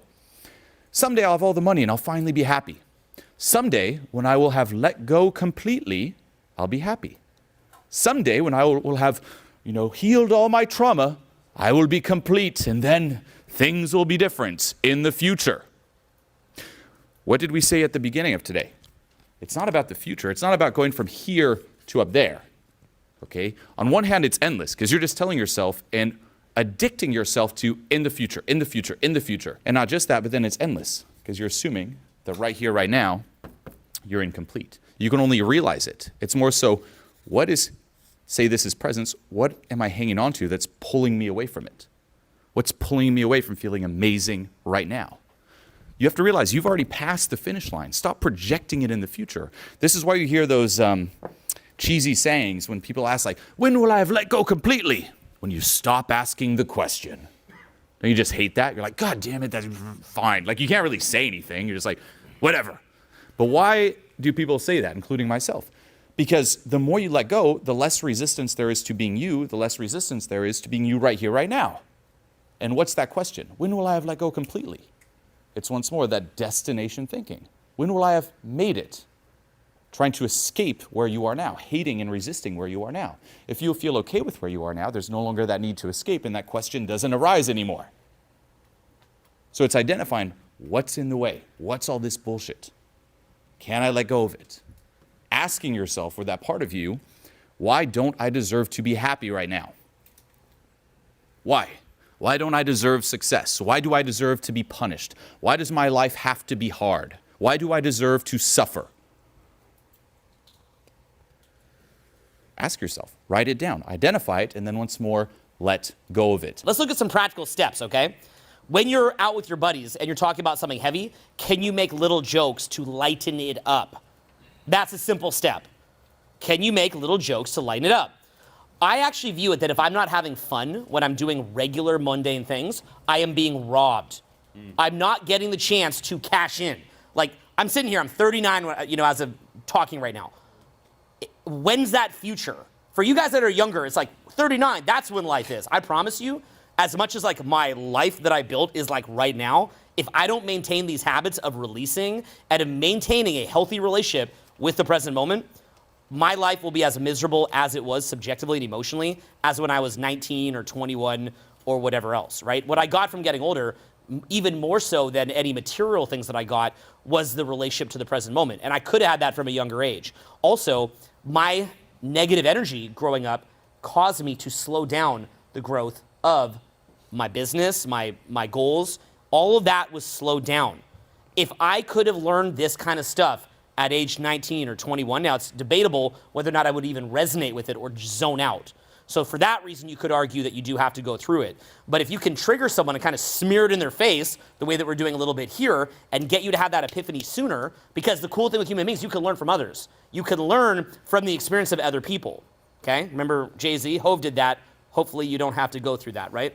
No? Okay, I'm old. So, yeah, Hove sold crack. Hopefully you don't have to go through, okay? Old like Blueprint now. So it's like, you shouldn't have to go through that. You can learn from the experiences of other people and then quickly move forward, right? So at our level now, we're not looking to have to go through a nightmare to keep learning lessons. We want to learn quickly. And a big factor of that is, again, like I said, viewing it that you're harvesting money. It's like, view it like you're getting paid every time that you smile. View it like you're getting paid every time that you crack a joke. View it like you're getting paid every time that you're silly. View it like you're getting paid every time that you're present to the moment and just feeling the fucking glory of life. View it like you're getting paid when you stop to look at the tree, to look at the sky. Marketers will make you believe that you need to get some perfect little this or that or the other thing in order to have a benefit, right? They make a movie and then they hold the keys to your happiness. That's fine. I love products. I love marketing. That's all awesome stuff. Someday we want to make YouTube channels on how to make a product or how to market. I love it all. That being said, you also have to be aware how this is affecting you. Study books like Gabor Mate, In the Realm of Hungry Ghosts. Get his perspective on how most people that are in the streets shooting up heroin, on the streets, like just killing themselves, just doing meth. Go look up meth case, heroin case. Look, we're here in downtown LA. You don't got to go far, man. Seriously, go to one of the little tent cities. Go talk to these people. See what's happening to them. I don't want to judge or make a conclusion because I'm not them. I'm just giving you, one man sharing his opinion. So my personal view, and having read the Gabor Mate book, where he's worked with these people for many years, he talks about the trauma and then just shooting up medication, aka heroin or whatever, to try to stuff that trauma. You know what's so messed up too if you get stuck on hard drugs? Even if you get off it, it's like this huge part of just your willpower day to day is just staying clean. Like for you guys, you're like, okay, I went to the gym today, good for me. I worked on my career today, good for me. For somebody who had a hard drug addiction in the past, for many of them, it's like, another day sober. That's their version of a successful day. They probably had to exert more willpower to just live a very unproductive day without shooting up than you did to go do all this other stuff. That's really crazy. That's what's so dangerous with drugs, right? Opioids that are taking over. Look at our country. Opioid epidemic. Even painkillers. Most regular people, painkiller, 2 painkillers a day. Just daily. So wake up, it's like, painkiller time, another one, and they just pop it like fucking M&Ms. That's like the default. It's weird if it's like you don't take fucking painkillers. No? Crazy. And that's the other thing. It's like even if, let's just say hypothetically, you manage to use all these techniques to fight against self-sabotage and get that seemingly successful look in life, and say you just power through and you're like, man, I'm just going to do it, and you get it. You're not going to enjoy it. You're going to feel miserable inside, and that external failure will still find you. If it's not in your money success, it's in your health. We see it all the time. Even people we know, friends of ours, it's like they achieve a certain amount of success and it gets them on their health. So hard to watch. Yeah. Hardest thing you'll ever watch. You'll see it. Even like hustlers. It's like, how many hustlers do you see? It's like, man, I burnt out. I had a fucking ulcer and shit. That's like the go-to of the hustler. If you do hashtag hustle or hustler on Instagram, it's like the most miserable looking people you'll see. Is that what you want? It's like low sleep, this. They're fucked. You know, nootropics to balance it out. It gets them. You know, that energy will find you. It'll get you. You can try to run away from it. You can try to escape it. The only way out, as we talked about today, is through. You gotta face it. You gotta let go of it. You know, doing this type of work isn't something that's fun. It's like, oh, it's this fun, cool, you know, spirituality, self-help, really fun. It's a requirement. Like, you are fucked if you don't do this. It will get you. I mean, unless you got that serotonin button pressed down genetically in your brain. Some people win the serotonin lottery, man. And if you're a serotonin, dopamine lottery winner, props to you, bro. But if that's not you, you are screwed. You will not just ruin opportunities, relationships, money, just stay stuck nonstop. It'll get you physically, mentally, emotionally. It will ruin you. The default of most people isn't success. It's not stagnating, it's failing. The default for most people is being a loser. I mean, the key here is really about self-acceptance, about accepting everything, because anything you resist, you're hanging on to. That's really what letting go is you're hanging on to it. You're resisting it by saying, I don't want this. This is not a part of me. I don't want to experience this. Another one is emotions. People don't want to experience, say, pain or anger. And by resisting it, that's why they're suffering. In reality, if they just let go of it, those emotions, those quote unquote painful emotions would run their course, you know? And that's really the process. That's how you get to the cause. That's how you let go of all this shit that's running you. That's how you let go of self-hate. And in a way, too, finally get that core confidence. Because if you think about confidence, the way most people go about it is they build that situational confidence based on, say, money, you know, like they'll do like surgery, like looks, cool, like, you know, different, like, I don't know, like cool, like friends, et cetera, et cetera. Going even deeper, they're like, okay, well, Penis extension surgery. Yeah, it's like steroids. Yeah, steroids, like all those external things. But if you want to go even deeper, even things like working on your personality, although it helps, it's still amplifying, quote unquote, the ego. In reality, it's when you accept all the shit you hate about yourself, you think is unacceptable, only then is there just that core confidence. And it's not depending on anything, it's just cuz. So you're saying it removes the charge around the reactive energy or dense energy. Yeah. And that's what you'll notice. That's the first thing you'll notice, by the way, when you start letting go of this, is you just stop being so fucking reactive. You know, you'll stop resonating with different, say, frequencies. You'll start being triggered all the time. And it'll be very subtle. You know, it's like you'll do the process, and there's different releases in Transformation Mastery. I show tons of examples, and you'll go through them, and then you'll just notice, like, day to day, like, say what someone calls you, and every time, like, they do something to piss you off, you're like, God damn it, like, you just trip out. Triggered. After a while, Triggered. after a while, you just stop being fucking triggered. And you'll realize, too, things start getting lighter. There's no longer that need to escape. Again, that desperation side of things just starts slowly moving away. And because of that, I mean, as we discussed in the previous videos here, you'll finally be acting authentically. You'll finally be proactive in your life, and you won't be, again, moving in the direction wherever those triggers and like past traumas are. So your compass leading isn't you. pulling you towards things to trigger you more because you've Exactly. resolved it. Yeah. And I mean, shit just becomes fucking effortless and yeah, I mean, just fucking permanent. When we do live events, it's not uncommon. I will hammer people with stuff about getting money, getting some, and I kind of rile them out of apathy.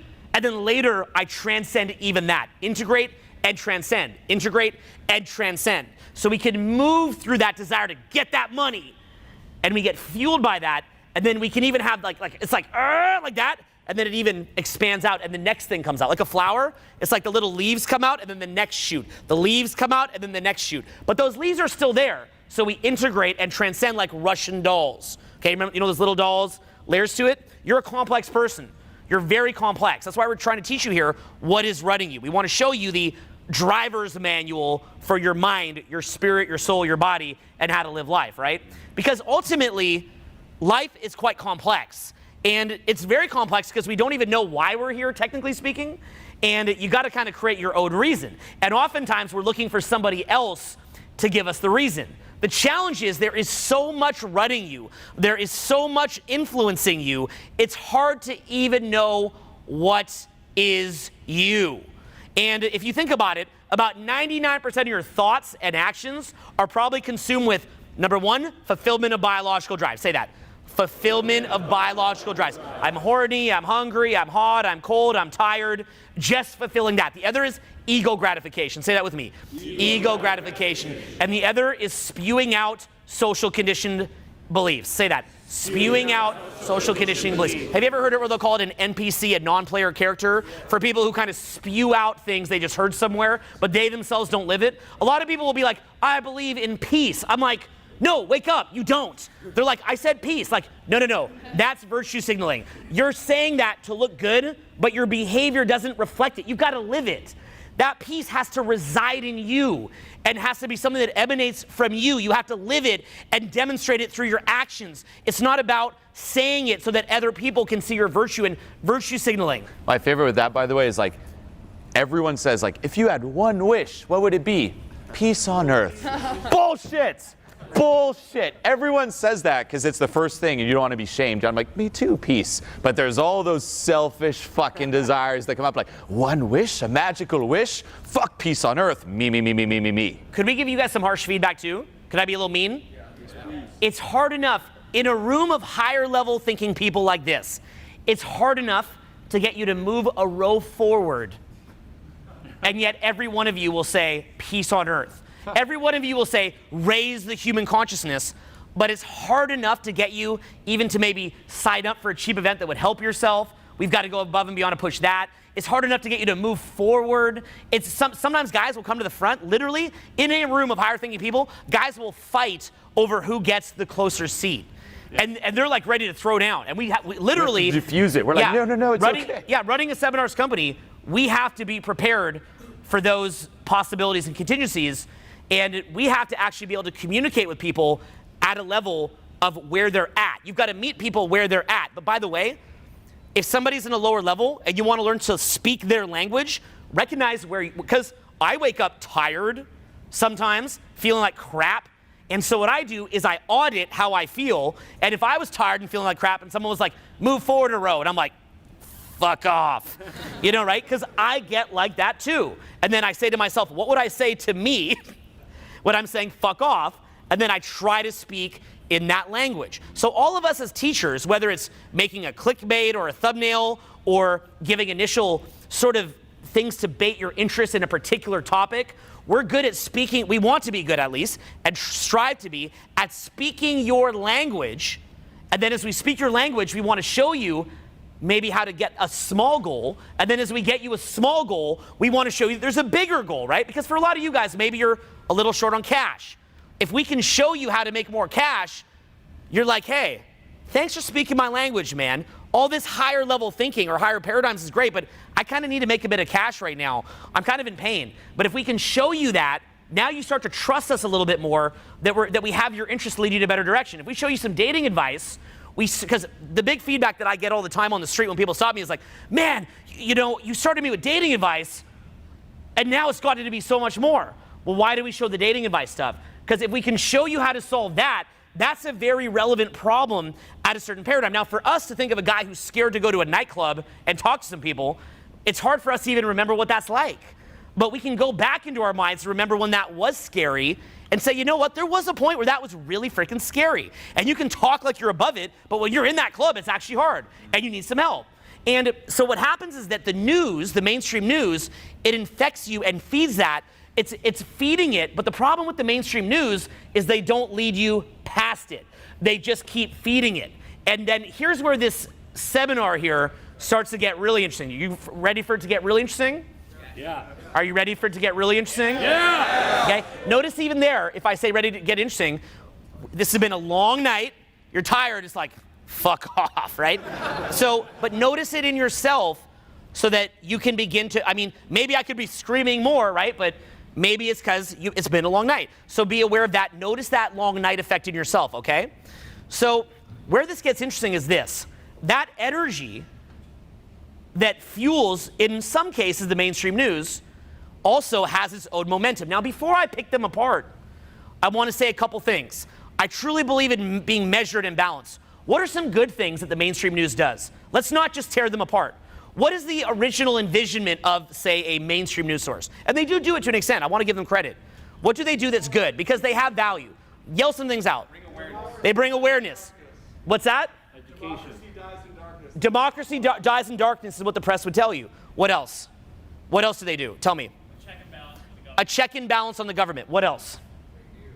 What's that? Well, before we get into the fake news, how about the real news? Well, I mean, look, man, if some guy's in a war zone, like if you're a reporter and you're in a freaking war zone trying to let the world know about an atrocity and people are like, fake news, you're like, fuck you, man. Like maybe there is, but I'm out here getting shot at to illuminate the world. So they're trying to help in a lot of ways, right? We all have selfish things we do, right? Are we all perfect? Do any of us just never lie? Are we George Washington? Okay, Julien himself, okay? So everybody is, you know what I love about the show Game of Thrones, even though it's quite violent and feeds a lot of negativity? You know what I like about it? The characters are complex. Remember like Jaime Lannister? He could be a bad guy, then he's a good guy. That's real life.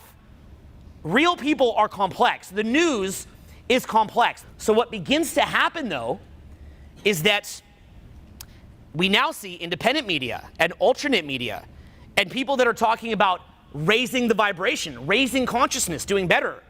But the energy behind a lot of the mainstream stuff is so negative, they literally want to shut them off platforms to get rid of them. And so what you're seeing is that things get better, but then that negative energy wants to drag it back down into fear.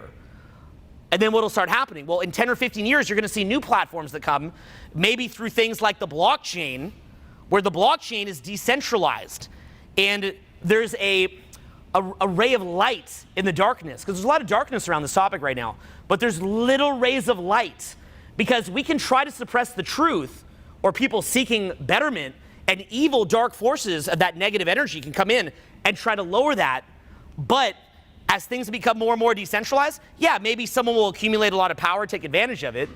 But even things like blockchain or things like decentralization, eventually our destiny as a species is to raise the vibe and is to be better. And you better fucking believe that, because we have so much capacity to destroy ourselves at this point that we better believe that. And let me say one last quick thing too about it.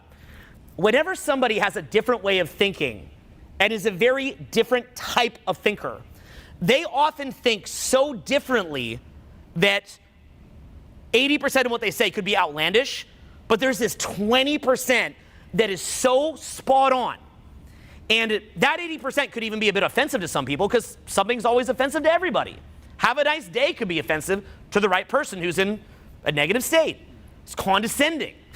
So what happens is people that think differently, maybe a lot of what they say is outlandish, but maybe there's that 20% truth.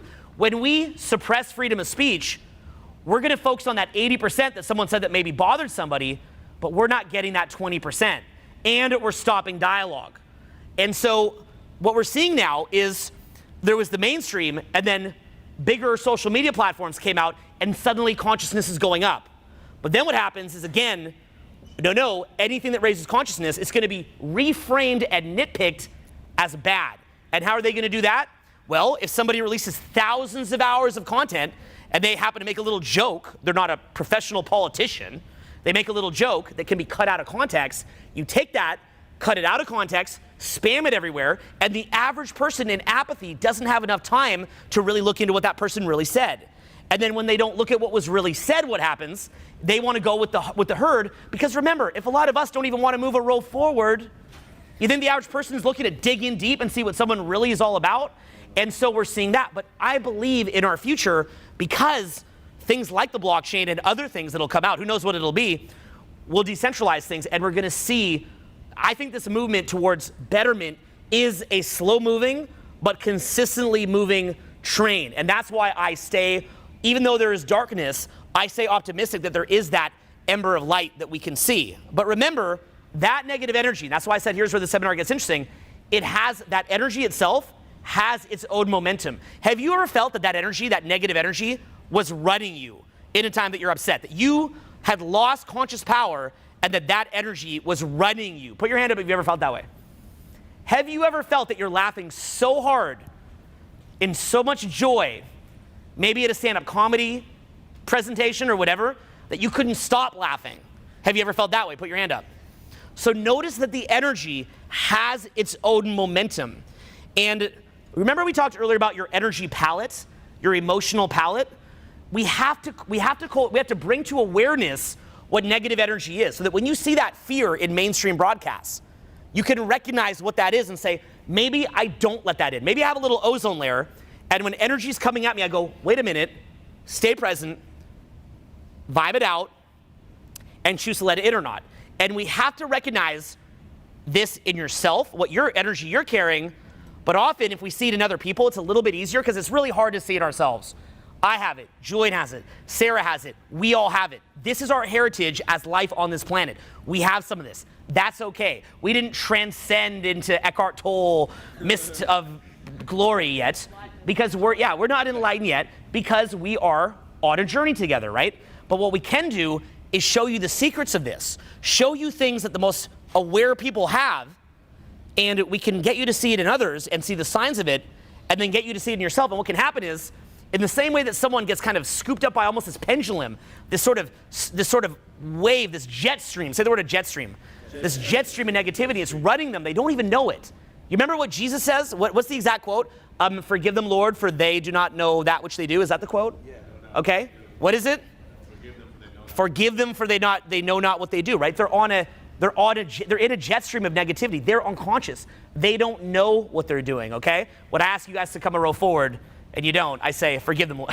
So, okay, but it's a wave, right? And I have to forgive myself, right? Because I go into it too. So, forgive him, for he doesn't know what he does. So, we have to become aware of it. So once we begin to see the characteristics of it, and we learn to get a palate for it, when it's coming at you, you can see it. Conversely, you can learn to see that kind of pendulum of positive energy and learn to jump on and surf it and make it so that life isn't so hard. One quote we like to use is a work ethic versus a work magnet. We want to show you how to ride that wave of positive energy and just have it pull you forward so that you can get rich, have more money, be great at meeting people. It also makes you a lot healthier in my personal experience. I've mentioned many times I don't get sick anymore because my body often is just filled with joy. There's a protection there. I go in the rough spot too, don't get me wrong. I definitely do, but it's become a lot better. So we want to teach you to recognize this. When Julien teaches things like transformation mastery, what is he doing? He's actually trying to chip chunks out of that embedded negative energy and pull it out of you so you wake up, and then you can ride that wave more easily so that you resonate with it, right? Because again, when you're in a negative state, you resonate with it, and then you kind of ride that wave. When you're in a more positive state, you resonate with it and ride that wave. And each one will have it influences these little decisions that you're making, and then it makes you take an action that tends to feed that energy. And that's why it's a loop. I'm sitting here, I'm 38 years old. When I grew up, I used a rotary phone. I would sit there just going, like, my phone number back then was 224-9181. I go 2, 4, 9, 1, 8, 1, and check it out. If people didn't pick up the phone, you'd have to call again and decide if you're going to be rude or not to call again. There's no text. In addition, if it was busy, you'd also have to call again. And if you went out to a concert, or say out here in Vegas, and you lost track of your friend, you weren't going to see them till the next day. And that's even if you could even get them on the phone the next day, because half the time they're not even answering. And usually you'd have to run to their fucking house in order to go track them down. Now, that's the technology that I grew up in. Our parents grew up with black and white TV, no internet. I mean, I was using a pager when I was in my teens. If there was a really important call, you'd put 911. If you had a question, you'd put 411. If it was really bad, you'd put 911, 911, 911, and then you'd have to socially calibrate. You know, here we do social calibration. We'd have to socially calibrate how many 911s to put, if it was appropriate or not, or if it was like the boy crying wolf. And these were the kind of communication that we had. So, I mean, even as far as like vehicles, it was something like 50 years ago that we were in these super heavy vehicles. People didn't even use seatbelts. If they got in a car crash, they'd fly through the window and just bleed out. How long ago was World War II? 70, 80 years ago? 70 to 80 years ago, regular little wimpy North Americans like us and Europeans who, you know, we like our iPhones and we like our Starbucks and all that, we're sitting in trench warfare, shooting each other, murdering each other in the hundreds of millions. There's places in the world where things along those lines still go on today, but, you know, certain people are coming out of it. So you have to understand that a lot of our understanding of the world is still very new, and a lot of these concepts in this general direction will be taught in the future. But right now what you have is a mainstream education system where they're taught really great stuff, you know, math, geography, English, science. From that I can remember, you know, cell membrane in a plant, mitosis in human beings, osmosis. I remember that salt was HNO3, what is salt? What is it? NC what? NaCl is salt? Sodium chloride. Okay, so I don't even know that. Water's H2O. I can remember that, you know, at one point I used to memorize where the countries of Central America, Nicaragua, Honduras, I can't remember for shit where those are now, but I've spent a lot of years memorizing that at the time. I learned, I got as far as trinomial factoring, you know, so I remember something about, there was a math thing, you do a division, I don't remember any of it. And I took Shakespeare, I learned King Lear, Where Art Thou, Romeo, something or other. Really great stuff, okay? Helped me a lot in my life now. We can see I use those things every day. I want to speak here clear. To be fair, I think that the modern education system compared to what most people have is a big improvement.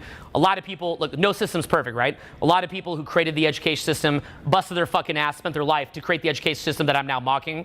I think that that's still a huge upgrade, okay? So don't get me wrong. I think that those people did great shit. But just because they did great shit, what's been happening in our education system is that the heaviness of the bureaucracy and unionization has made it where the school system's not able to move forward that much. And we have some bits of private education, and that can move it forward to an extent. There's schools that do that, but we're sort of stuck. Now, most people are not going to be taught entrepreneurship at a high level.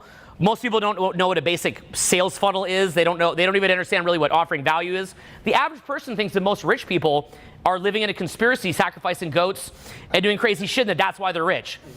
They don't, but which I'm cool if you want to study that, and I actually think that's kind of fun. I love like David Icke. I think he's awesome. But the point is, like, I also run a business. Like, my thing is, like, watch David Icke. He's a conspiracy theorist. When you made your first six-figure check, like, if you haven't made a six-figure check yet, don't worry about the goat sacrifice.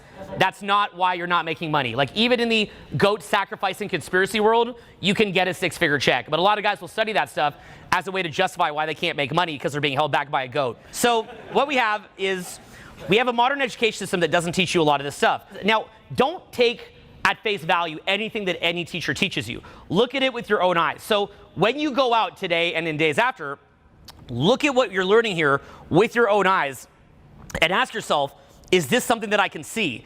At first, it can be easier to see it in others, and eventually it becomes easier to see in yourself. Now, I've spoken on this before, I'll mention it briefly here, but the major reason why I think this is so critical is because we see so many people who start getting laid, who meet a great partner, who make a lot of money, and they're still fucking miserable. You'll see guys that are in great shape that will come to an event like Transformation Mastery and are bawling their eyes out. So I don't care, I've had a chance to hang out with a lot of the richest people, the best looking people, the people who travel the most, and they're basically still in this, say this after me, wherever you go, say that. Wherever you go, there you are. There you are. Say the whole thing. Wherever you go, there you are. So, and you've probably heard that before. It's a very cliched spiritual mumbo jumbo. What it means is that no matter how successful you are, if you don't fix what's inside yourself, you're still carrying all that weight with you. So one of the cool things about us having had the opportunity to meet a lot of really successful people, really fit people, people who have really great lives in the external, is getting to realize that they're often really fucking miserable on the inside, and that they carry that with them everywhere. So a really big part, of course, of learning this is learning the background theory. And once you have the background theory of it, now you can begin to see it in other places, see it in other people, and eventually, as you see it in other people, you can slowly begin to see it in yourself. It's very hard to look only at yourself. The human mind, we have an ego, we're trying to preserve our confidence, we don't want to shatter our sense of self, so it's very easy to go, hey, they're traumatized, hey, they're stuffing, hey, they're medicating. Harder to see it in yourself. But once you can start seeing others, you can start seeing yourself, or if you're able to not have that ego issue, you can just start seeing yourself right away and making change. The biggest challenge that I see is that you get into an environment like this, and you can see the potential. You see how important it is to fix what you have going on inside yourself, but then you go back into your regular group of friends, and none of them are talking about this. In fact, if you talk about these subjects, they'll typically roll their eyes. They don't want to hear it. They think that what you're saying is crazy talk, woo-woo talk. You could talk to them about the crazy stuff. You can talk about UFOs, aliens, Sasquatch. But whenever you bring up anything about some inner parasite that could be holding them back, they will rarely want to look at it. And this is where it gets really fucking trippy, because what you don't realize is you're speaking directly to the parasite. You are having a conversation with a mind that is being partially run by that parasite. So if you if you go to, as an extreme example, if you go to a homeless person and you say to them, hey man, rather than me giving you this $10, why don't I teach you how to make $1,000? Now, as an experiment, try to do that with a homeless person. Say, we're going to go make $1,000 right now. In most cases, but not all, and I have a lot of empathy, a lot of sympathy for what the homeless deal with. I've done Feed the Homeless drive before. It's amazing. It's very touching. I'm not speaking against that, but at the same time, when you speak to someone in that mindset, what you're going to see is their eyes are going to glaze over. They're going to avert that topic. The reason why in spiritual growth, what they say is that they don't resonate with that solution yet. Typically, people have to hit what with alcoholism? What's an alcoholic have to hit, guys? Rock bottom. What does a drug addict have to hit? What we forget is that addiction to negativity or low vibration energy or trauma energy, whatever you want to call it, that is an addiction. You're feeding an addiction that you're physically addicted on, no different than alcohol or drugs. You are addicted. So typically when you talk to anybody else about it, you're going to notice that they respond to it in the same way that a drug addict would about their drug addiction. Now, there's two layers to this, because a lot of the way that we talk about this is within spiritual jargon. High vibration energy, low vibration energy, maybe a low vibrational entity or whatever that is. So of course, a lot of people that are more logical are going to take objection to that. And you know what? I don't blame them. I actually have no problem with that at all. But where it gets very, very interesting is that even if you talk about it within the framework of addiction to adrenaline, addiction to spikes of cortisol, or being trapped in your thoughts and unable to get into the flow, or things that are a little bit more mainstream and widely accepted, you're still typically going to see them shut it down. Or the really big one that I look at, I love doing serious talks like this, but I find it very interesting that there's many people who, if we were to sit up here joking the whole time, what is one of the greatest things that you could do for your own inner state? What is it? Joking and laughing. That's why we have a lot of videos or talks we've done where we laugh the whole time. Many people, when watching content where they're being taught something, but we're laughing throughout the video, will say that's fake. They'll say a talk that's a little bit more stern and kind of direct to the getting down to the business of being happy. They think that's more real. If I do videos that are quote unquote negative in tone, I get all these feedback in the comments. Finally, a breath of fresh air. RSD's being real. Laughing and having fun while teaching is fake. Because from their perspective, it can't even be real that you could just enjoy yourself having fun. Well, what's the point of going making all that money, meeting a great partner, meeting new people, having a great dating life, traveling, being fit, any of those things? What's the point of doing that if you're not laughing? What's the point of doing that if you're not smiling? What's the point of doing that if you're not having fun? At a certain point, you got to stop to smell the rose in life. You only get so many years. That's like if you have this retirement plan, you save and save and save, you stay frugal until the end of your life, and then you've got like $50 million left. You never spent any of it. You lived in a trailer. Well, good for you. You saved up, you won the money game, and now you're dead. You can't even spend the money. Laughter and laughing while you're in your day-to-day life is, you're saving by doing good things for yourself, by moving your life forward, by taking action. You're moving your life forward, and by laughing during it, it's like a chance to spend the money. That laughter is the life that you built. You built your life so that you could go laugh and smile and have fun. A lot of people, if you say do a business meeting with them, if you laugh during that meeting, are offended because they think you're not taking it seriously. Me and Julian, we feel the opposite. If you're not laughing during that meeting, you don't take it seriously. You're one of those time-wasting dudes who's an emotional vampire who just likes to suck energy out of things. Why can't we enjoy everything? Obviously, if you're laughing so hard that you can't get to the point, that's different. But you can get to the point while having fun. Now, that being the case, what you have is a group of people that are very uneducated on this topic because we don't teach it in schools, and yourselves who are beginning to open your eyes to these topics. What you're going to see is that when you talk to most people about it, like I mentioned, you're speaking directly to the parasite. So if you say anything like cortisol addiction, adrenaline addiction, addiction to negativity, you can even point out to them, how much of your day do you spend enjoying your day, and how much of your day do you spend trapped in your head, stewing on things, being resentful on things, being negative on things, playing the victim, whatever it is? Do you not think maybe that's an addiction? What if you were to audit yourself and look at yourself? Could you maybe conceive that that's an addiction? And they'll always say the same thing. No, it's not an addiction. Some variation of that they've been victimized And if my life would look different, then I would be happy. I don't want to be irrationally happy because then I wouldn't be motivated to fix it.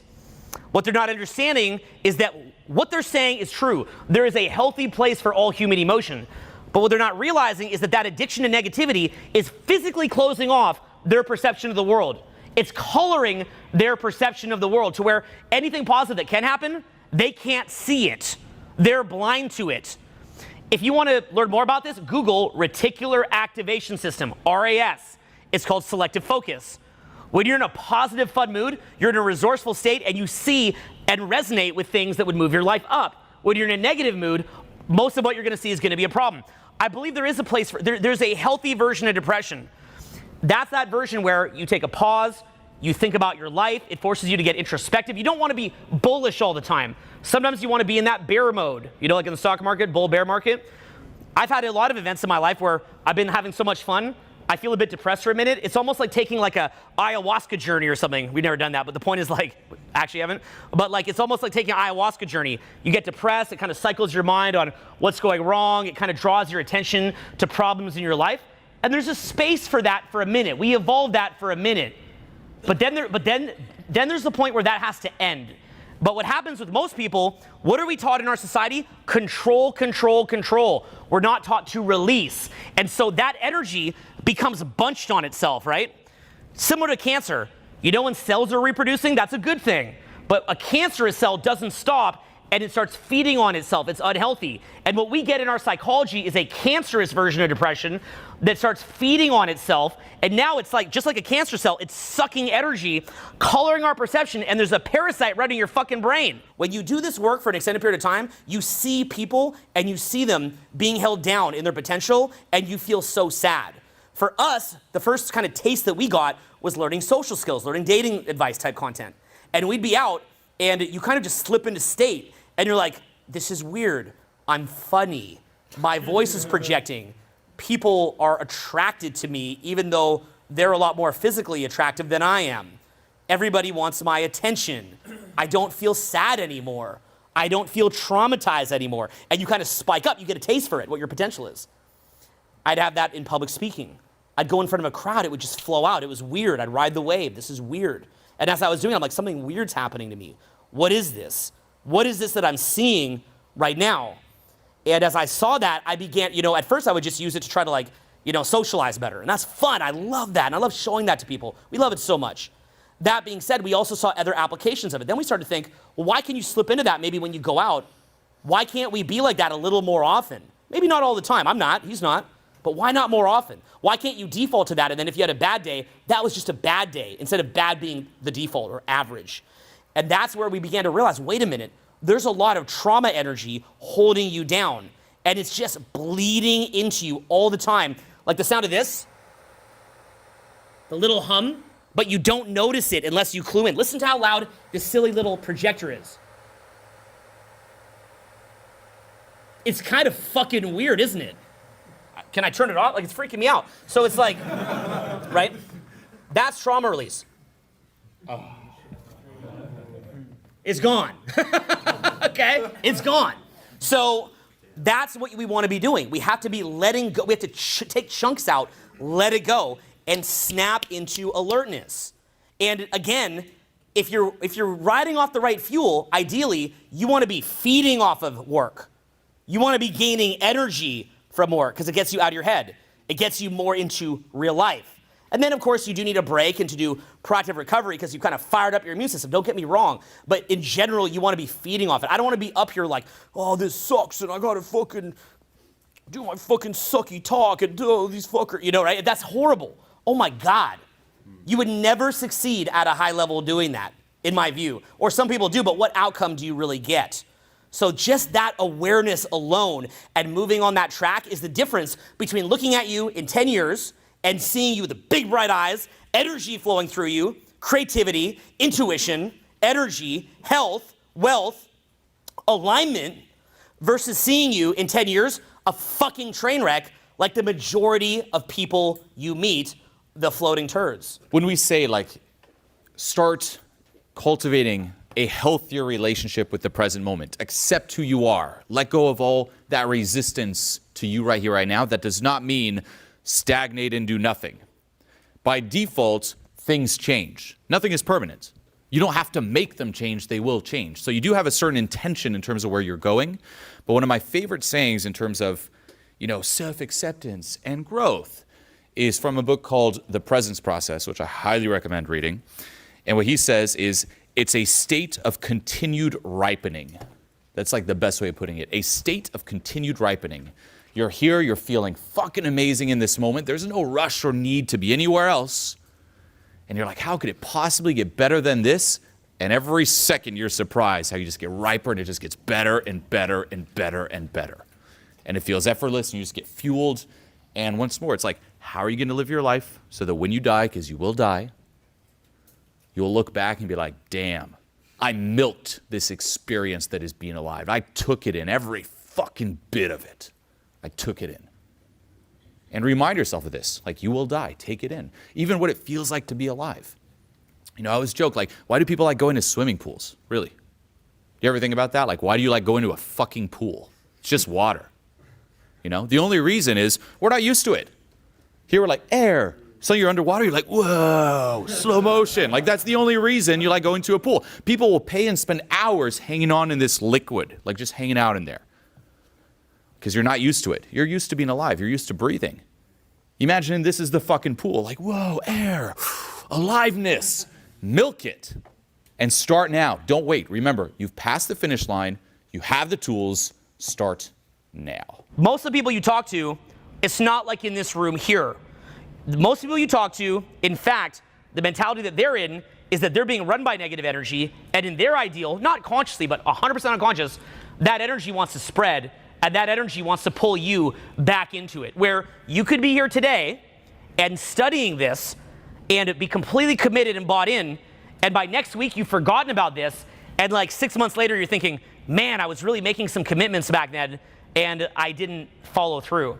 So that's why it's so important that as you guys meet each other here, you create masterminds, because you become who you hang out with. If you hang out with people that are just laughing and cracking jokes all the time, you will be laughing and cracking jokes all the time. If you hang out with people who are reading all the time, you will become like that. There's an expression, you become the 5 people you hang out with. Show me your friends, I'll show you your future. These are all classic self-help ideas that you've got to be aware of. So that's why when we bring people together like this, we do it to get you together so that it gets you thinking about it, so you can put in some time and you can maintain it.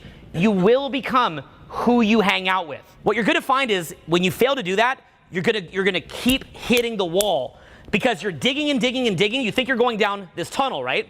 But you're going down the wrong fucking tunnel. And oftentimes when you're going down this wrong tunnel, the horrible thing about negative energy is that negative energy has its own momentum. And what it does is it's always striving to create more chains of negative energy.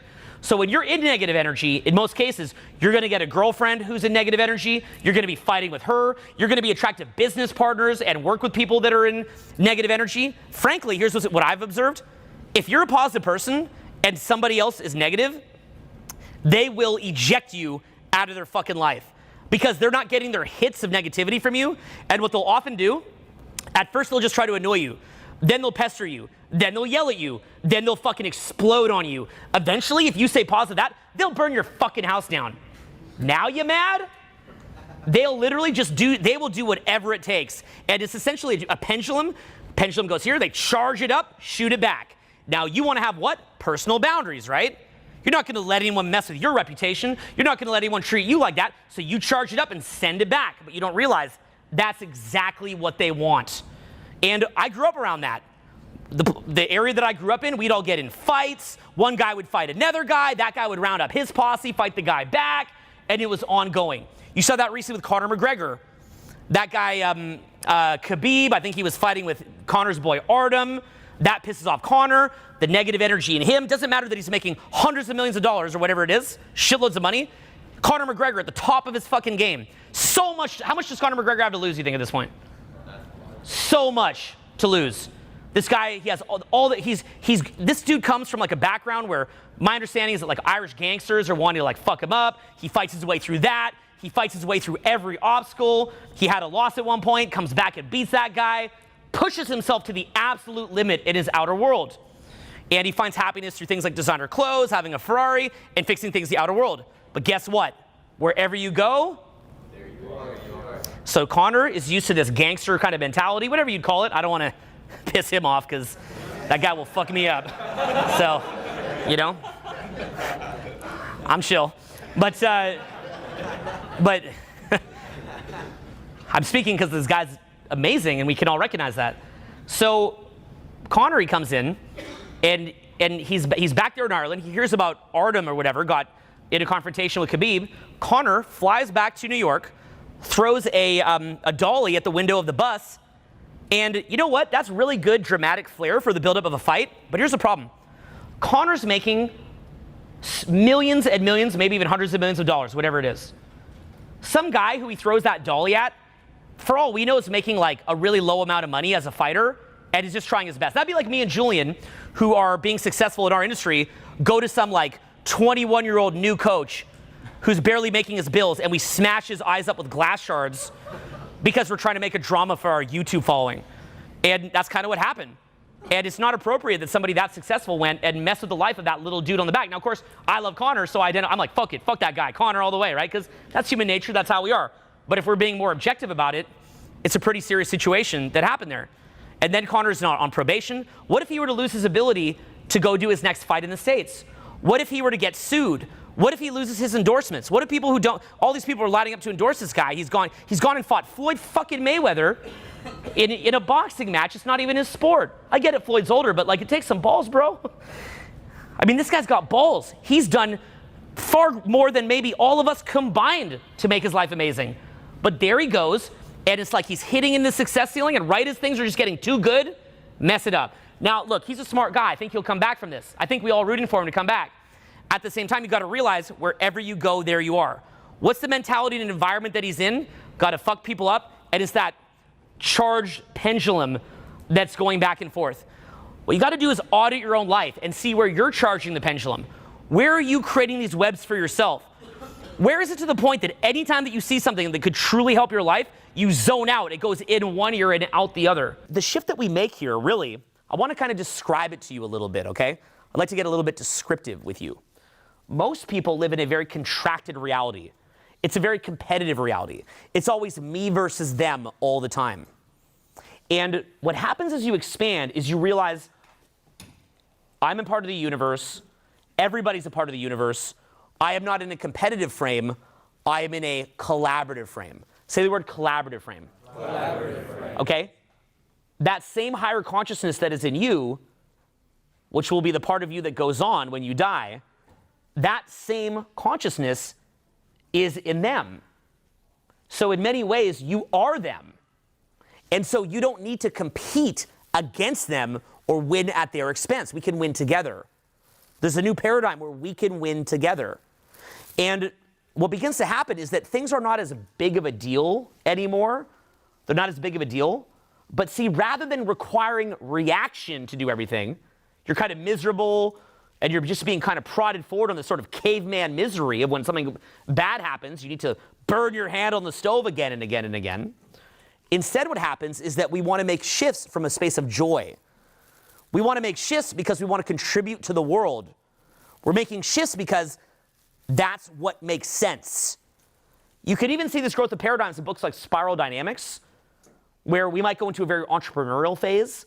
Oftentimes, after people go through a hardcore entrepreneurial selfish phase, they move into this kind of socialist phase, right? He goes from what he calls orange to green.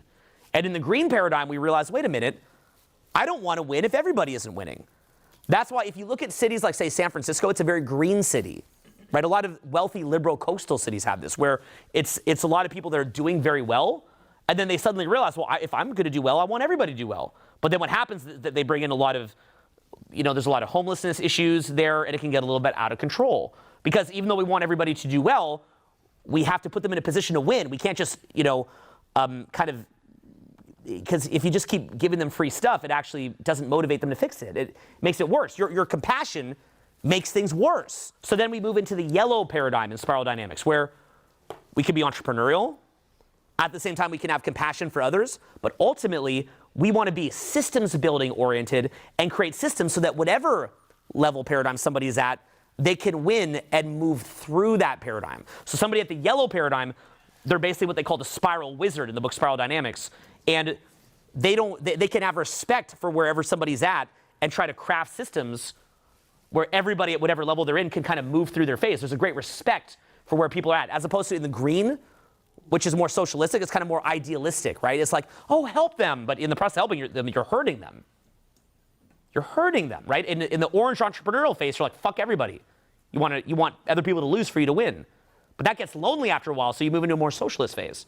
You want everybody to win. But then you realize that in wanting everybody to win, you're hurting everybody. So at a higher level, you can respect where everybody's at. That's what Julien was talking about here today, which is that there's a different level that makes sense. There's different behaviors and paradigms that make sense at each point.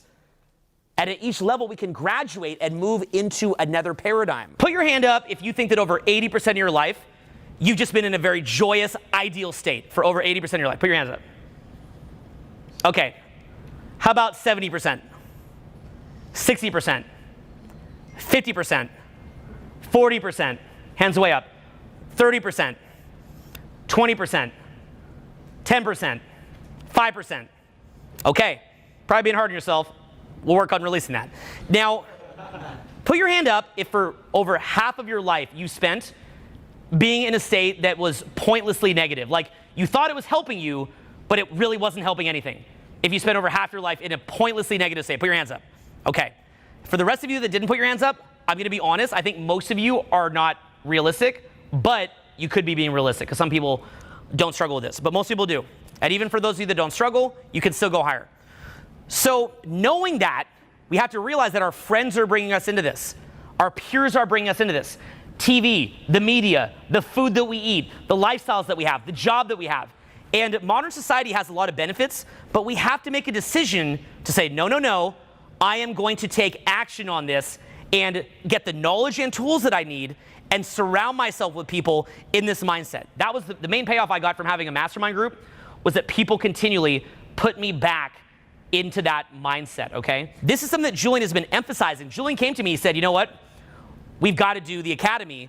And the reason that he said, let's do the academy, was because he's watching people that go through this burst of awesomeness and then boom, back down. So whether you're in the academy or not, that's up to you. I recommend it, but that's up to you. But what I would say is, no matter what, or even if you're in the academy, get a hold of the people in this environment. Make mastermind groups. Get people around you that are serious about moving up in this area. This, in my opinion, is the single most important thing you can do, along with just building skills in general. I mean, Ron, who can you actually be real or talk about deep issues going on inside? Most people nowadays don't even have anyone they can confide in. Like, all your friends are surface level friends. It's either friends from work, in your social circle a bit, even your family. Can you actually open up about what's going on inside? The answer for most people is no. And even if you can a little bit, you're still going to hold back because then you're afraid, like, oh, how is this going to affect things going forward? So no one has someone to talk to. It's crazy.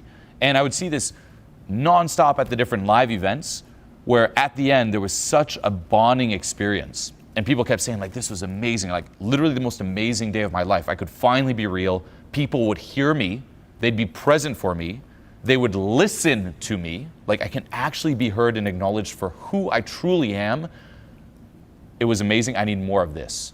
And it started growing in the Facebook group, and I'm like, fuck, let's just go all out and create this fucking movement. Like, this whole movement where every month it's like this tribe, this, trauma study group, this transformation mastery study group that you can literally come to that place, see people who are like-minded, see people who are out of the matrix, if you will, and just unplug. Even if here you are, you can't do anything about your external. At this moment, you're stuck with those people who might pull you back, family who might pull you back, like some toxic situations. You can always come back to this, reconnect with this. And the cool thing too about this mastermind is, like, people hold you accountable.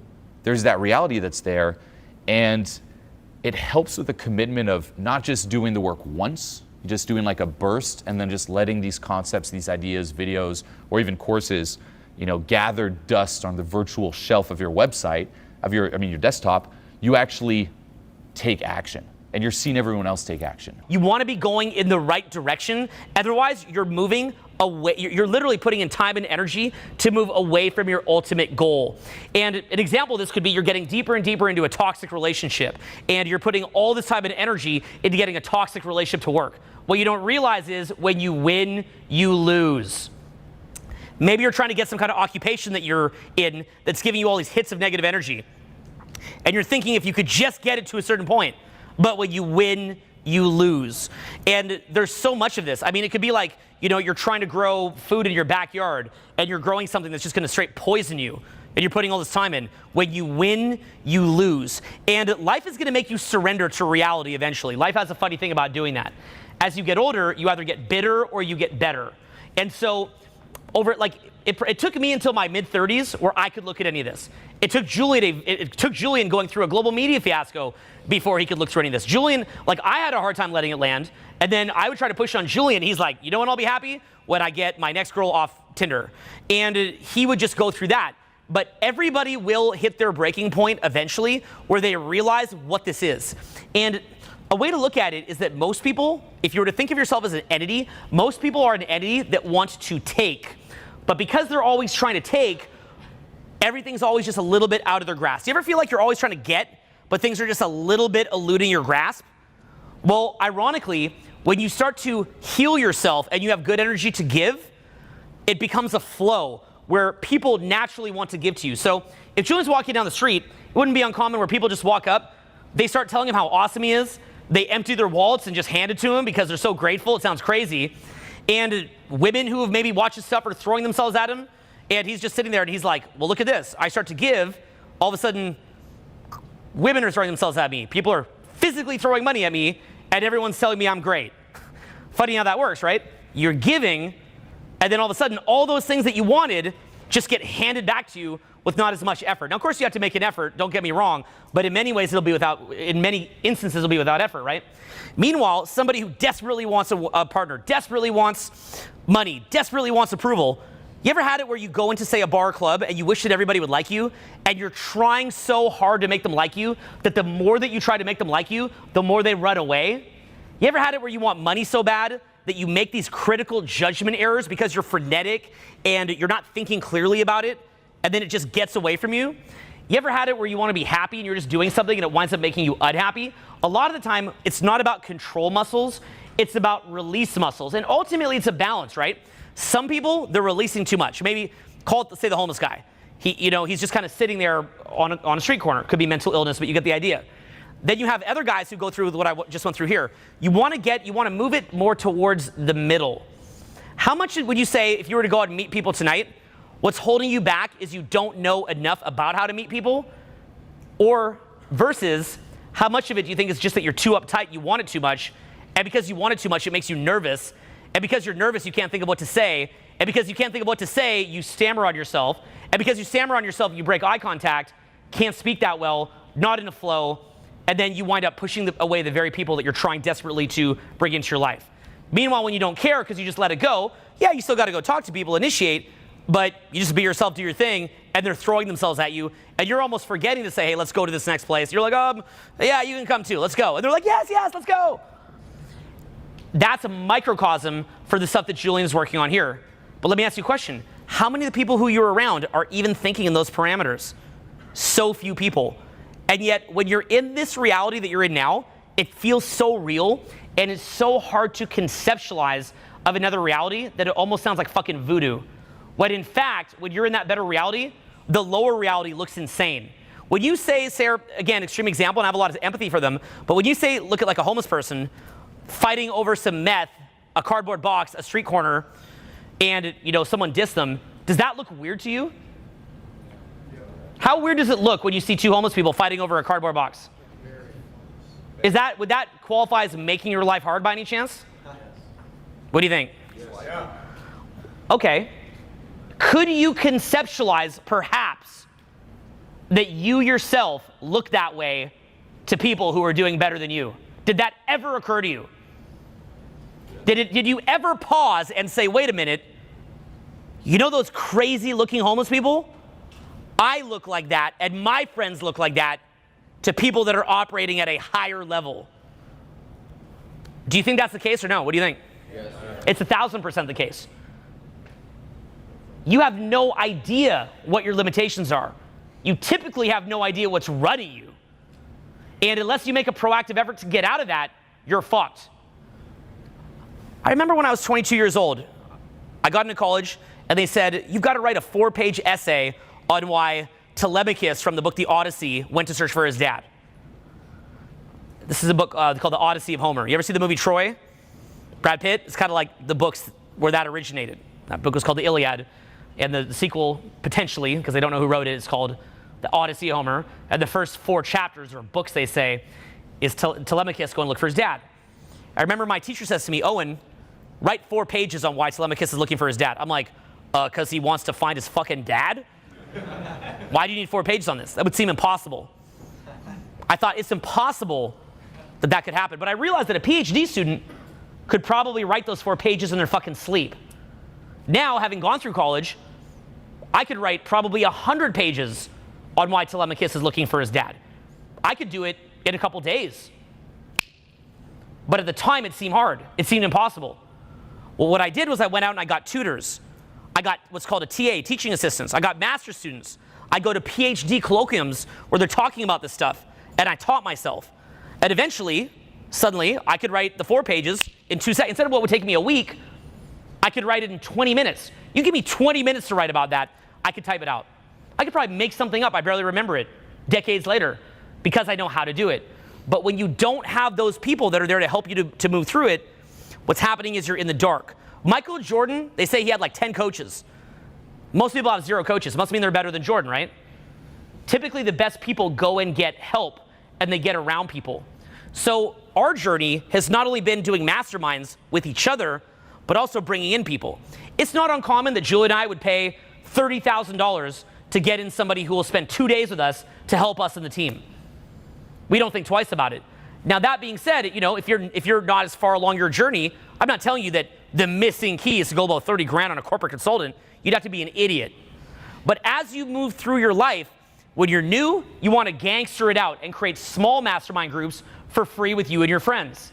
Later, as you move through life, you want to get mastermind groups that's within your price range. Now, if you really want me to blow your mind, in business, say I live in LA, in business, there's groups in LA called EO, Entrepreneur Organization. And those are mastermind groups that you join, you pay to be a part of it, and the money, what does the money do? It acts as what? What does the money do? What does it act as? It acts as a screen to get rid of people who aren't serious. There's groups, say for example, Joe Polish, he's a marketing teacher, he has what's called the 25K group. And you're paying 25K to get a mastermind. But what are you really paying the 25? It's just a mastermind, a group of people. Why do people want to join the 25K group? And now if you're newer on your journey, don't do that. That would be a very dumb move. Very dumb. It's not appropriate for the level you're at. But for somebody at a very high level, why would they not join that group if it was $100, not join that group if it was $1,000, and only would join that group if it's $25,000? Tony Robbins has a platinum group for $65,000, $70,000. And people at a high level, financially, only want to go to that seminar. What's the reasoning behind it? What do you think? It's to be a barrier to people who aren't at that level. The idea of, say, a Rolex watch, what is it? It's basically saying you're part of a club of people that can afford to buy that. Rolex does some genius marketing to position themselves as those people. I'm not saying that you should go buy a Rolex watch, but what I am saying, do whatever you want in life, but what I am saying is that those screens exist. Like when you go to Brazil, a lot of those, like say you go to Lapas in Brazil, who here's ever been to Brazil? Okay, who has ever been to Lapas? Okay, a little crazy. Now that's when I was there. Could have changed since I've been there. Lapas is a bit of a shit show. Well, the better clubs cost 100 real to get in. 100 real, what is that in US dollars? Anyone know? Okay, well whatever it is in US dollars, when I was there it was a lot, by the way. Why do you not want to go to the club that you don't pay 100 real? Because at the club where you pay the 100 real, you don't get stabbed. You don't want it cheaper. So in the same way, that Joe Polish guy has a 100K group. And I know friends of mine that are entrepreneurs, that don't want to join the group if it's not a 100K group because they need it as a filter. So when you do a mastermind, when you're new, what you want to do, say you're newer in your own financial journey, your own professional journey, then what you do is you get in masterminds for free. You find other people who are committed to moving up, and you do it for free together. Like Julien and I, back when we all started, we didn't have a lot of cash. So we became each other's mastermind group, and we push each other. Later, as we started to go up because of the work that we did in our mastermind group, now all of a sudden we can bring in that guy who cost 30 grand to be a mastermind group with us and to mentor us. Then we make more money and we bring in more help. Now, it's not just about help. You have to execute on that help. But ironically, when you paid the money for the fucking help, you wind up doing it.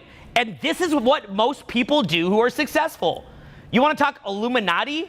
That's basically what the fucking Illuminati is. But the average person in society doesn't know what a mastermind group is, so they think it's an Illuminati sacrificing a fucking goat.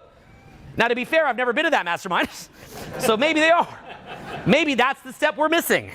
We tried to sacrifice a few goats, but nothing happened. It was just messy. We just had to clean it up, you know?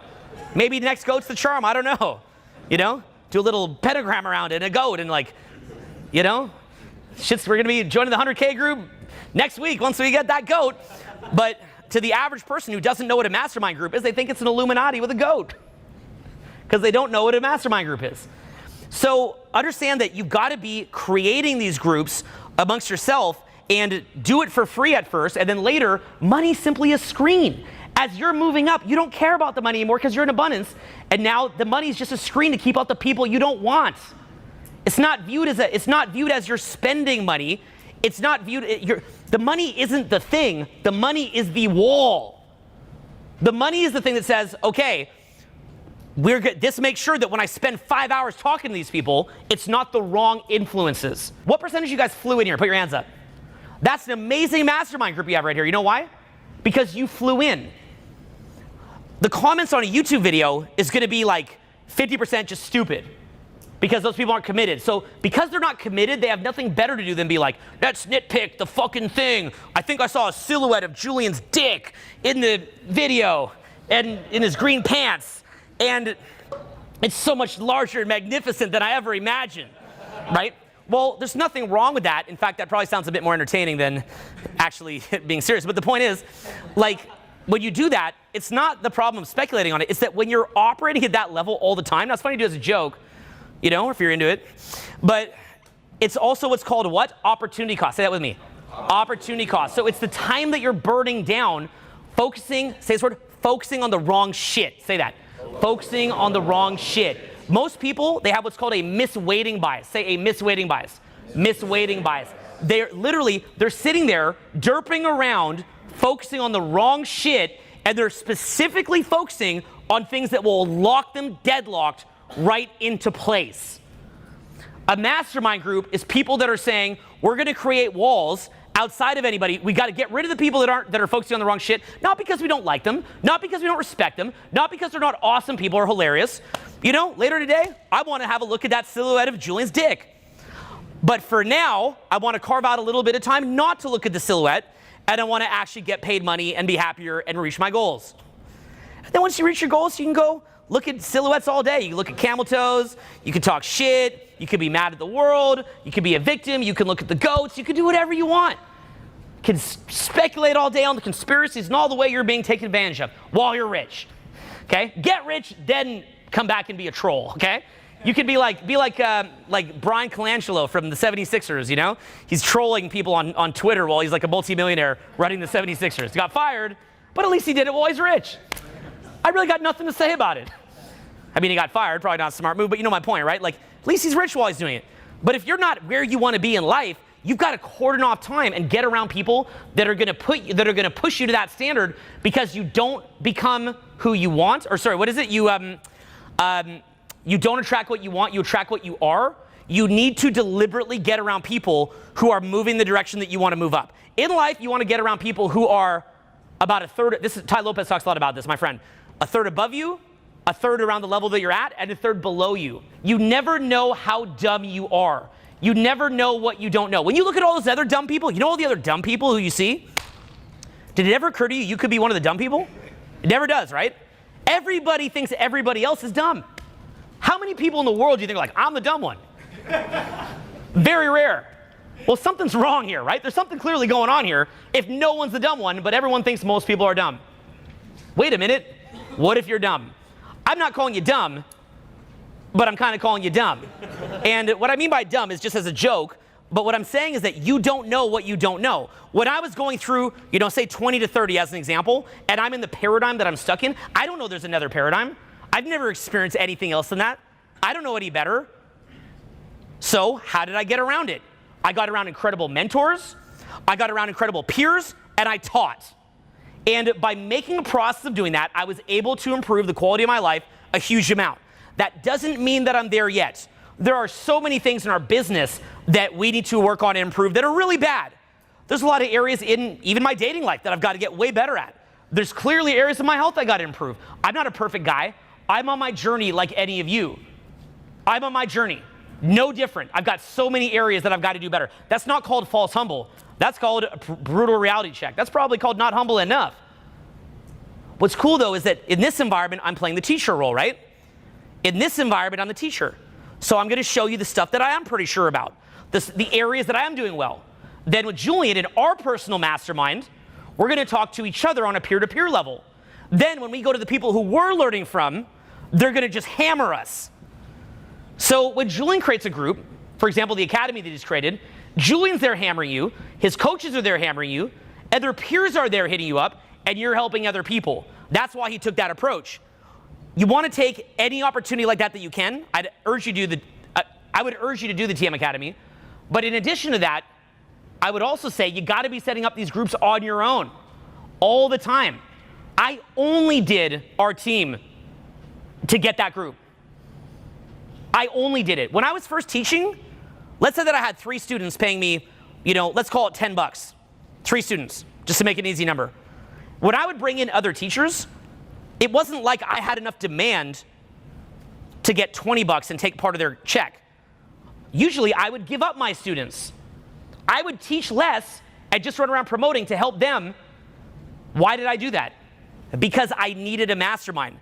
I've probably invested in my life just to get around the right people, $30, $40, $50 million. Why do you think that I made all these YouTube videos and put them online? I'm like, motherfucker, I probably spent $30, $40, $50 million to learn from my peers. I don't want to just die and for all that information to be gone, so I'm going to put that shit on YouTube. Now, ironically, the average person watching our shit on YouTube doesn't pay for it, so they're like, just fucking, I'm stupid, blah. They don't get it because they have nothing invested. They're not a qualified person to learn from it. But for somebody who is determined to learn from that material, that's why when we walk down the street, guys come up to us crying. Every day, people come up to me and they just start bawling their eyes out. I'm like, dude, chill, I'm kind of stupid. But they're like, no, that makes me like you even more that you said that. I'm like, no, I'm kind of stupid. But they say that and they're just crying their eyes out. Why? Because that's not the people who it wasn't meant for them. There's a lot of people it's not meant for them. But for the people who it is meant for them, they saw that we went out, here's what we did. We went to the best people. First, we became a mastermind ourselves. As we got more money, we went to the best people. We take ideas that we get from the very best people in the world. We take our ideas from our group and we teach. And this is a big one. We take the ideas that we get while teaching and then we package those into videos and put them online for you. Then from there, when you want to go and get around people who want to be inside that wall, when you just want to get inside the boundary of good people, that's where things like TM Academy come in. Because we can make all the free videos that we want, but unfortunately, the only way that we could cordon off the people on YouTube is if we didn't show the video. That wouldn't make any sense. I mean, I suppose we could make some like teaser video and say you have to go through a questionnaire to get in, I guess, or something. But things like groups, you're creating a boundary. So it's important to join things like TM Academy because it creates a boundary of people who aren't serious and will distract you. And will essentially, it's like if you're living in a country and there's no boundaries or border in that country, and the place is just a crap hole because it's just being run amok. You want to have boundaries. I'm the first guy that wants to go to the expensive club in Vegas because I don't need a bunch of idiots in there. When you go to, I mean, this is sort of a weird one, but take Equinox. You guys know what Equinox Gym is? No. Okay, it's a very expensive gym. It's a couple $100 a month. You can go to LA Fitness for $39 a month. You can go to Equinox for $225. You may not be aware of this. The equipment at LA Fitness, most of the ones I've been to, is nicer than Equinox. The Equinox equipment's cleaner. They use Kiehl's shampoo. But that's about it. I mean, I literally don't see the difference in Equinox from LA Fitness. In fact, LA Fitness had better hours than Equinox does. But you want to know why you go to Equinox? Because when I went into LA Fitness, I had regular altercations. It was not uncommon. The guys would just walk by me. They just walk right through me and bump me off to the side. Some guy on steroids, he's just mad at the world. He would just walk through and blow me over to the side. I'm like, dude, what are you doing? He's like, get out of my way. I'm on the juice. I'm like, okay. Guys yelling at each other. The reason that both Jill and I go to Equinox is just, it's chill. Like people there don't fuck around. If someone's acting the fool, the staff's like, yo, could you chill? They're like, yes, yes, yes. They chill because they're just getting better people around. It's just a boundary. I don't even think you got to go to Equinox. Actually, sometimes I think it's kind of cool to be around just the regular people and just be around a little bit of conflict and stuff. But you got to pick your spots. I may wind up going back to LA Fitness. Sometimes I miss the idiots that just jam me to the side in a weird way. I'm like, that was the real world. You know, it's kind of like connects you to the real world. But I mean, why do people live in, say, a gated community? It's to keep out idiots. So as you move up in the world, you have to realize you've got to keep out idiots. Things like when you're super rich, what do you have to buy? Security guards. Why do you get security guards? Because if you're super rich, idiots are going to come try to kidnap you. So you're paying security to create a boundary. Mastermind groups are essentially a boundary to get it to where you're not dealing with the type of people who are going to distract you and burn down your opportunity cost. So you're at a point where it's about your time. Now, when you're new, say you're earlier in your career, you've got to be very choosy because you're going to do something for free. Get the right people. Pick people here who will get around you. There is several multimillionaires who have met at Summit and built businesses at Summit that we've seen. You've got a great group of people right here in this room. So pick the right people. And then in areas where you want to get better, join those groups. I've joined EO. I've joined the Summit series, which was the craziest mastermind group. I mean, good God, I'm sitting there with heads of countries, business owners. I mean, talk about like many of these top tech guys I hang out with. You guys have probably seen my Instagram stories. You see me hang out with tech billionaires and things. These are people who I met in those mastermind groups. That's how you meet them. You don't just meet them by like hang with celebrities. You go to mastermind groups. You meet these people as peers. When you go to these groups, people will automatically associate themselves with you because they assume that you're legit. And people want to invest in, they want to engage. So we've spent a lot of money on these groups, but like I told you, it's a come up. We start off, we didn't have a dollar to spend. Me and him met during the economic recession. We would drive to Phoenix from LA. His car had no air conditioning. I was flat broke. So he would drive in the middle of the night with no air conditioning because as soon as the sun would come up, we would die. Anybody here ever drive in Phoenix in the summer? It's gonna fucking kill you. We saw a very beautiful sunrise that trip. And then as we got in, the sun started to come up and we almost died. We're flat broke. So we became a mastermind with each other and with other instructors that you see here, and I'd been doing that for a while at that point, hustling it out. Later, as I got more successful, I joined things like EO, Summit Series. Later, as I got more successful, we got better tutors to come in, more help. So what you want to do, the way you're going to do this, is you're going to raise your earning potential, and as you raise your earning potential, you're going to join better and better groups. So I would never say to somebody who's flat broke, oh, go join the 25K group. That would be the dumbest move you could ever do. There's an appropriate point in your life where that makes sense. There's a point that you're at in your life where joining a group like that makes sense because the amount that you'll save, like the amount of money that you'll save or the amount of extra money you'll earn, like for most of those guys, say in the 100K group, they're going to make an extra 5 or 10 million that year. So it's no issue to create a quick boundary for 100K to get the other people out and then and to get those tips and then move up.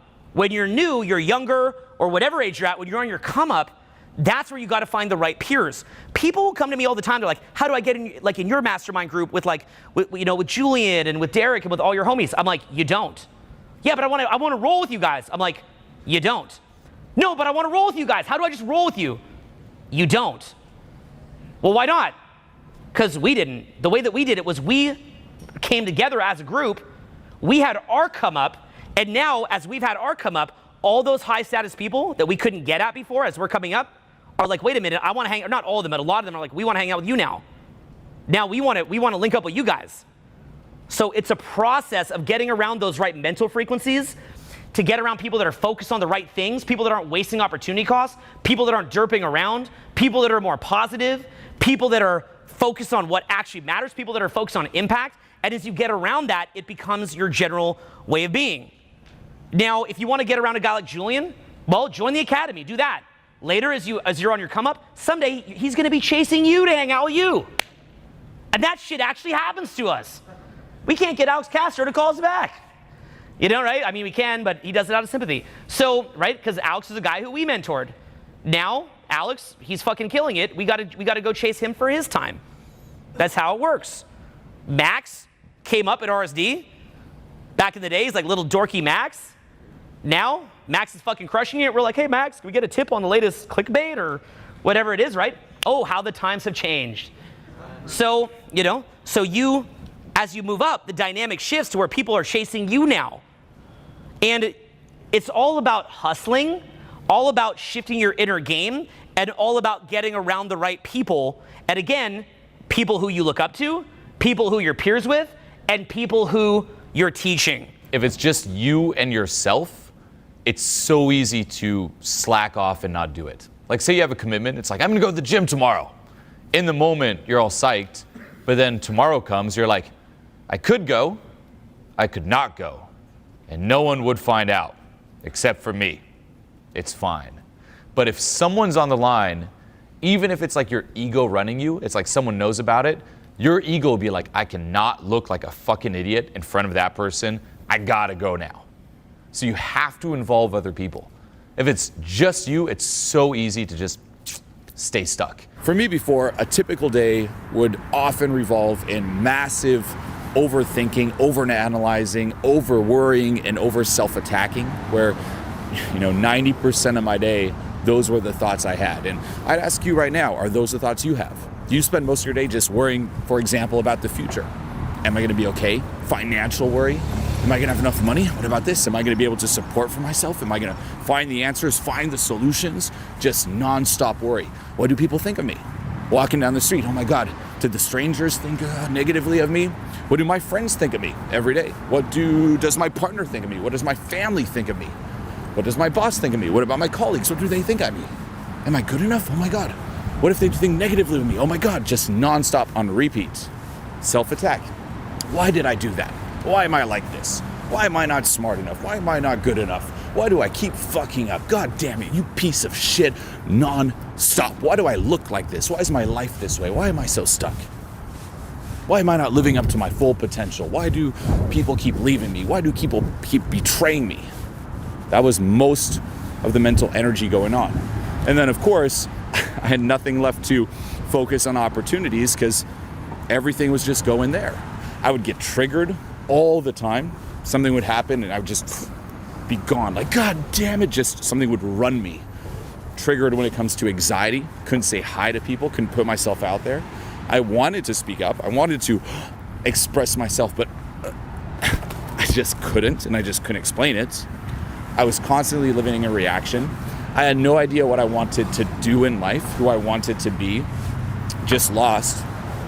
You might feel the same, like, hey, what do you want to do in life? I don't know, I'm just kind of winging it. I'm just trying this, that. I have no purpose. I would procrastinate all the time. I'd self-sabotage all the time.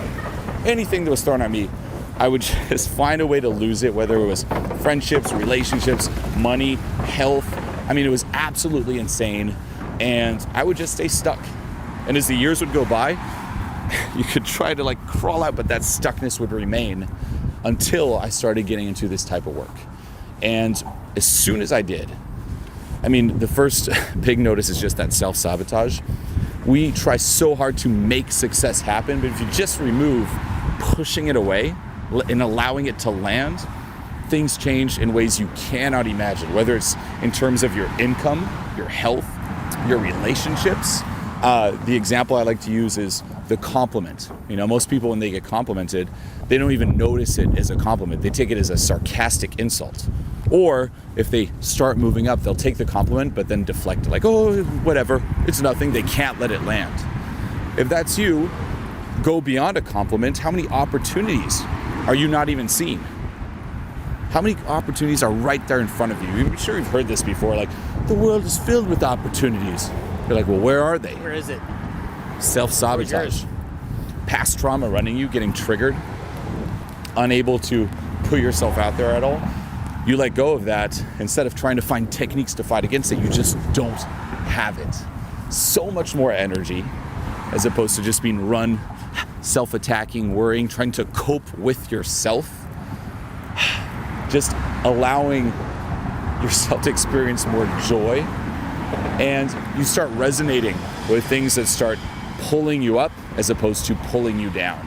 Whether it's distractions, trying to numb yourself, drinks, TV stuff, mainstream, like the things the masses do to just kind of numb your brain, you stop resonating with that. You don't have to make yourself like resist it. You just are no longer attracted to that. And you start moving up, you start getting smarter, more creative. You become a genius, or what some would consider a genius in a way. The results are just out of this world. Yeah, I mean, even hearing you talking about this, I'm actually weirdly, even though I see this every day, we teach all the time, I'm like emotionally affected by it. I'm thinking of this, I'm like this is bad shit, man. Because I grew up in it myself. I can remember being a kid, and I mean, this is kind of funny.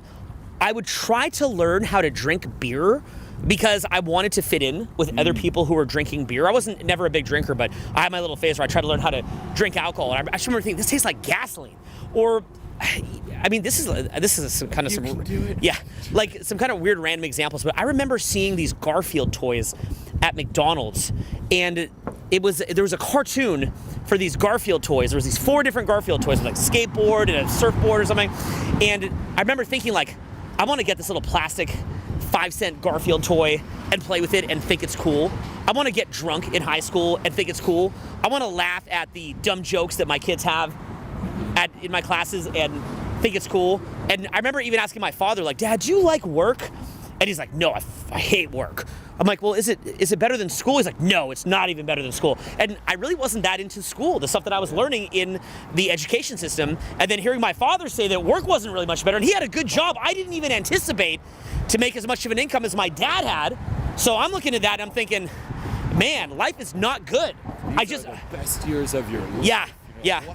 Yep. And it bothered me because I was literally coming from a place where I had thoughts of suicide when I was younger because of the fact that I couldn't see any light at the end of the tunnel. I couldn't see how this journey was going to result in anything. And I see this so much with people who we interact with and try to help, where they don't like their job, they're unhappy, they're being run by trauma, they're triggered. A big one that we've covered is they're in the competitive frame rather than collaborative frame.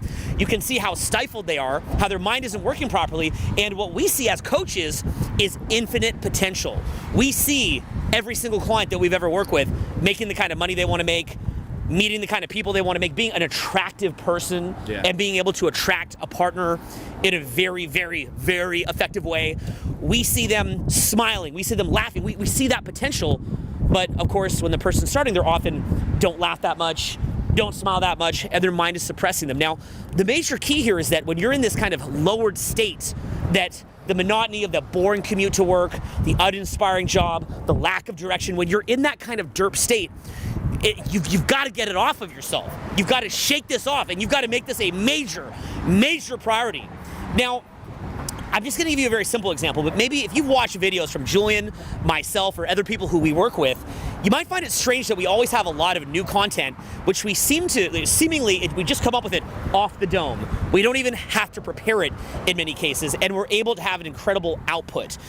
You see us doing this with products that we launch, with free videos that we do, with courses that we create, with work that we do, and also the incredible results that we're able to produce with the people who take our programs. And you're thinking, where are they coming up with this? How are they doing it?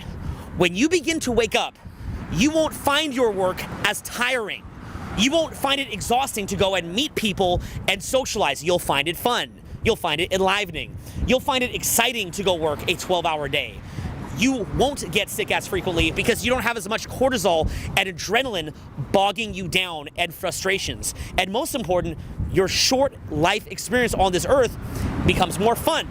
Now, the major thing here, again, is that waking up from the derp state. And you can really see this with people based on if you take a freeze frame of their face and you look at them and you can see, these are some frequent things that I see when people are kind of being bogged down. They have a deadness in the eyes. Also, look at how often they laugh. Look at how often they smile. Look at how often they're playful or childlike. What is the purpose? Even if you are within the matrix and you make all the money in the world or met many great partners or whatever it is, let's say that you did all that. What is even the purpose of that if you're not going to be smiling and laughing? Essentially, you're just going through the motions in some kind of sociopathic manner, not even able to let land or enjoy the good things that are happening.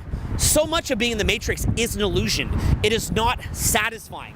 Here's what is satisfying, okay?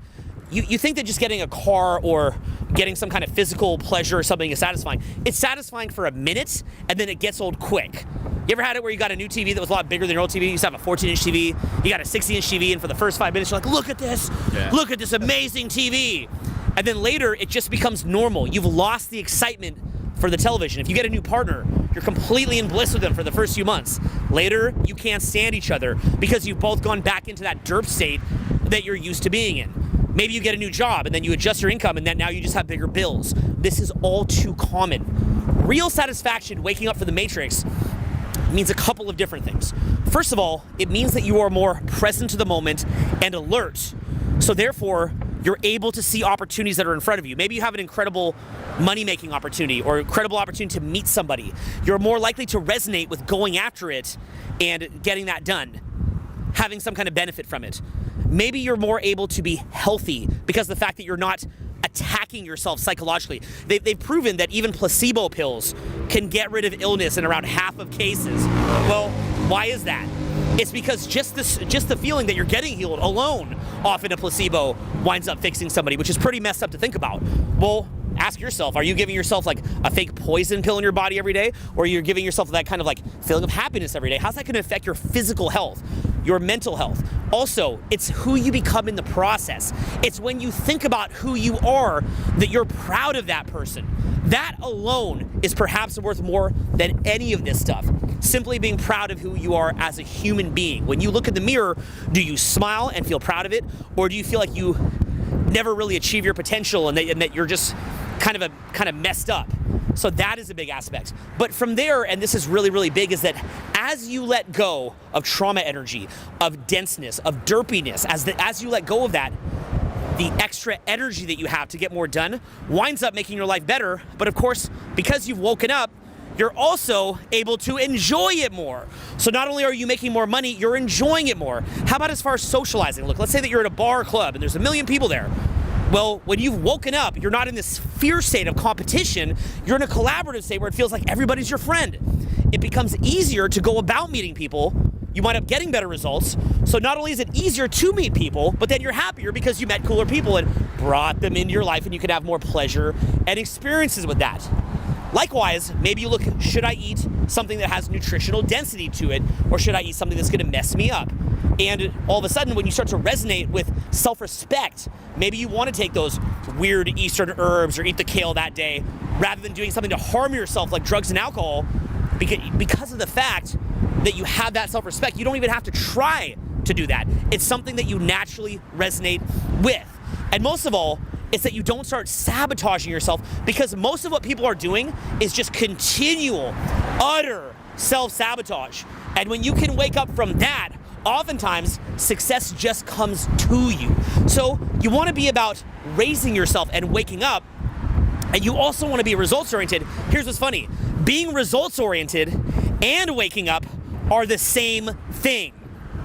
It's a matter of making it easier, entering into a energetic reality where things come more easily and you enjoy them more easily, where you're actually aligned with what you're here and meant to do, and because you're aligned with it, you do better at it, and it's more fun to do, and it's easier. So this is something that we've witnessed from working with people for years. In dating advice, we would certainly witness it with guys sabotaging themselves to no end, and then they'd be in this kind of negative, dense reality, needing 1 million tricks to figure out how to get the solution they want because they're in such a dense reality. You know, some guy walking around kind of negative, no one wants to talk to him, so he thinks he needs 1 million tricks.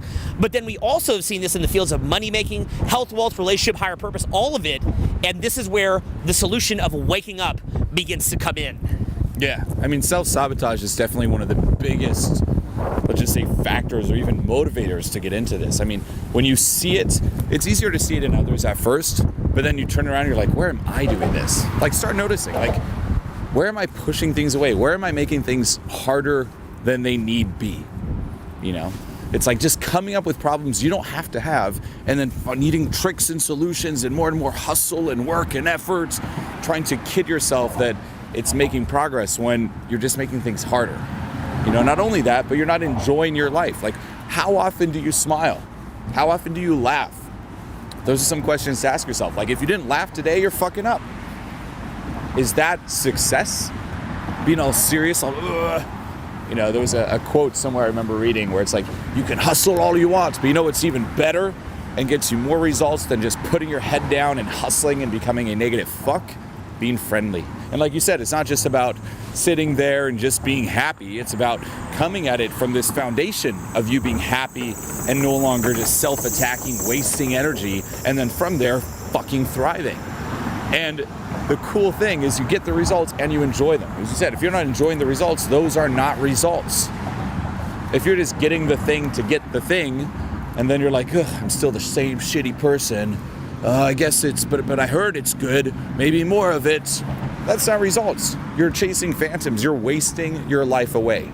If you're not enjoying your life right now, you're not living. You're wasting your life away. And as you said, take a freeze frame. Do an audit on your life. Who are the people around you? Who are the people you're looking up to? Remember this, pause the video. If you're listening to someone's like, hey, results, and you pause it and they look absolutely horrible, they're never laughing, never smiling. It's just like this, is that a role model? Is that results? Or are those the wrong kind of results? I want to get you thinking of what your perfect day would look like, okay? So compared to now, you've done an audit of the places now where you're kind of asleep and plugged into the matrix. And I want you to imagine what your perfect day would look like. So even if I just think about it for myself, I wake up and I feel well rested because my body has a lot of healthy foods that's been put into it. I'm ready to get to work. I'm excited because I love what I do. Why do I love what I do? Because I found something where I've woken up and I've figured out what aligns to me personally. So I'm excited to get to work. And when I go to work, I find that I have more energy than almost anyone that I've seen. I have an unlimited energy to get things done. I'm able to see subtlety. I'm able to see what really has to happen.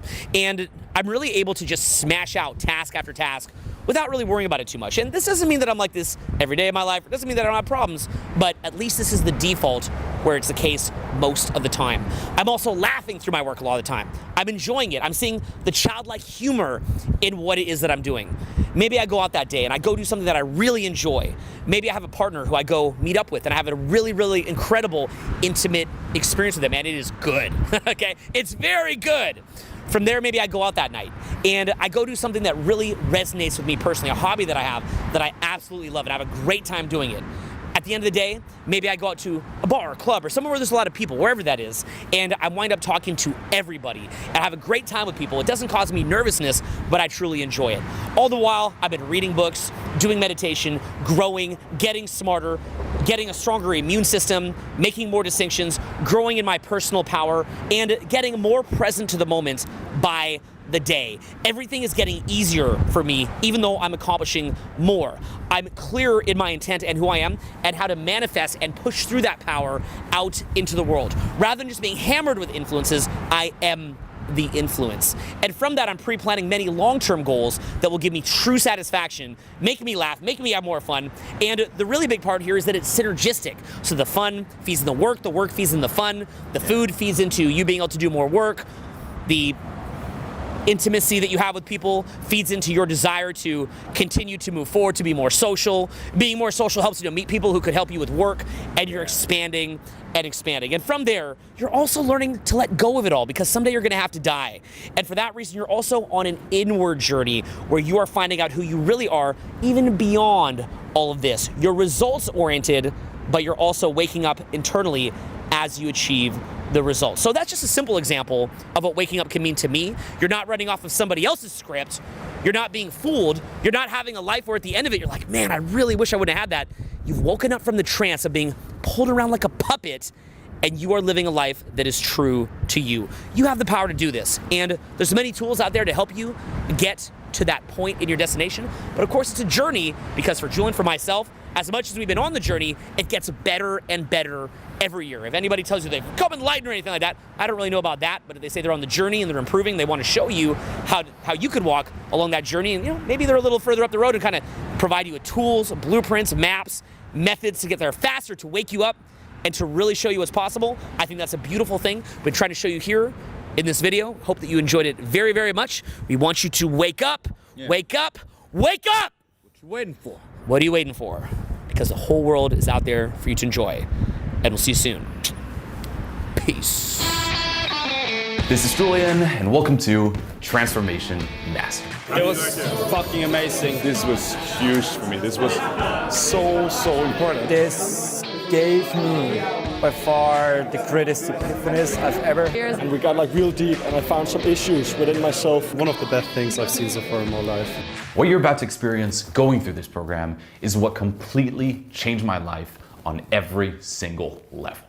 Okay, be it health, wealth, relationships, higher purpose, you name it. This is the stuff that finally produced that true, long-lasting personal transformation we're all after.